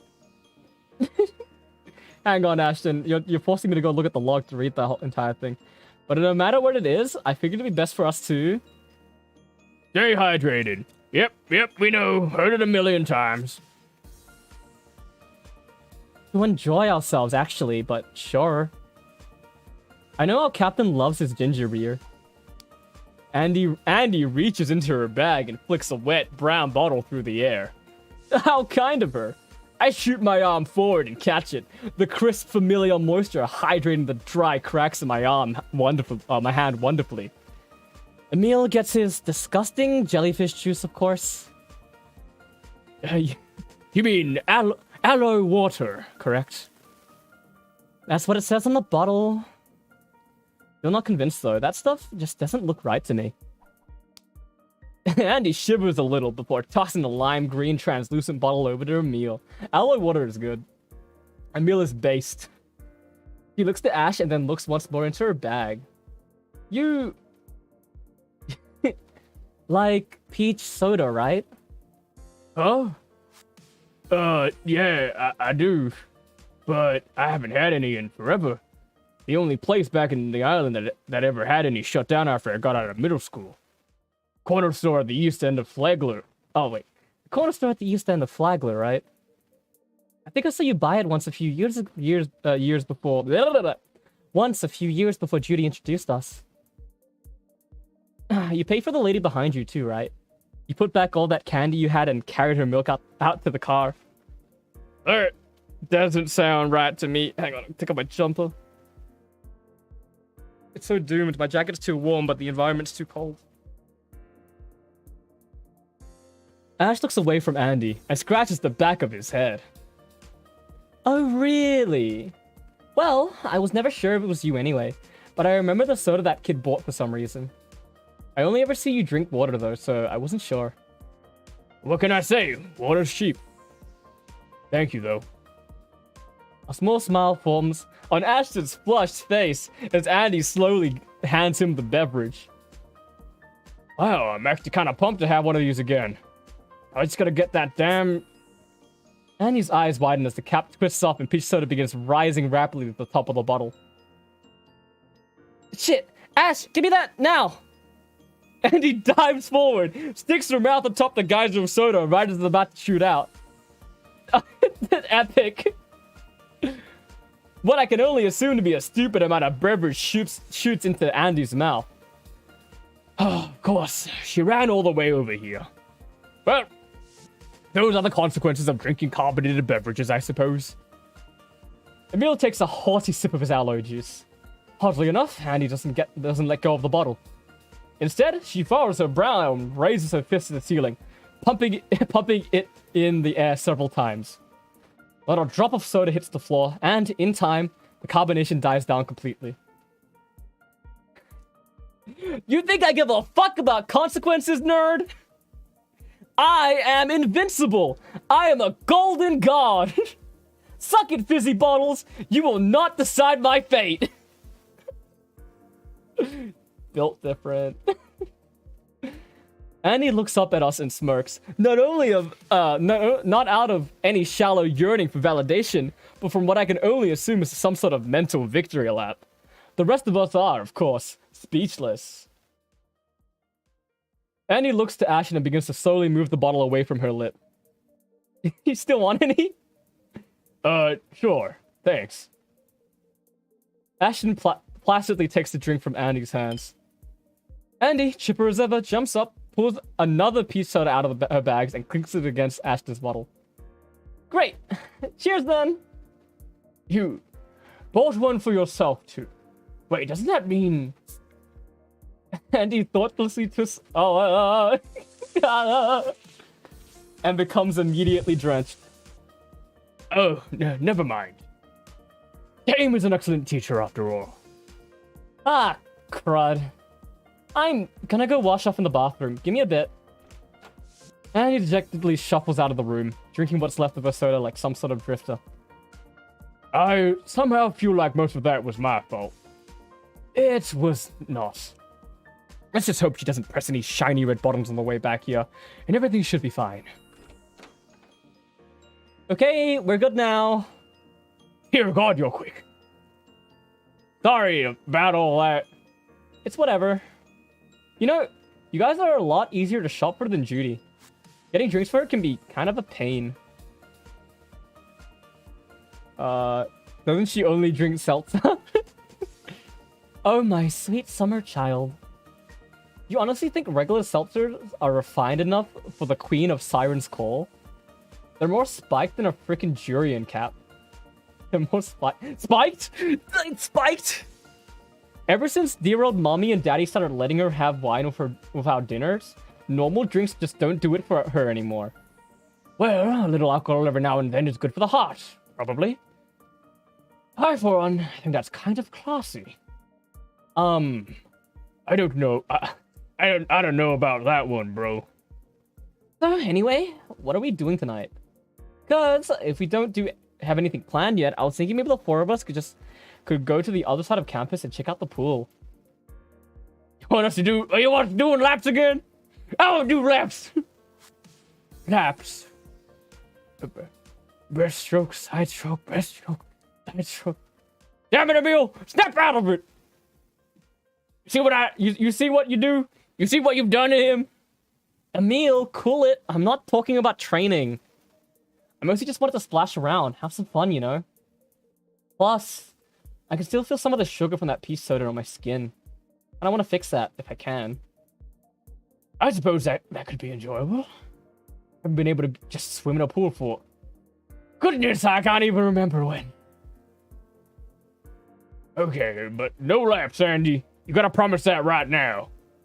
Fine, no laps. I swear on my pride as a warrior. Alright, good. That's good to hear. Nice. Let's go ahead and get ourselves changed then. But before we do, there's something I need to ask you, Oliver. Oh, right, I almost forgot myself. Oliver? Why is Emil here?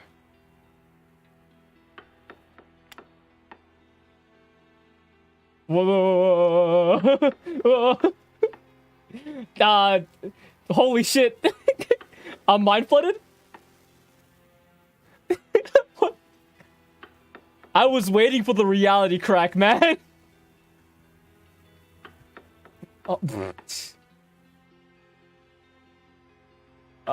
God, should I be reading? I should be reading this. Can you really know how we feel about asking us? Can anybody really know oh my god. It's the beta forms! It's the beta forms!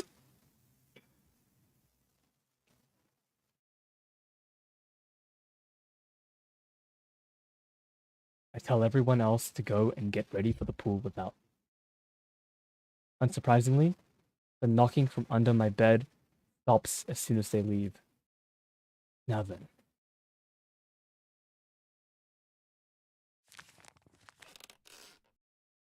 The floorboards underneath my bed are sealed nice and tight.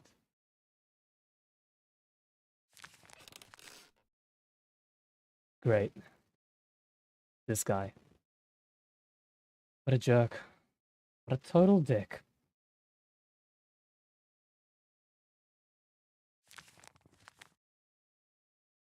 You're really not gonna leave me be, are you? Fine. You know what? Have it your way.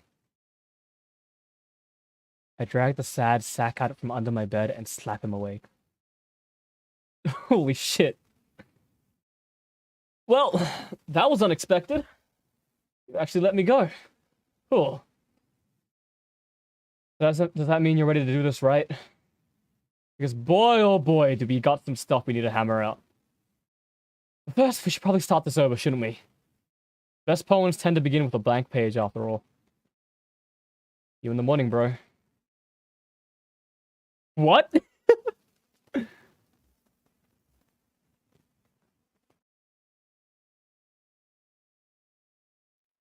Alright, are we gonna get the college stuff, but with, like, true Oliver instead of faux Oliver? Finally. College. The next chapter of my adult life. After all this time, it's Finally. Something's off. Where's Violet? She's supposed to be here. I wanted her to walk with me to lunch, so where the heck is she? Not in her room. Not just her either. Where is everyone? Maybe they went for lunch without me. I guess that could be fun. Maybe. Hey there, Sleeping Beauty. You finally made it. I turn to my left and see what I assume is the only other soul on this campus. Oh. Right.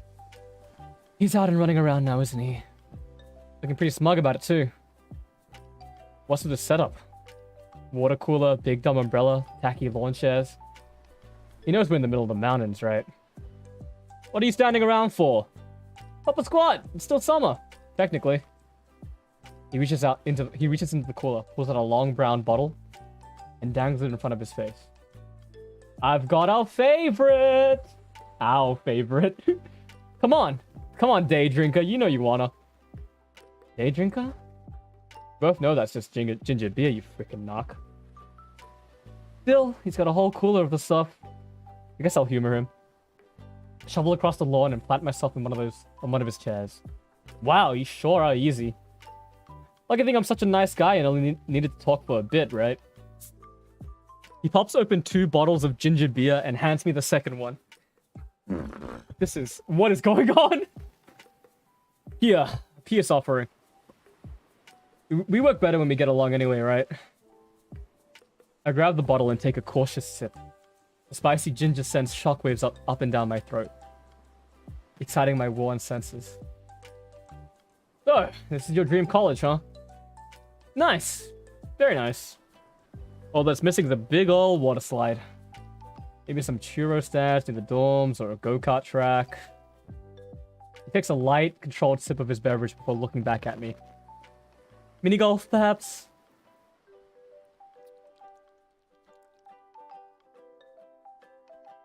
I don't want to be mean, so let's just do this.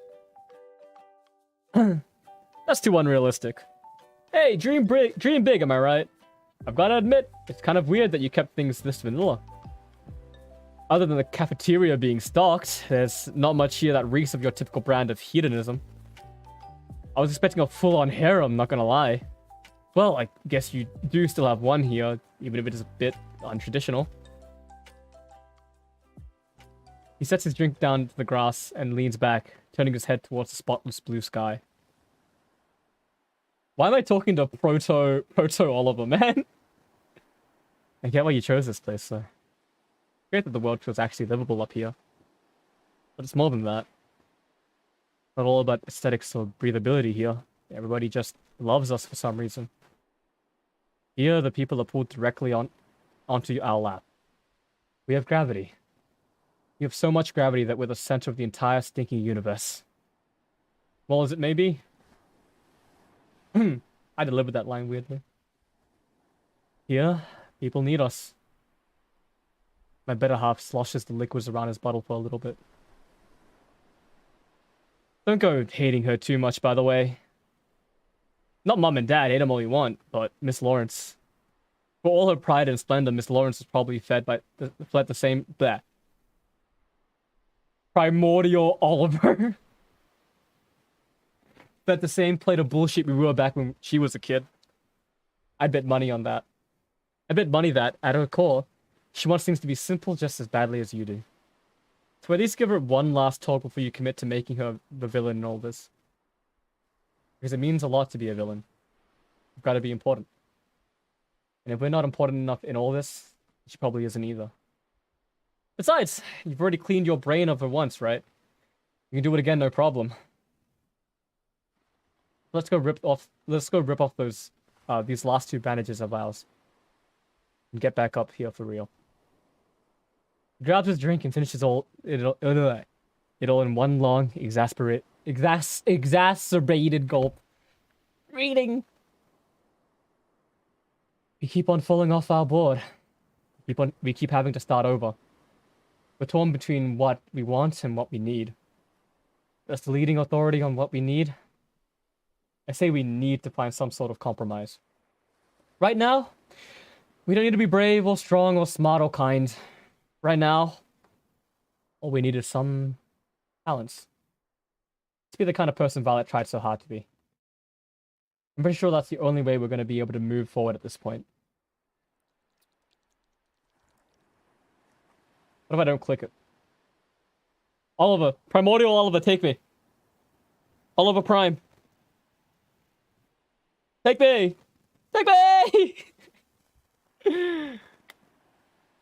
I'll make a save. You love it here? But this is enough for you then. This lame pantomime of adulthood is enough to satiate you. Hell yeah, it is! Why'd you let me out from under the bed? You know you didn't have to, right? Letting you out was the only way I could move forward. Exactly. You could have kept doing the same things over and over again. But that wouldn't have been very satisfying, would it? See, even in this little paradise of yours, you still know better. And I'm talking about you. Not whatever distant voice from high school is filling your head with stupid songs and bullshit words. But you, Oliver. Deep down, you know that ignoring what you need will never lead to anything fulfilling. It's the reason why you wanted to say goodbye to everyone in the Siren's call. Oops. My better half sits up from his chair and offers me his hand.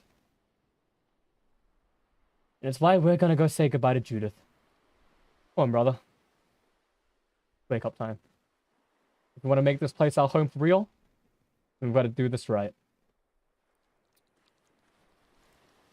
Take my hand. I love my friends more than anything. I want to be around them for as long as possible. Even so, right about one thing.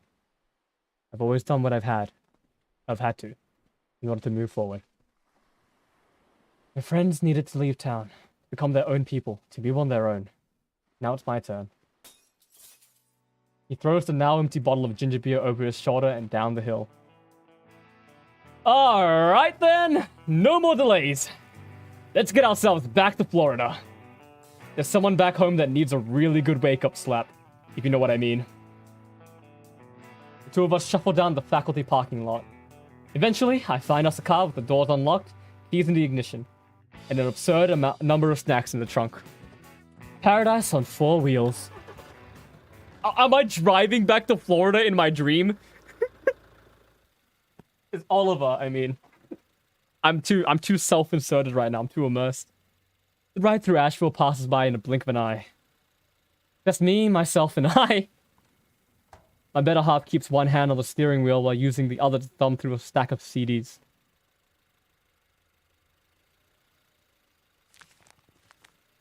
Why are we driving back anyway? He slides the CDs back into a cup holder and glues both his hands on the wheel, or to the wheel. What do you mean, like, instead of just zoning out for a second or two and then suddenly being back in Florida? I don't know. Probably because it gives you more time to find your bearings. You're more fried than a damn catfish right now. Waking up in the middle of that isn't gonna do us any favors. This is the kind of thing you're gonna need to ease yourself out of. Plus, this way gives us a bit more time to hash things out. What do you want to talk about then? What? Sorry, but that's your department, not mine. I'm just here to drive this car and be a wall for you to bounce ideas off of. Ah, yes, want and need. The id and the ego, and the superego. I may be the voice of reason here, but there's no way I'm more powerful than you are.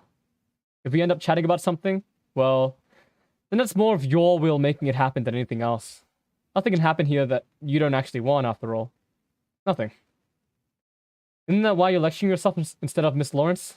So you can start waking yourself up for a change? Isn't that why you gave Violet her own room back? Or why you tried bringing everybody together again? Wasn't their happiness something that you wanted? Because if it was, there's no way you're the kind of person we've read about. Otherwise, things wouldn't have gone the way they did, right?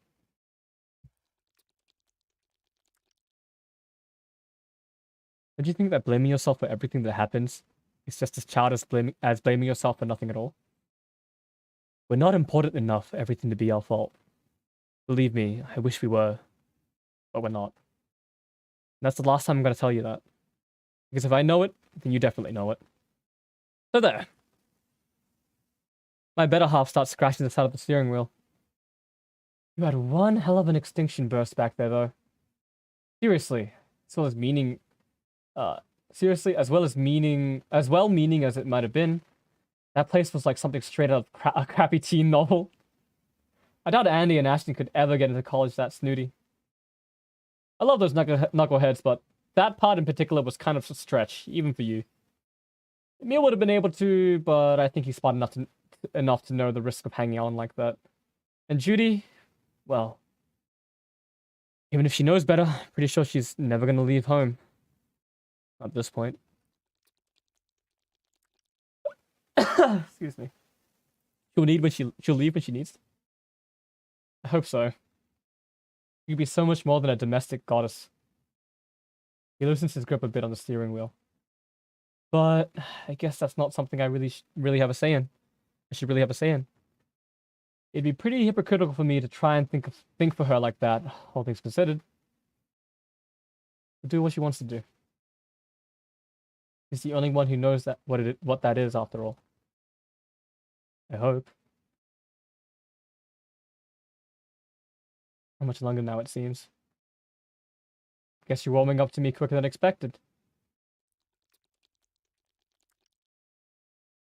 I still think you're kind of a dick. Guess so. He nods. Just don't shoot us back to college last minute, okay? I'd really hate having to do this all over again. I just hate delaying the inevitable is all. Out of all the lies you've ever told me, that might be the best one yet. But at least you know this stuff is inevitable. That bodes well for us, I suppose. Alright, let's get this over with. God, I hate this town. Always loved this house, though. Never felt like an outsider here. Never needed to be cured or converted. You just be. He sulks away from the car and up to Judith's porch. Can't keep hugging that pillow forever, though. Nobody's home to greet us, so we start slowly making our way to the bedroom. In the black of Judith's bedroom, we make out the thin silhouette of our diplomat, resting in Andy's old bed. We stand at opposite sides of the mattress and stare blankly at each other. This is an entire shopping cart's worth of weird right here. But now what? Do we just dive into him or something? Is that how this works? Please tell me we don't have to kiss him awake. Isn't the plan to give him a wake-up slap? I was mostly joking around with that. But sure, if you think that'll work, I'm game. We should do it at the same time, though. Just in case that's something that actually matters down the line, you know? I nod and raise my right hand into the air. Is Primordial Oliver a siren? I'll have to think about that a little more. It's a shame that we had to endure an entire summer of stupid-ass heroics and didn't even get to say goodbye to Violet. Makes this whole charade seem kind of meaningless, doesn't it?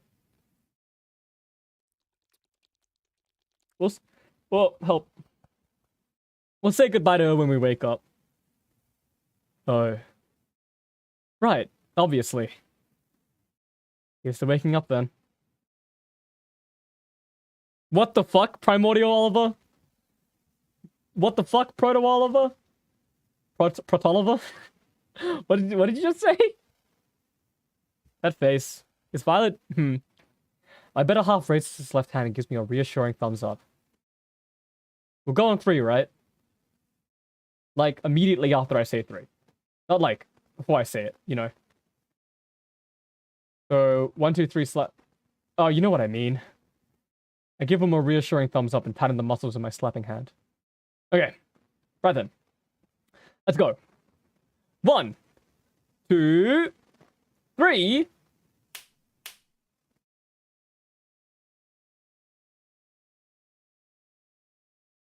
Back in? Back inside? Where was I anyway? Why is my mouth so dry? How long has it been? How long have I been here? Can I move?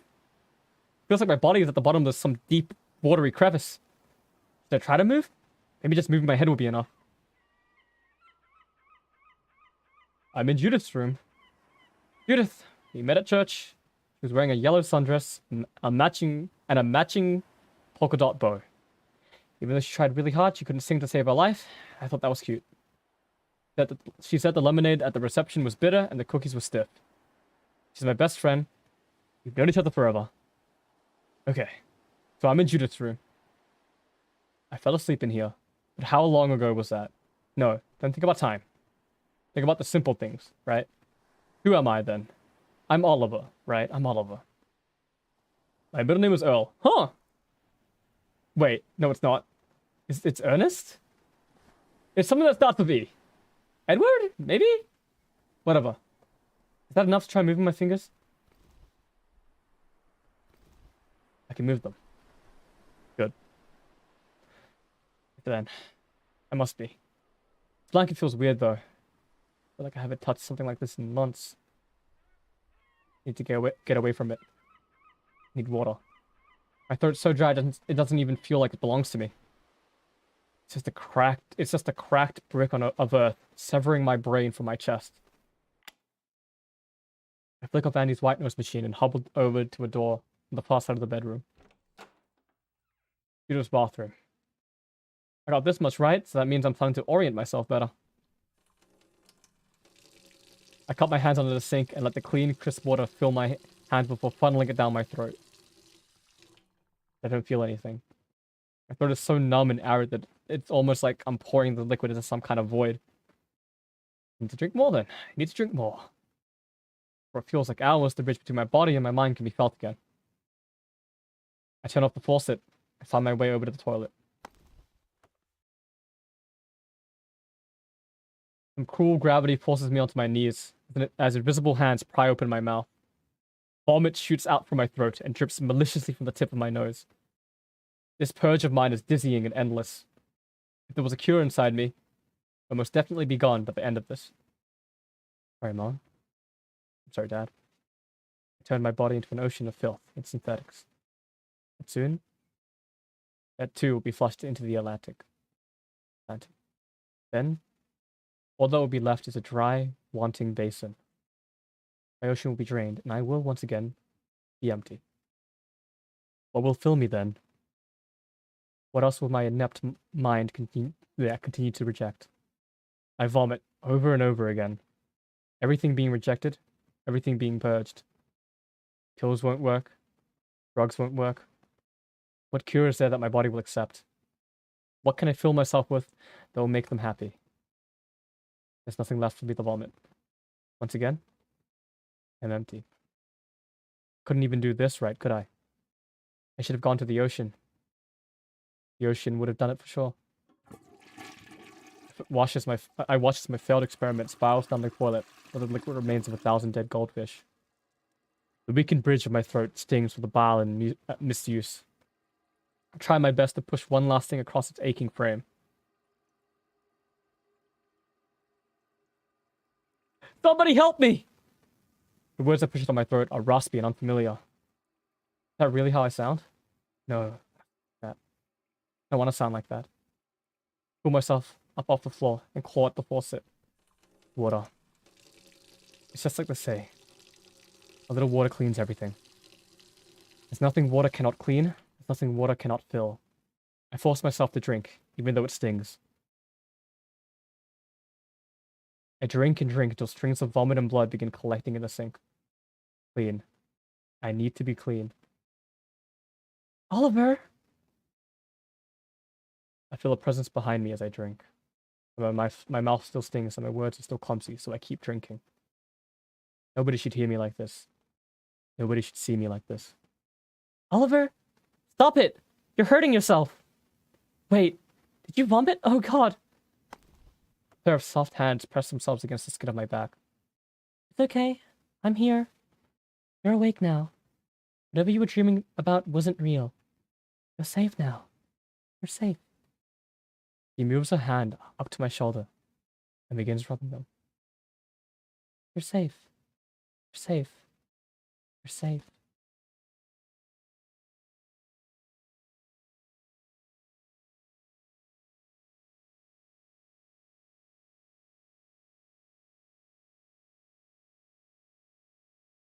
What?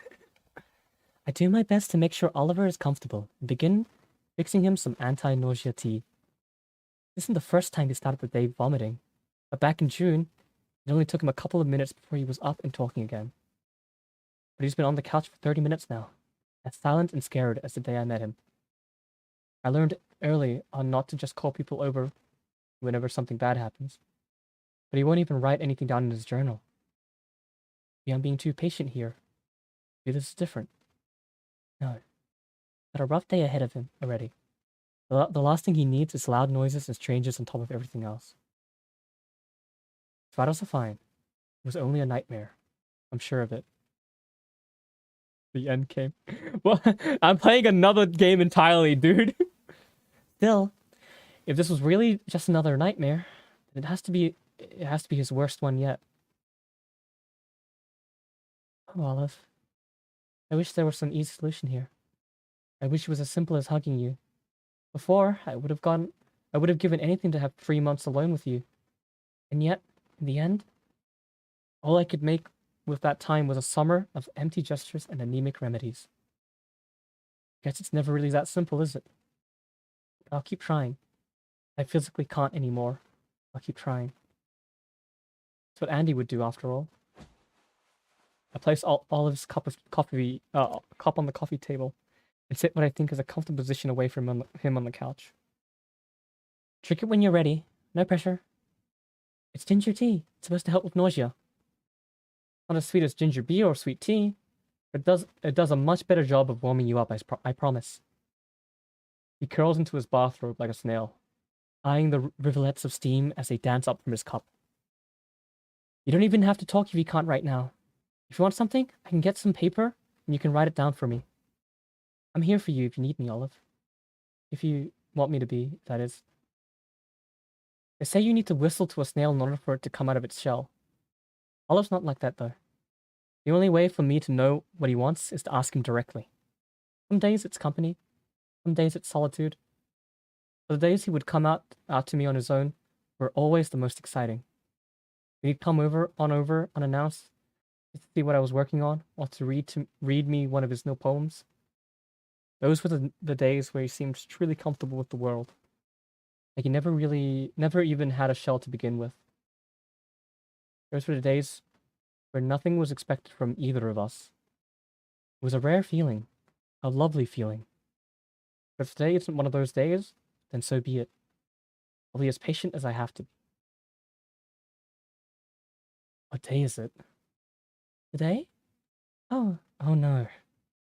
It's fine, it's fine. He's just trying to orient himself after a bad dream.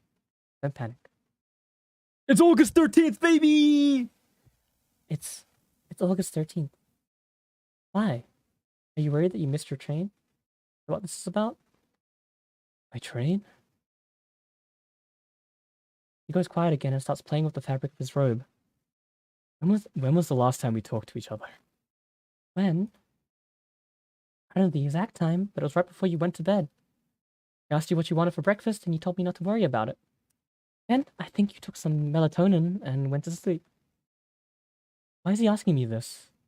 Did something happen before he went to bed? Is that why he woke up sick? His left hand slides away from his lap and grips the cup of tea I poured for him. He pulls the drink to his face and stares at it, divining for something well beyond my understanding with those strong, dismantling eyes of his. Hey, Judith. You mind taking a sip of this for me? Sure? I guess I can do that. Sure. If you're worried, are you worried it's too hot? I can put some ice cubes in it if that's something you're worried about. No. I only need you to take a sip. A couple of sips, actually, if you don't mind. I take the cup as he offers it to me. Its ceramic frame pulses in my hand, the crisp, spicy scent of ginger highlighting the otherwise somber air. As I move it to my lips, Oliver scans my face and furrows his brow. Take a few tentative sips. Oh, steamy. Then a few more. Only to be thorough. I look over at my friend, his face besieged by confusion. Because it's a medicinal tea, it's probably not as sweet as the kinds you're used to me making. I could add some sugar, but I feel like this is the kind of blend that works best if it goes down naturally. Sorry, I'm readjusting myself in my chair. Oh! I place the cup back on the coffee table. You don't have to drink it if you don't want to, though. You need some water instead? Maybe a salt bath? He doesn't respond, but instead reaches for the tea and takes a few sips of his own. You didn't add anything then? No spoonfuls of honey or spoonfuls of other stuff? Not yet, no. I don't know what's this about. I don't care if it's embarrassing or scary. I won't judge you. You're safe here. You'll always be safe here. But please, talk to me. Oliver slides the tea back onto the table and begins scratching the back of his head. I don't know, but I felt really scared drinking that for some reason. Something really bad was going to happen to me if I finished it. Okay, I understand. I'll go pour it out and get you some water then. No, it's... Okay. I don't want anything to drink, it's fine. He recalls away from me. His normally loving voice cracked and eyes panicked. Are you having trouble keeping liquids down then? You need to go to the hospital maybe? No, I don't feel sick. You don't? No, I'm just anxious, I think. Could it be pre-college jitters then? You had a nightmare about showing up to your first lecture naked or something. Most people don't remember their dreams completely after they wake up, so that would make sense, right? College? Oliver jolts up. Oh shit. Oh shit, it's the 13th. I'm supposed to be in Orlando right now. Judy, I'm gonna miss my flight. Your flight? Yeah, quick, give me your phone. I've got to call Violet. Her and Miss Lawrence were supposed to cart me over to the hotel last night. Violet? Oh, wow. Oh, wow, Oliver. I know, but it's fine. I'm almost positive my flight's in the afternoon. If we leave now, I should be able to swing by their place and say goodbye to her. I know it's a pain, but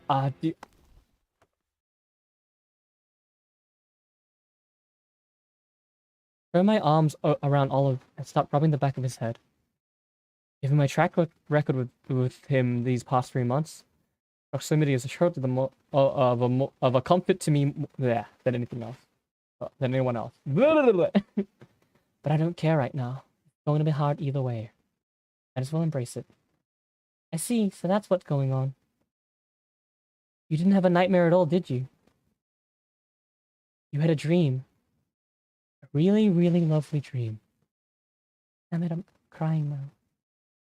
Sorry, Olive. I'm sorry I couldn't make your last day a happy one. Judy, what are you talking about? Judy, I only came over to say goodbye to you. And now I've got to go and say goodbye to Violet. Can we... I feel something wet running down the side of his soft, cold face. Can we go do that, please? Oliver. I pull away and force myself to look into his eyes. Oliver. Violet's dead. He had a seizure back when we were rehearsing for graduation. She was watching a rocket as if the light from it set something off in her head. We were all lined up by last names. None of us were close enough to her end. She hit her head on the pavement. Nobody around her knew what was happening, and she hit her head on the pavement. We spoke at her funeral. She doesn't live here anymore. Just us. We're all that's left. We're all that's left. I know. Of course I know, it's just...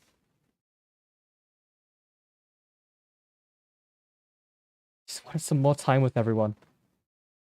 Oliver flings his leg over the front side of the couch and stands up. Do you mind if I show you what I've been working on? I think it'd be easier that way for both of us. He crouched down next to Andy's bed and fishes something out from under it. It's a journal. A purple one with green lacy bookmark. With a green lacy bookmark sticking out of the bottom. You knew that Emil and I were supposed to write a book together over the summer, right? I remember him mentioning it a few times. That's why everything looks like it was on paper. Well. Oh, well. I think that was a Judith line that I read as an Oliver. Well, he was really adamant about making it happen. Spent a bunch of his free time last semester world building for it. Can be notes, lots of them. At the end of March, I had 9 journals full of nothing but his ideas. I'd get so many that I half expected them to be falling out of the trees on my way from school or wasting the cracks of the sidewalk. He said that working on fiction would be a good change of pace for me. But that collaborating with someone else could be useful for him as well. I think he knew. Screw you, Jacob. I think he knew that I only wrote poetry to try and understand how people felt. He called it utilitarian, soulless work. Yep, that sounds like a meal. Meant well, though. I guess the idea was that working on something goofy together would lighten me up a bit. I think in his own way, he was trying to help me out. Help me see the value in fiction. And Violet died, and everybody dispersed. Like geese in flight.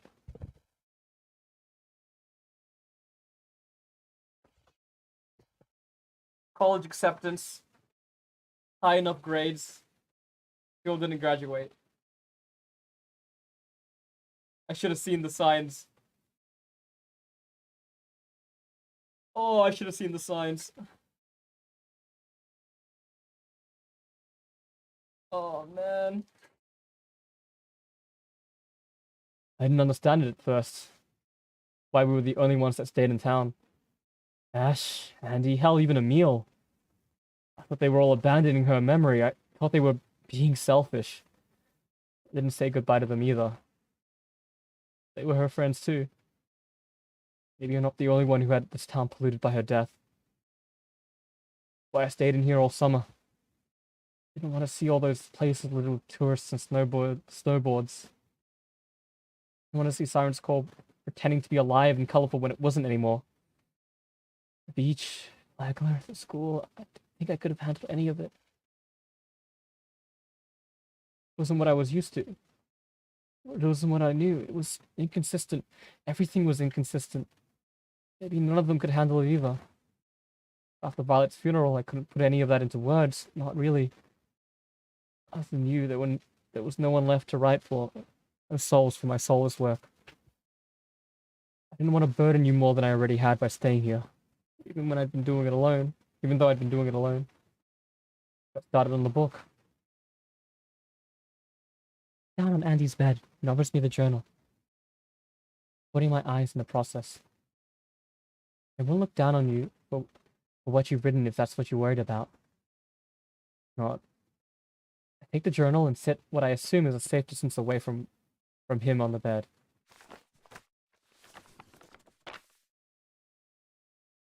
It's a sizable book, and yet every page I see is packed with words. There's so much of it. Can I say? Your room was the ideal work environment. Like my parents' house. Never had to worry about it. I never had to worry about you trying to shove me out the door so I could have a life. You let me be, and so I was able to work in peace. So thank you for that. Oh, you don't need to thank me. I just figured since we had a spare bed now, I might as well. Spending summer with your parents after all this wouldn't make sense. It's not what all it is, Judy. Not like him. You're not like him or the others. Even though she died, Siren Skull is still beautiful to you somehow. You just wanted to sleep in the same room with him. Wanted to hear his soft, gentle breath as you fell asleep. You wanted to be there, lying in wait for something that would never actually happen. You enabled him. You locked him away in this room for an entire summer. You took advantage of his crestfallen state for one last chance to bleed him dry. It's good he's leaving today. At this point, nothing but a leech. Sigh. I continued thumbing through the journal. I'll save you some time. The characters find a locker in their high school that leads to their town's collective unconscious. Most of the book is them exploring that place, killing whatever they don't like, and curing the minds of the people who live back above as a result. I didn't want to think like I normally did when writing it. I wanted to be like Violet whenever she paints. I wanted to give myself to the work, but I had a deadline. I had to get this done before the summer was over, just like how Emil and I planned. I didn't have the time to be meticulous or thoughtful, so I just went for it. Much like the characters in the story, I really had to think. It was so unlike writing poetry. It was exhilarating. How does it end? That's the problem. Oh, shit. I skipped something, did I? I clicked? No, I didn't. I just... That looked weird to me because I clicked at the same time as it self-transitioned. Olive grabs his backpack and empties it out on the bed. 3 more journals of equally impressive size slide out onto the blankets. Those are my attempts at ending this. Don't bother looking through them, they're all garbage. Sure, some make sense in context, but none of them are honest. Nobody is wrong, nobody gets punished, nobody of note dies. These kids fuck around, change the people in this town forever, and nothing happens to them. There aren't any consequences. That's not real. Not what Violet went through. None of it is. After about 3 weeks of writing different variations of what was essentially the same ending, I started asking myself if this was really the kind of story I wanted to tell. Of course it's what I wanted. What other story could be born of someone so powerless to change anything in their own damn life? Even if that was what I wanted to write, though, it wasn't what I needed. I wanted to keep living. I needed to know how I felt. You wanted to keep living? Oliver leans over to his pillow and pulls another journal out from under it. I tried one last time to end this properly. What is that? A strange mixture of concern and rage blends with my words. He just places the journal on my lap, looks away from me. That's my personal journal. Oh shit! I'm choking on my own spit again. Hang on, I'm taking a sip of coffee. Sorry. Just like broke all sense of tension or immersion there. There's some notes from Emil about the book and stuff, but I mostly used it to try and collect my thoughts. Okay, yeah. I was thinking, the journal that you have in-game... It's not here anymore, what the hell? Have in-game... All that Emil stuff is just him, like, doing the world building. Or, like... Or something like that, right? And all the journal stuff is what's really happening. My last entry was on page 65. Read it. Please. Feel my heart shiver a little. That last word of his. This dread. Familiar dryness in my mouth. It's the same way I felt when I saw what happened to Violet. About to have this happen a second time? August 12th. I hate this town. A few miles south of 100% Emil was the lore guy. A few miles south of us is the Cape. Men and women better than I'll ever be started riding rockets into space. Space, quite literally, is the deadliest environment imaginable. Oh, quite literally yeah. Was still more enticing than anything Florida had to offer. They shot themselves into the hungry, thoughtless sky, with only the thin string of human genius to guide them to their destination. But for me, there was never any hope of reaching escape velocity. Familiar rumble of empty fuel tanks slamming into the ocean.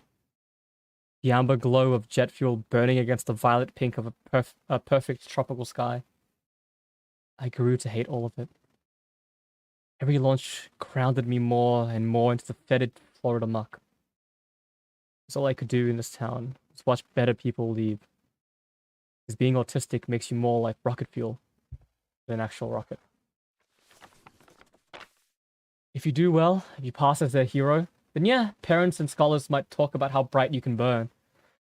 You might be able to humor them, crack some jokes, make some friends, specialize in something that can be flipped into a career. But at the end of the day, you only exist to make them look good. To validate the efficiency of their social programs and assimilation techniques. The best you can hope for is to shoot someone better than you into the sky, and then fall back down into the cold, heartless ocean where you belong. I couldn't even do that, right? You can't even do that? Well, then you're defective. You're volatile, you're as dumb as rocket fuel. But even rocket fuel has a purpose. It just needs to do as it's told. So down I go.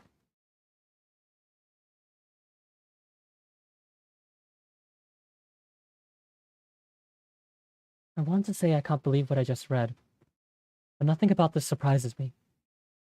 Oliver, I want you to tell me what this is. I need to hear it from you, from your mouth. It's how I felt before going to bed last night, and a contingency plan in case I didn't wake up. That even if I couldn't finish the book, there would still be some sort of ending to all this. Why the hell wouldn't you wake up? I don't take melatonin, Judith. Not anymore. It gives me nightmares, but my mom's recommended plenty of things in the past to help me shut my brain off. So I went to Miss Lawrence. Said I was picking up some of the usual stuff for her. And gave myself a little nap. That doesn't answer my question. Why wouldn't you have woken up, Oliver? I didn't know or care what was going to happen after I took it. So I covered my bases by scribbling up that last journal entry, I guess. Figured it was my last chance to find out how I really felt about all of this. I can feel the bubble of my voice begin to pop as I push these words from my throat. Why didn't you tell me you felt this way? Why didn't you tell me you were depressed? I'm not depressed. I mean, I don't think I am. Were you trying to kill yourself? Yes or no? I didn't try to do anything. I already told you I didn't care what was going to happen. How could I care? There's nothing I can offer you anymore that makes me worth having around. I failed Violet. I failed finishing that shitty book of mine, and now I'm failing you. Do you want to know a secret? On that form you gave us back in March, I voted to have our rehearsal at school. When you posted the results in the auditorium, it said that we were only one vote away from having it at the beach instead. One vote. That's all it would have taken. If we had gone to the beach, there would have been nothing hard for Violet to hit her head on. I should have been thinking about her when I made that choice. I've been thinking about keeping her safe. But I wasn't thinking. Now she's stuck here forever. I couldn't even do the one thing I was supposed to do from the start. I couldn't lift her up. What good am I? There's clearly nothing valuable left in me. I woke up, then whatever. Not like I was expecting any of my parents' bullshit to actually work. This body of mine was nothing worth caring about in the first place. And now we're here. You're crying again. I don't know why. It made you waste so much time on me. I mean, took away your last summer vacation just because I didn't want to be alone again. You did so much to try and make me happy. I can only imagine the kind of life you would have had if you never met me. I need to leave. To make sure I don't take from you any more than I already have. It doesn't matter how I do that. It doesn't really matter if I live or die. All that matters is that I don't let my selfish choices steal away anyone else's future ever again. Is that really something worth being upset about? This is really happening then. I thought it was all in my head. Even then, I thought it was only sad because he missed Violet. I didn't know it ran this deep. I didn't know he blamed himself. Oh, maybe I did. Maybe all this was just me tricking myself into thinking a little space was all he needed. Maybe I thought I could make this better for him somehow. But I'm powerless. I couldn't do anything to make him see what I see. I can't fight this. I know I can't fight this. And so,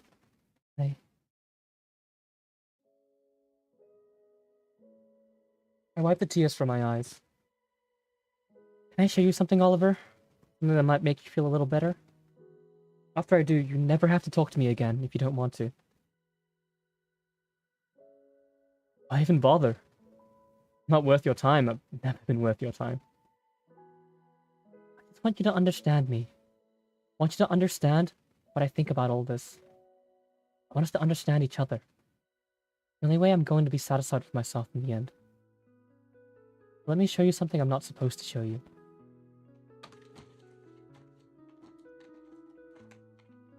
Move over to my desk and open the bottom left drawer, the place where I practice keeping all my miscellaneous copies and would-be tax forms. It was a yellow folder. I'm sure of it. There it is.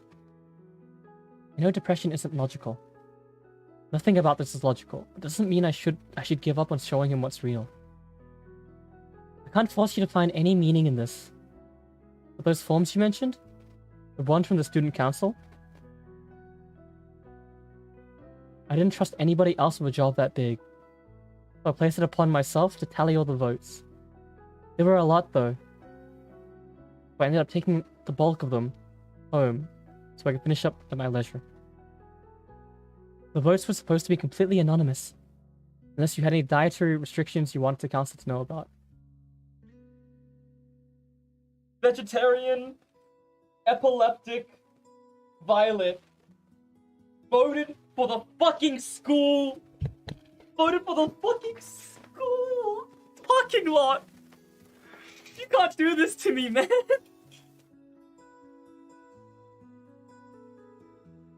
One vote. Come on, is that how it works? So what? So, Violet was a vegetarian. I pull a sheet of paper out from the back of the folder and hand it to Oliver. Here's how she voted.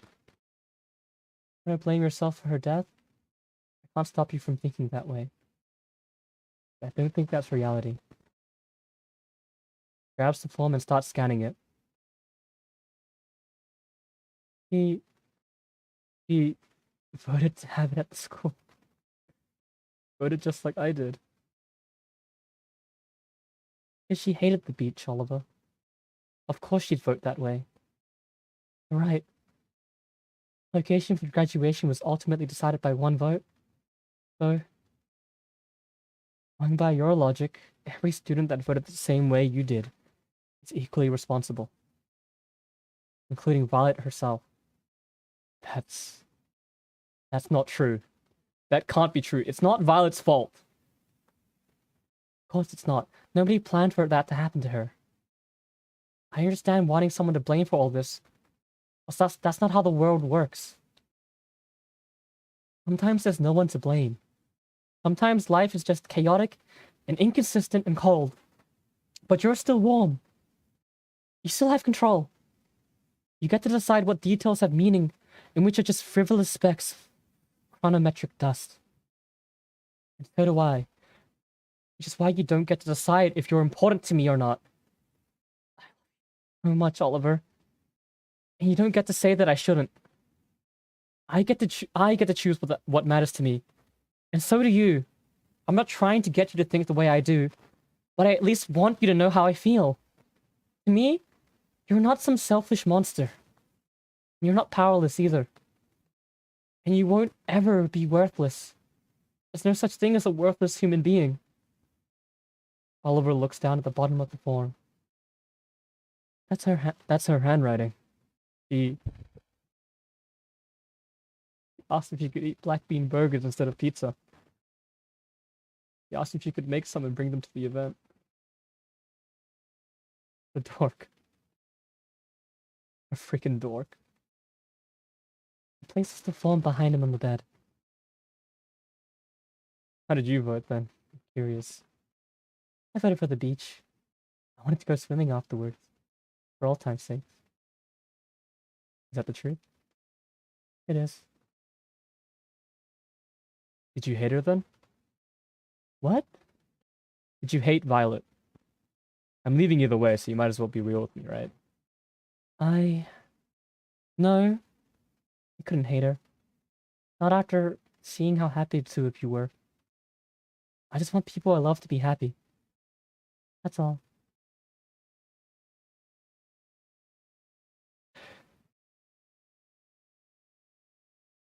Man, Oliver, you got some fucking fucked up shit in your head when you represented Judith in the way you did. Anyway, sorry. I thought giving you some space would help with that. But I guess that's just another thing I don't have any control over. Oliver scoots a little bit closer to me after lifting himself off the bed. Well, it's not your fault either. He walks over to Andy's desk and grabs a small, light bottle. Can I ask you one last thing then? Something I need you to be honest about? Of course. But I get one more question too. Same rules. Is that okay with you? Only fair, I guess. He falls backwards into the bed and stares up at the ceiling. So, when you said you love me right now, just now, I feel my skin begin to shiver. It means what you think it means, yeah. Does that mean you need me? That's all I want to know. Don't worry about trying to make me happy. Whatever I end up feeling is ultimately my responsibility. Just, please, be honest. And I promise I'll be honest with you. I don't know what to say here. I'm pretty sure you wouldn't want me to tell, you wouldn't be able to tell if I was lying. That doesn't matter. I don't know what kind of answer will actually make him happy. In that case, I only have one choice. No, I don't need you. In the grand scheme of things, I don't need you to stay here with me. But is that really so awful? Think of all the things in your life that you actually need. Boring water, boring food, boring medicine. The boring, oppressive sun you can't even admire without burning your eyes into blindness. You might need those things to keep breathing, but doesn't mean they make you feel alive. Is that what you really want to be, Oliver? Because to me, you're more like the moon. Something beautiful I want to look at every night before I go to bed. You have phases, you're consistently inconsistent, you're radiant. I don't need you, but it doesn't mean I don't want you. I really, really want you. And isn't that just better? Better? I open my eyes and realize my skin is burning in embarrassment. Even so, I keep my face locked on his. If only for him to see that this is really, truly how I feel. Alright, Judy. You're right. It is better that way. You don't need me then. Good. That's good. Now the two of us are free to... Now we're free. Not so fast. Fast. Now it's your turn to be so embarrassed that your skin feels like it's melting off your body. Of course. I honor our agreement. Ask away. Do you feel the same way? I know it's been an awful morning, but if you don't have a phone once you leave town, that might be a hit for me. You might never know for sure what was real for us and what wasn't. So, you love me, Oliver? Don't worry about trying to make me happy. Whatever I end up feeling is ultimately my burden. Dude, what the fuck?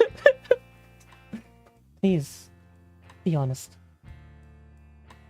It's hard to ignore how the joy in his face just melted away as I asked him that. You're gonna have to forgive me, Judith. Oh no. I had a really bad night. I'm not exactly in the most romantic mood right now. So I can't promise that I'll be able to put any of this as pleasantly as you did. But maybe I can make up for that by not holding anything back. Sex! I'm insanely attracted to you, Judith. I've always thought you were cute, but as we both got older, things started getting weird, embarrassingly weird. I don't want to get too into it, but it's like I woke up one day and suddenly all the things we used to do together were completely recontextualized. So that basically ruined any chance that I had of viewing you platonically. You're a genius, not just with school stuff, but with people too. You can win anybody over. You're amazing at everything I suck at. And you've always been like that, consistently. You know how to survive. You know how to keep on burning.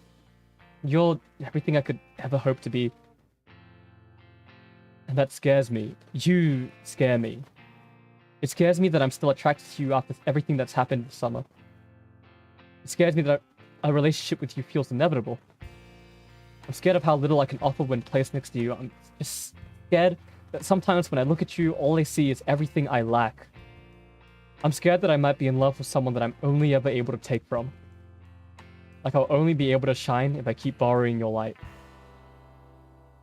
I'd be lying if I said I didn't think romantically about you. When I think about being romantic with you, I feel helpless.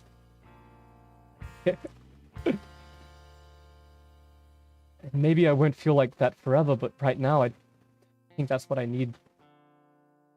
Yeah, that's why I'm so relieved you don't need me. You're right. When you need something, it's an unmovable part of your life. It's inevitable. Maybe we're not like that for each other after all. Maybe this is something we can end up choosing for ourselves. I can't promise you anything right now, though. I'm sorry. I love you, but you don't need me. All tension leaves my body as I breathe out what feels like the first time since Oliver started confessing. Okay. Okay? More than okay. If you want time, that's nothing. You give me so much just by being alive, so only fair. More than a few dirty dreams of my own, but he doesn't need to know that. Not yet, anyway. Just by being alive. He eyes the small white bottle in his hand. Mind if I flush these down the toilet? I'm not sure I want to be caught carrying psychedelics onto a train. I don't need to risk giving my parents that satisfaction either, you know? Psychedelics? And what he took last night? If so, that seems a little off. I can dump them. Don't worry. You do what you need to do. It's weird. I thought you'd try harder to keep me here after I told you all that. But you'd call the cops or ambulance or something. I thought you'd be more scared. Never said I wasn't. It'd be stupid not to be scared. Still don't have a phone, so once you leave, that might be it. There's almost nothing I can do to help you anymore. Love or not, things were always going to end this way. He tosses me the bottle and begins walking it toward the door. Out of curiosity, I pop open the lid, and take a look inside. It's the thing that the thing she gave me to drink. Wait, what? Oliver, where did you get this from again? He pauses at the door and looks my way. I got it from Miss Lawrence. She sells the stuff to my folks, apparently. I got it from her last night. Front of the bottle says to take one before you go to bed. So I took two, just to be thorough. Nothing just adds up. The texture of these pills seems oddly familiar. Hey, Olive, can I borrow you for a bit? There's something I want to confirm. Feeling a weird, optimistic burning in my gut. Take Oliver over to my workstation and flick on one of my microscopes. I open the top right drawer of my dresser and crack open my personal bottle of melatonin. Give me a few minutes to prepare these slides. Oh, actually, could you just get me the mortar and pestle from the kitchen? I need to triturate the samples.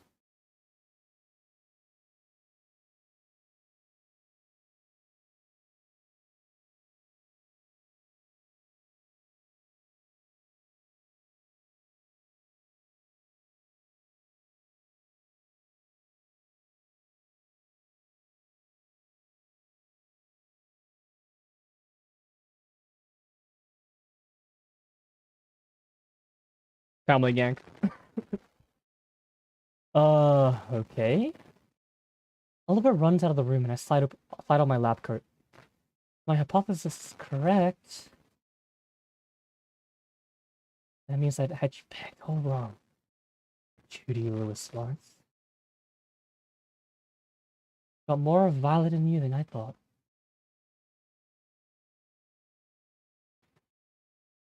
Takes about 20 minutes for me to compare the samples. I knew it. I knew it!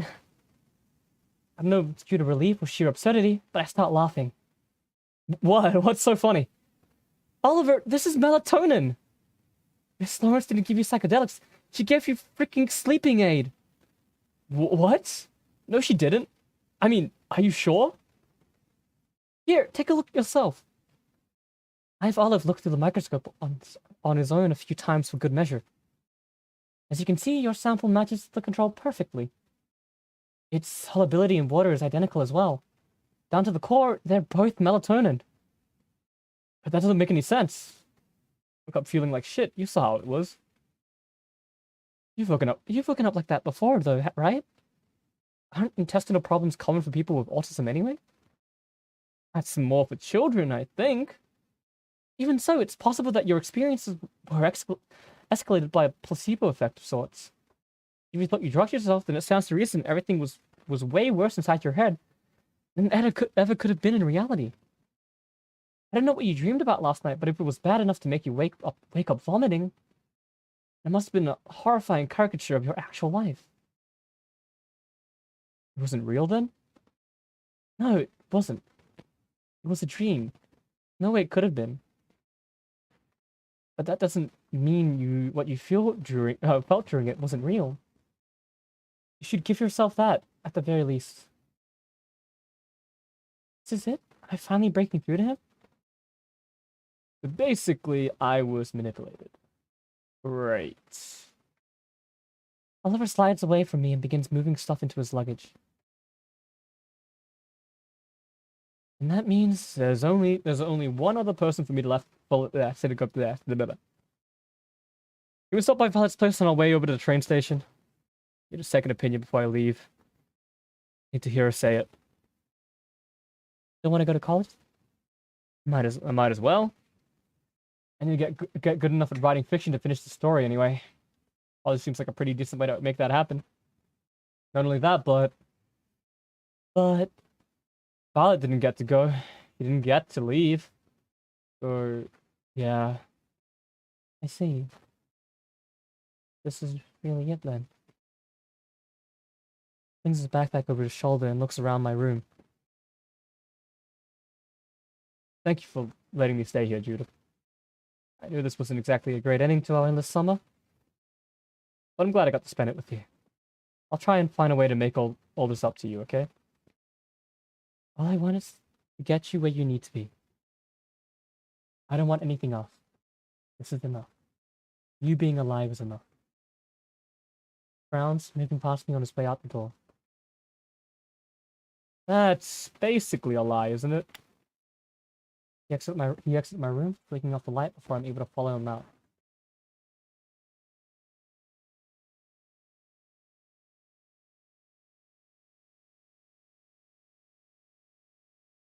I park in front of Violet's older house and hop out of the car.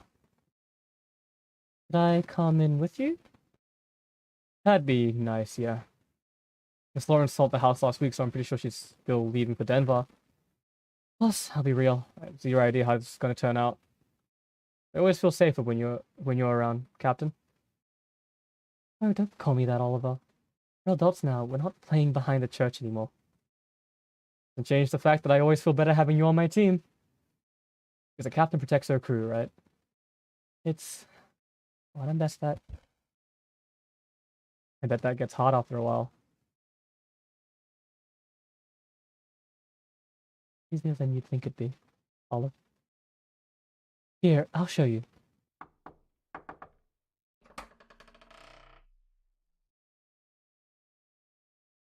There she is, Pig Mama herself. Children, what a surprise! What a surprise! Today's the day, right? Is there something you need before you go? Can we come in for a bit? stuff I gotta talk with you about, if that's okay. Of course, there's something I need to give you anyway, but... He looks over to me, clearly irritated. It's fine, we won't mind the mess. It's been so long since I've had you kids over. It might not be like you remember. I've had time. I'm sure I can handle it. Alright. Of course you can. What was I thinking? Very well then. Do as you wish. He moves away from the door and motions us inward. Oh wow. He wasn't kidding. This is... I'd grown so used to Violet's gigantic, messy easel being the first thing I see when I come here. The house is spotless. There's nothing left of her here. Really gone then, isn't she? I collapse onto a nearby couch, my left arm scraping against a small pile of cardboard boxes as I do. It's a little different without her art everywhere, I know. No, it's fine. You don't have to worry about acting all stoic, darling. It's tough. There's no good in pretending otherwise. Now then, what can I help you with, college boy? There's some stuff I have to ask you before heading out for good. Is it about Violet? In a way, yeah. Do you have a minute? For you, my star pupil? Yes, I have a minute. Do you mind if we talk in private then? I don't mind, but does she? Miss Lawrence looks at me with a hard, unwavering gaze. I'm fine waiting out here. Don't mind me. Naturally. What the hell? She slithers away from Oliver and makes her way toward the back of the house into her bedroom. Don't worry, I won't be long. Don't you dare let her talk down to you. Remember what I said before, this wasn't your fault. None of it was. Well, it never hurts to get a second opinion. Oliver! I'll be fine. I'll talk with her about the stuff at the funeral. I'll talk with her as soon as I have the chance to. I'm done weighing the inevitable. I need to be. And with that, he leaves, following the cougar into her den. Let her rip into you, Oliver. Come back to me in one piece.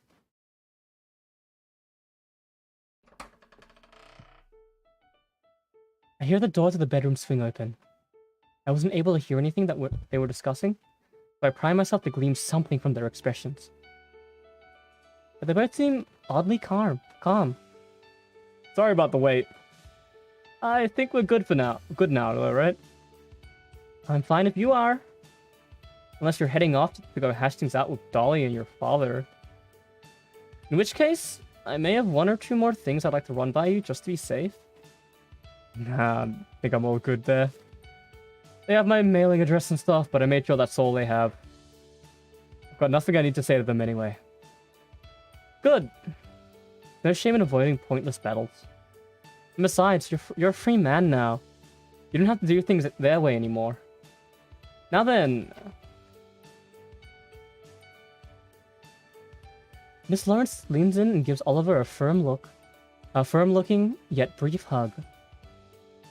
Take care of yourself in the real world, Oliver. Next time, don't be such a stranger, okay? Okay, I'm sorry. Don't be. Just trust yourself and do your best. That's all I got. This is the only point in this game where this OST plays. Goodbye now, and good luck! Oliver smiles, giving Miss Lawrence one of his signature thumbs up before sauntering out the door. I'm left alone with her, still unsure of what to make of all that. You two sure have quite the chemistry together. But nothing will ever come of that if you don't allow yourself to mix. Were you the one who figured it out? Not like it was hard. Seriously, melatonin? Why would you trick him like that? Do you have any idea what you put him through? Yeah, I thought she gave him melatonin instead because it was safer, right? I promise what he went through last night was safer than what his plan B was. You knew that? But it's not exactly discreet. If you pay attention, it's plenty easy to tell what he's feeling. He's so much like my Violet in a way. In that way. You're a monster. Calm down, princess. We're on the same team here. Should have called someone. Should have called someone to help as soon as you knew something was wrong. Is that what you did? Well, no, but stop talking like you have any idea how to handle this. Maybe you got lucky with him today. We both know how much that boy hates attention. I found these sort of things require a level of delicacy. Otherwise, you only risk escalating the situation. That's why you handled it in the way you did. Even a rookie like you knows there's no one size fits all solution to dealing with someone in his state. A rookie? A rookie? You're in love with him, right? Even if it's only to satisfy your own curiosity, you'll be a top-notch specialist by your late 20s, guaranteed. Make no mistake though, today, you got lucky. Sure, calling a loving family member is the right move a non-zero percentage of the time. But what happens when there aren't any of those at home? What happens when home is just another meat grinder? That's where people like us come in. We help these kids reach escape velocity while the rest of the world is trying to blast them into the sky. Because after enough years on the job, and enough suicides, you begin to realize how vital it is to look at these things contextually. Contacting his deadbeat parents would have done fuck all. Oh, you mean those same parents that you sell drugs to? Dolly's my only client in that family, princess. When it comes to being completely out of touch with reality, Oliver Sr. doesn't exactly need the help, you know. That doesn't make you any less of a monster. I had to fill up my girl's college fund somehow. Heaven knows working with a school alone wasn't going to do it. Besides, this is Florida, darling. Half the people over 40 are already strung out on something. If Dolly wants to be wasting away again in Siren's call, then that's her prerogative. Prerogative. But Oliver's still breathing, and it's all that matters to me. So thank you for not messing that up. What are you going to do now, though? What do you mean? I'm going to drive him to the train station. And then? And he's going to get on the train to Asheville. That's all. God, you're so young. Want some free advice, kid? If I say no, does that mean I can leave? If you're waiting for some romantic scene at that train station to change your life forever, you're gonna be disappointed. That boy is no square jawed hero from the 1920s. He's Oliver. So you being the lady in this situation doesn't mean shit. If you want someone to stay in your life, neurodivergent or otherwise, you have to respect what makes them different. That's why my girl Violet struck first and won. And that's why Oliver did his best to keep her alive. If you can't acknowledge the reality of who you're dealing with, nothing will ever change for you. He'll let you go like an old balloon, and that's what you keep, and if that's what you keep treating yourself like. Because he trusts you to be honest with him. Just like he trusted me. That's what makes him a good kid. So don't be like me, and take advantage of that trust. Come on, you're making him wait. He begins flicking her right hand towards the door. I'd ignore the shit-eating grin on her face, nor the obnoxious weight of her advice. I'll go do that then. Goodbye, I guess. No guesses! You have my blessing, don't go wasting it.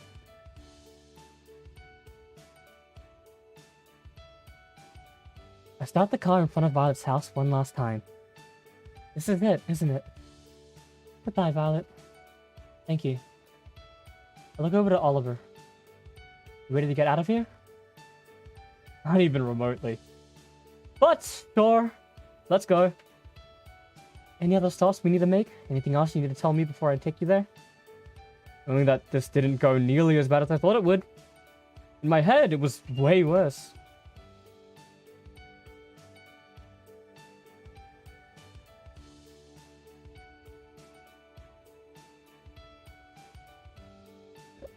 In my head, it was way worse. You blamed me more, she hated me more. Everybody did. Guess that's why it's good to get a second opinion. Or maybe even a third, fourth, or fifth opinion. But yeah, that's it. That's all I've got to say. We can go now. I see. I close my eyes and grip the side of the steering wheel. In that case, there's one more thing I need to ask you. My phone starts buzzing. Hold that thought, okay? I reach down and pull out my phone. Yep, one new message. But this is... No way. You know, Judy, if you're having trouble saying what you're thinking, this message is from Violet's phone.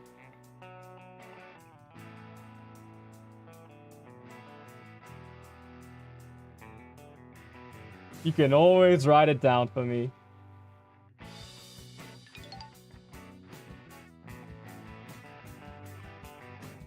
She. What the fuck? Jacob!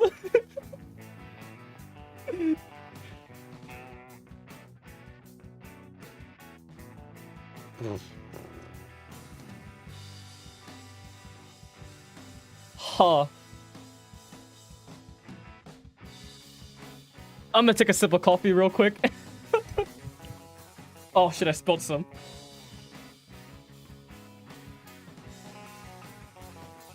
Holy shit. I missed the scene that I took the fucking thumbnail from, dude. Whoops. Thoughts? Many. Many, Jacob. Many.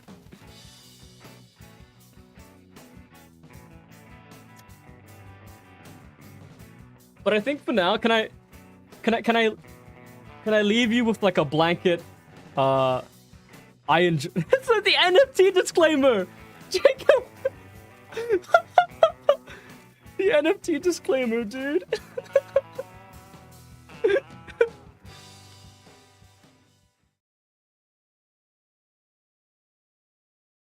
In the end, I drove him to the train station like I said I was going to. He called my sister on the ride over, caught a meal and Ash too, made the most of the phone's thin battery life. And ultimately, Miss Lawrence was right. There was no lavish kiss waiting for me at the crowded platform of that train. He reached out to me, in a way. Or in a way, he reached out to all of us. He didn't just let go, not completely. I think that's more than enough. You did? That is one you can play from the scene select you're about to unlock. The scene select, baby! Because when I messaged him a few hours later and asked how the campus felt, his response was almost instant.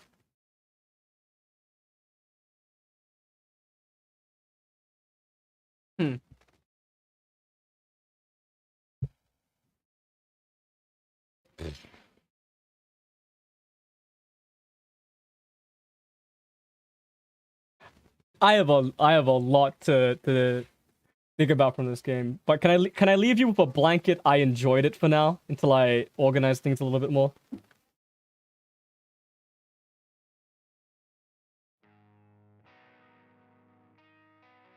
%62 completion.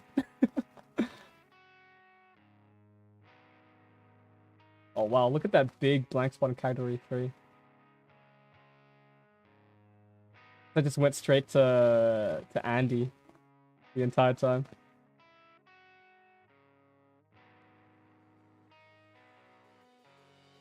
Huh.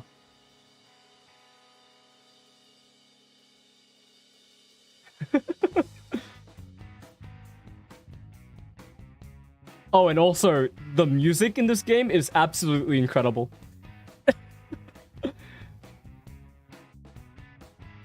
Huh. There's so much to think about. Alright, hang on though.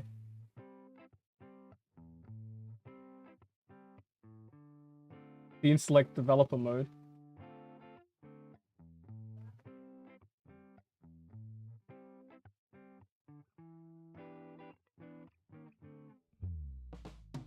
Alright. Jacob, just so I can find my thumbnail, give me where I'm looking for. I know this is kind of cheating, but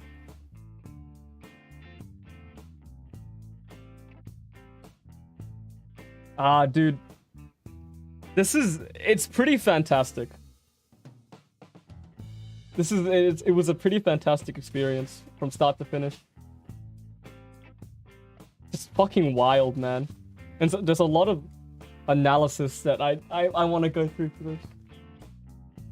Especially because there's so many poems that like that you have to dig into a little bit. Go to Cat 5. Wait. Oh, I see it! Oh, this is... Right. This is because I went for the boys, right? Whoops. It's because I went for the fucking boys. God damn it. Alright. We're clicking it though.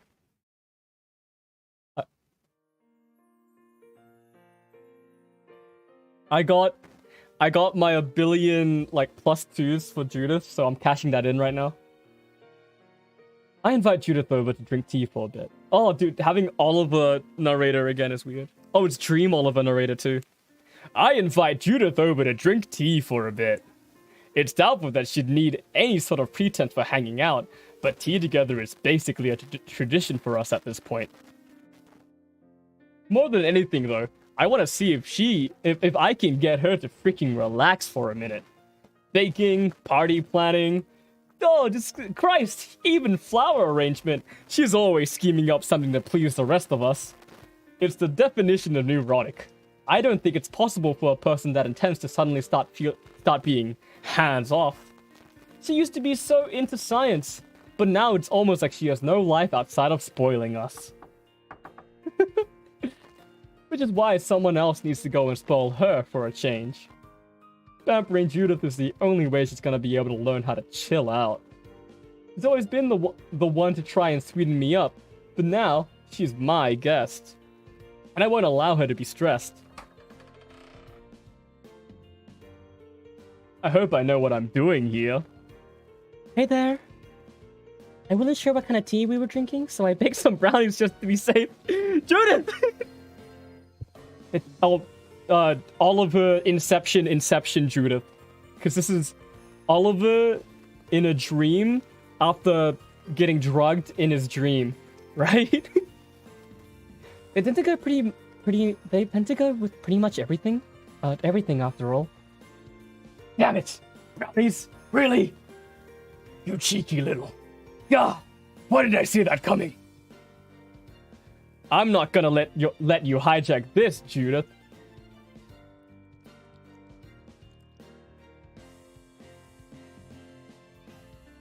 We'll eat them after I'm done pampering you.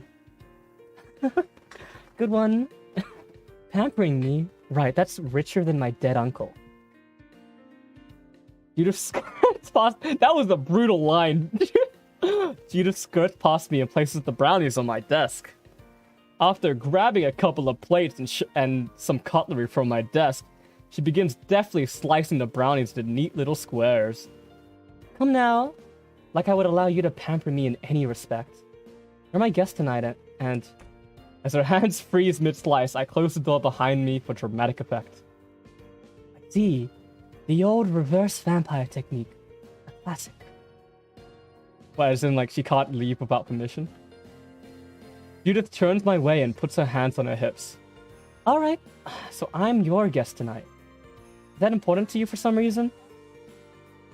I move closer to Judith, hoping my next words will leave the desired impact.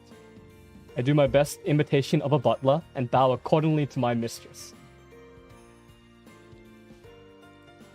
Ah, yes, as you wish. So much yelling outside my room.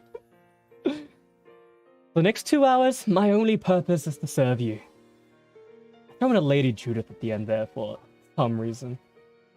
A brainless, primal part of me bows down even lower after I say it. Maybe it's fitting for a butler to do something that this submissive, or maybe it's just the first of many reflexive attempts at hiding my embarrassment. I fight the urge to lift my head and see Judith's reaction. A butler shouldn't act until spoken to, after all. Oh wow. That's quite a lot to process, isn't it? Enslaved by curiosity, I can no longer resist my desire to look at Judith. Is that... No way. Is she sweating? Excuse me. I burped. I was about to fucking... She's sweating! Could you... Do you mind giving me a minute? I need to strategize. I mean, I need to think some things over. Please, take your time, mistress. Geez, you're really committing to this, aren't you? Uh-huh. What the heck? My brain just created words. Well, that sure is something. Judith runs over to my bed, hops on, and begins hugging one of my larger pillows. For a couple of minutes, she kind of stares out into space, her mouth slightly agape. I don't move from my position. Yes, tonight I'm nothing more than a sentinel for her desires. Anything I want, huh? That's really... You could really get yourself into trouble making commitments like that. Judith looks down at her pointer finger and begins biting it. Is this something you're really okay with? My preferences are inconsequent. Nah, I think you just say, of course it is.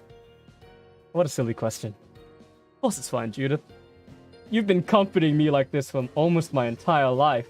If tonight is the night that I can begin repaying your kindness, then of course that's something I'd want. Though my well of feelings on this runs deep, I keep my response to her curt and professional. Judith takes a deep, cleansing breath and turns her attention back to me. Okay, this is really happening then. You're giving me permission to take advantage of you. I'm curious, what's to stop you from making your run down the whole way naked then? Or if I wanted you to eat an entire stick of butter by itself, you just do it? I will carry out your will, no matter what that entails. I am trusting Judith isn't sadistic enough to make me do any of that stuff. Then again, she's never really been given this kind of freedom before, has she? Am I actually in danger here? Very well. It seems as if it's your duty to wait on me tonight. It's my job as your guest to make use of you.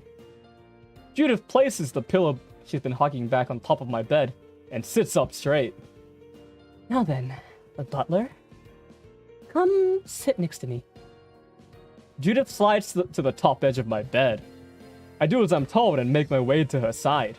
The cheap, springy bed frame buckles a little bit under our weight, but it's nothing to be concerned with. Great, good job. You started out with something fairly simple, it seems. Other than perhaps the first month we knew each other, physical proximity wasn't exactly a rare occurrence for us. Car rides turned to pool parties, turned to movie nights, turned to sleepovers. All my life, Judith has been inching closer and closer to me, as inevitable as entropy. But this time is different, right? This time I'm completely subservient to her, and she knows it. Surely this closeness is a prelude to something more insidious, right? Okay, now next, can you... I brace myself for impact. Can you let me put my head in your lap, please? Oh man, Inception Oliver. Wait, what? Judith doesn't wait for any sort of approval before falling headfirst into my lap. Bam! We can say we have it now. My thumbnail is no longer clickbait. Perfect. Alright. She nuzzles the fabric of my jeans, her supple legs rubbing together like kindling. Damn it. Oh, I know, that's her. Damn it, I wish I was more tired. I'd love to fall asleep like this. You're warm. You're too warm. She lets out a geyser of steam from her perfect plump lips. Help! I need an adult. The slight pressure of her head on my lap. Wow, Judith's always been kind of a princess, but now there's no question about it. She is royalty. Absolute royalty. Now run your fingers through my hair. Pet me. Pet me while I try to fall asleep on your lap. I do as I'm told and lower my fingers into Judith's. I read that as Jubith for a second. What the fuck? I'm flustered. I'm stun locked. It's embarrassing, but my hands start shaking a little as I stroke her. It just melts around my fingers, reacting to every movement they make, no matter how subtle. That's a silky, deliberate sigh. I've thought about doing this longer than I can even remember. I love you so much, you know? It hurts so freaking much. Why didn't you ever do anything about it? Why didn't you ever say anything about it? Where's Miss Lawrence? Finally out of my head, but is she out of yours? Do you hate her now? Do you hate her the way you hate your parents? Does she remind you too much of Dude, oh my god. Holy shit.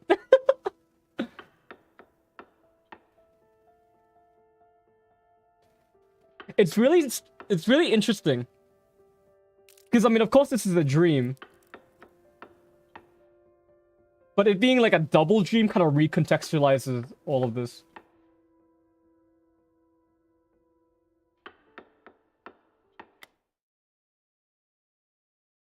Hi, my name is Judy. What's yours? Is probably the Oliver and Judith. All characters in this game are 18 and above.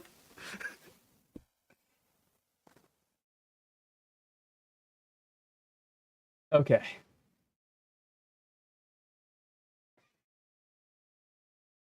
All right. Well. Oh my god, there's still so much to digest. Okay, let me bring us back to the main menu so we got some BGM playing as I'm about to sign off because it's been 5.5 hours. Holy shit. But yeah, I mean, what the? I'm in the wrong realm. Help.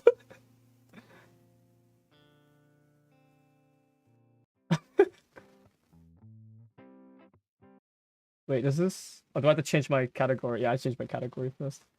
I'm in the wrong realm. Is this forest meant to imitate a brain?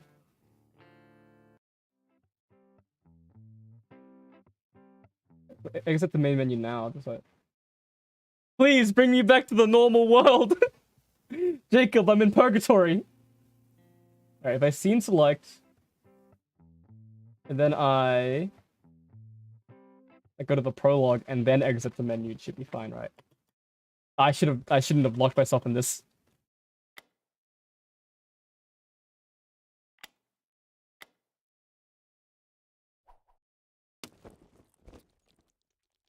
I like how unapologetic, or even Rainforest. Fuck! No, I'm not laughing at that. Even so, I like how unapologetic this game is about it all being a dream, right? Because that's like a criticism of some things, and I mean it's less of a criticism of something like this, where, or even this game establishes itself as not caring about what is reality, right? Even at the beginning of the prologue, this game says that it's using fiction or lies to tell the truth, right? So the fact that Oliver was in a dream the entire time, and I think Judith even says it, the dream was fake, but everything in it, or every feeling in it, or every experience in it was real, right? Like, it was fake, it was fiction, but it was fiction that told a truth. It's like one of the running themes. Anyways, I'm sure I'm gonna do something. We leaned into it hard. Very true. I'm not gonna just leave this, right? I finished the game, but I'm gonna go, like, I gotta do something with all these feelings that have been inspired, Jacob. Give me this.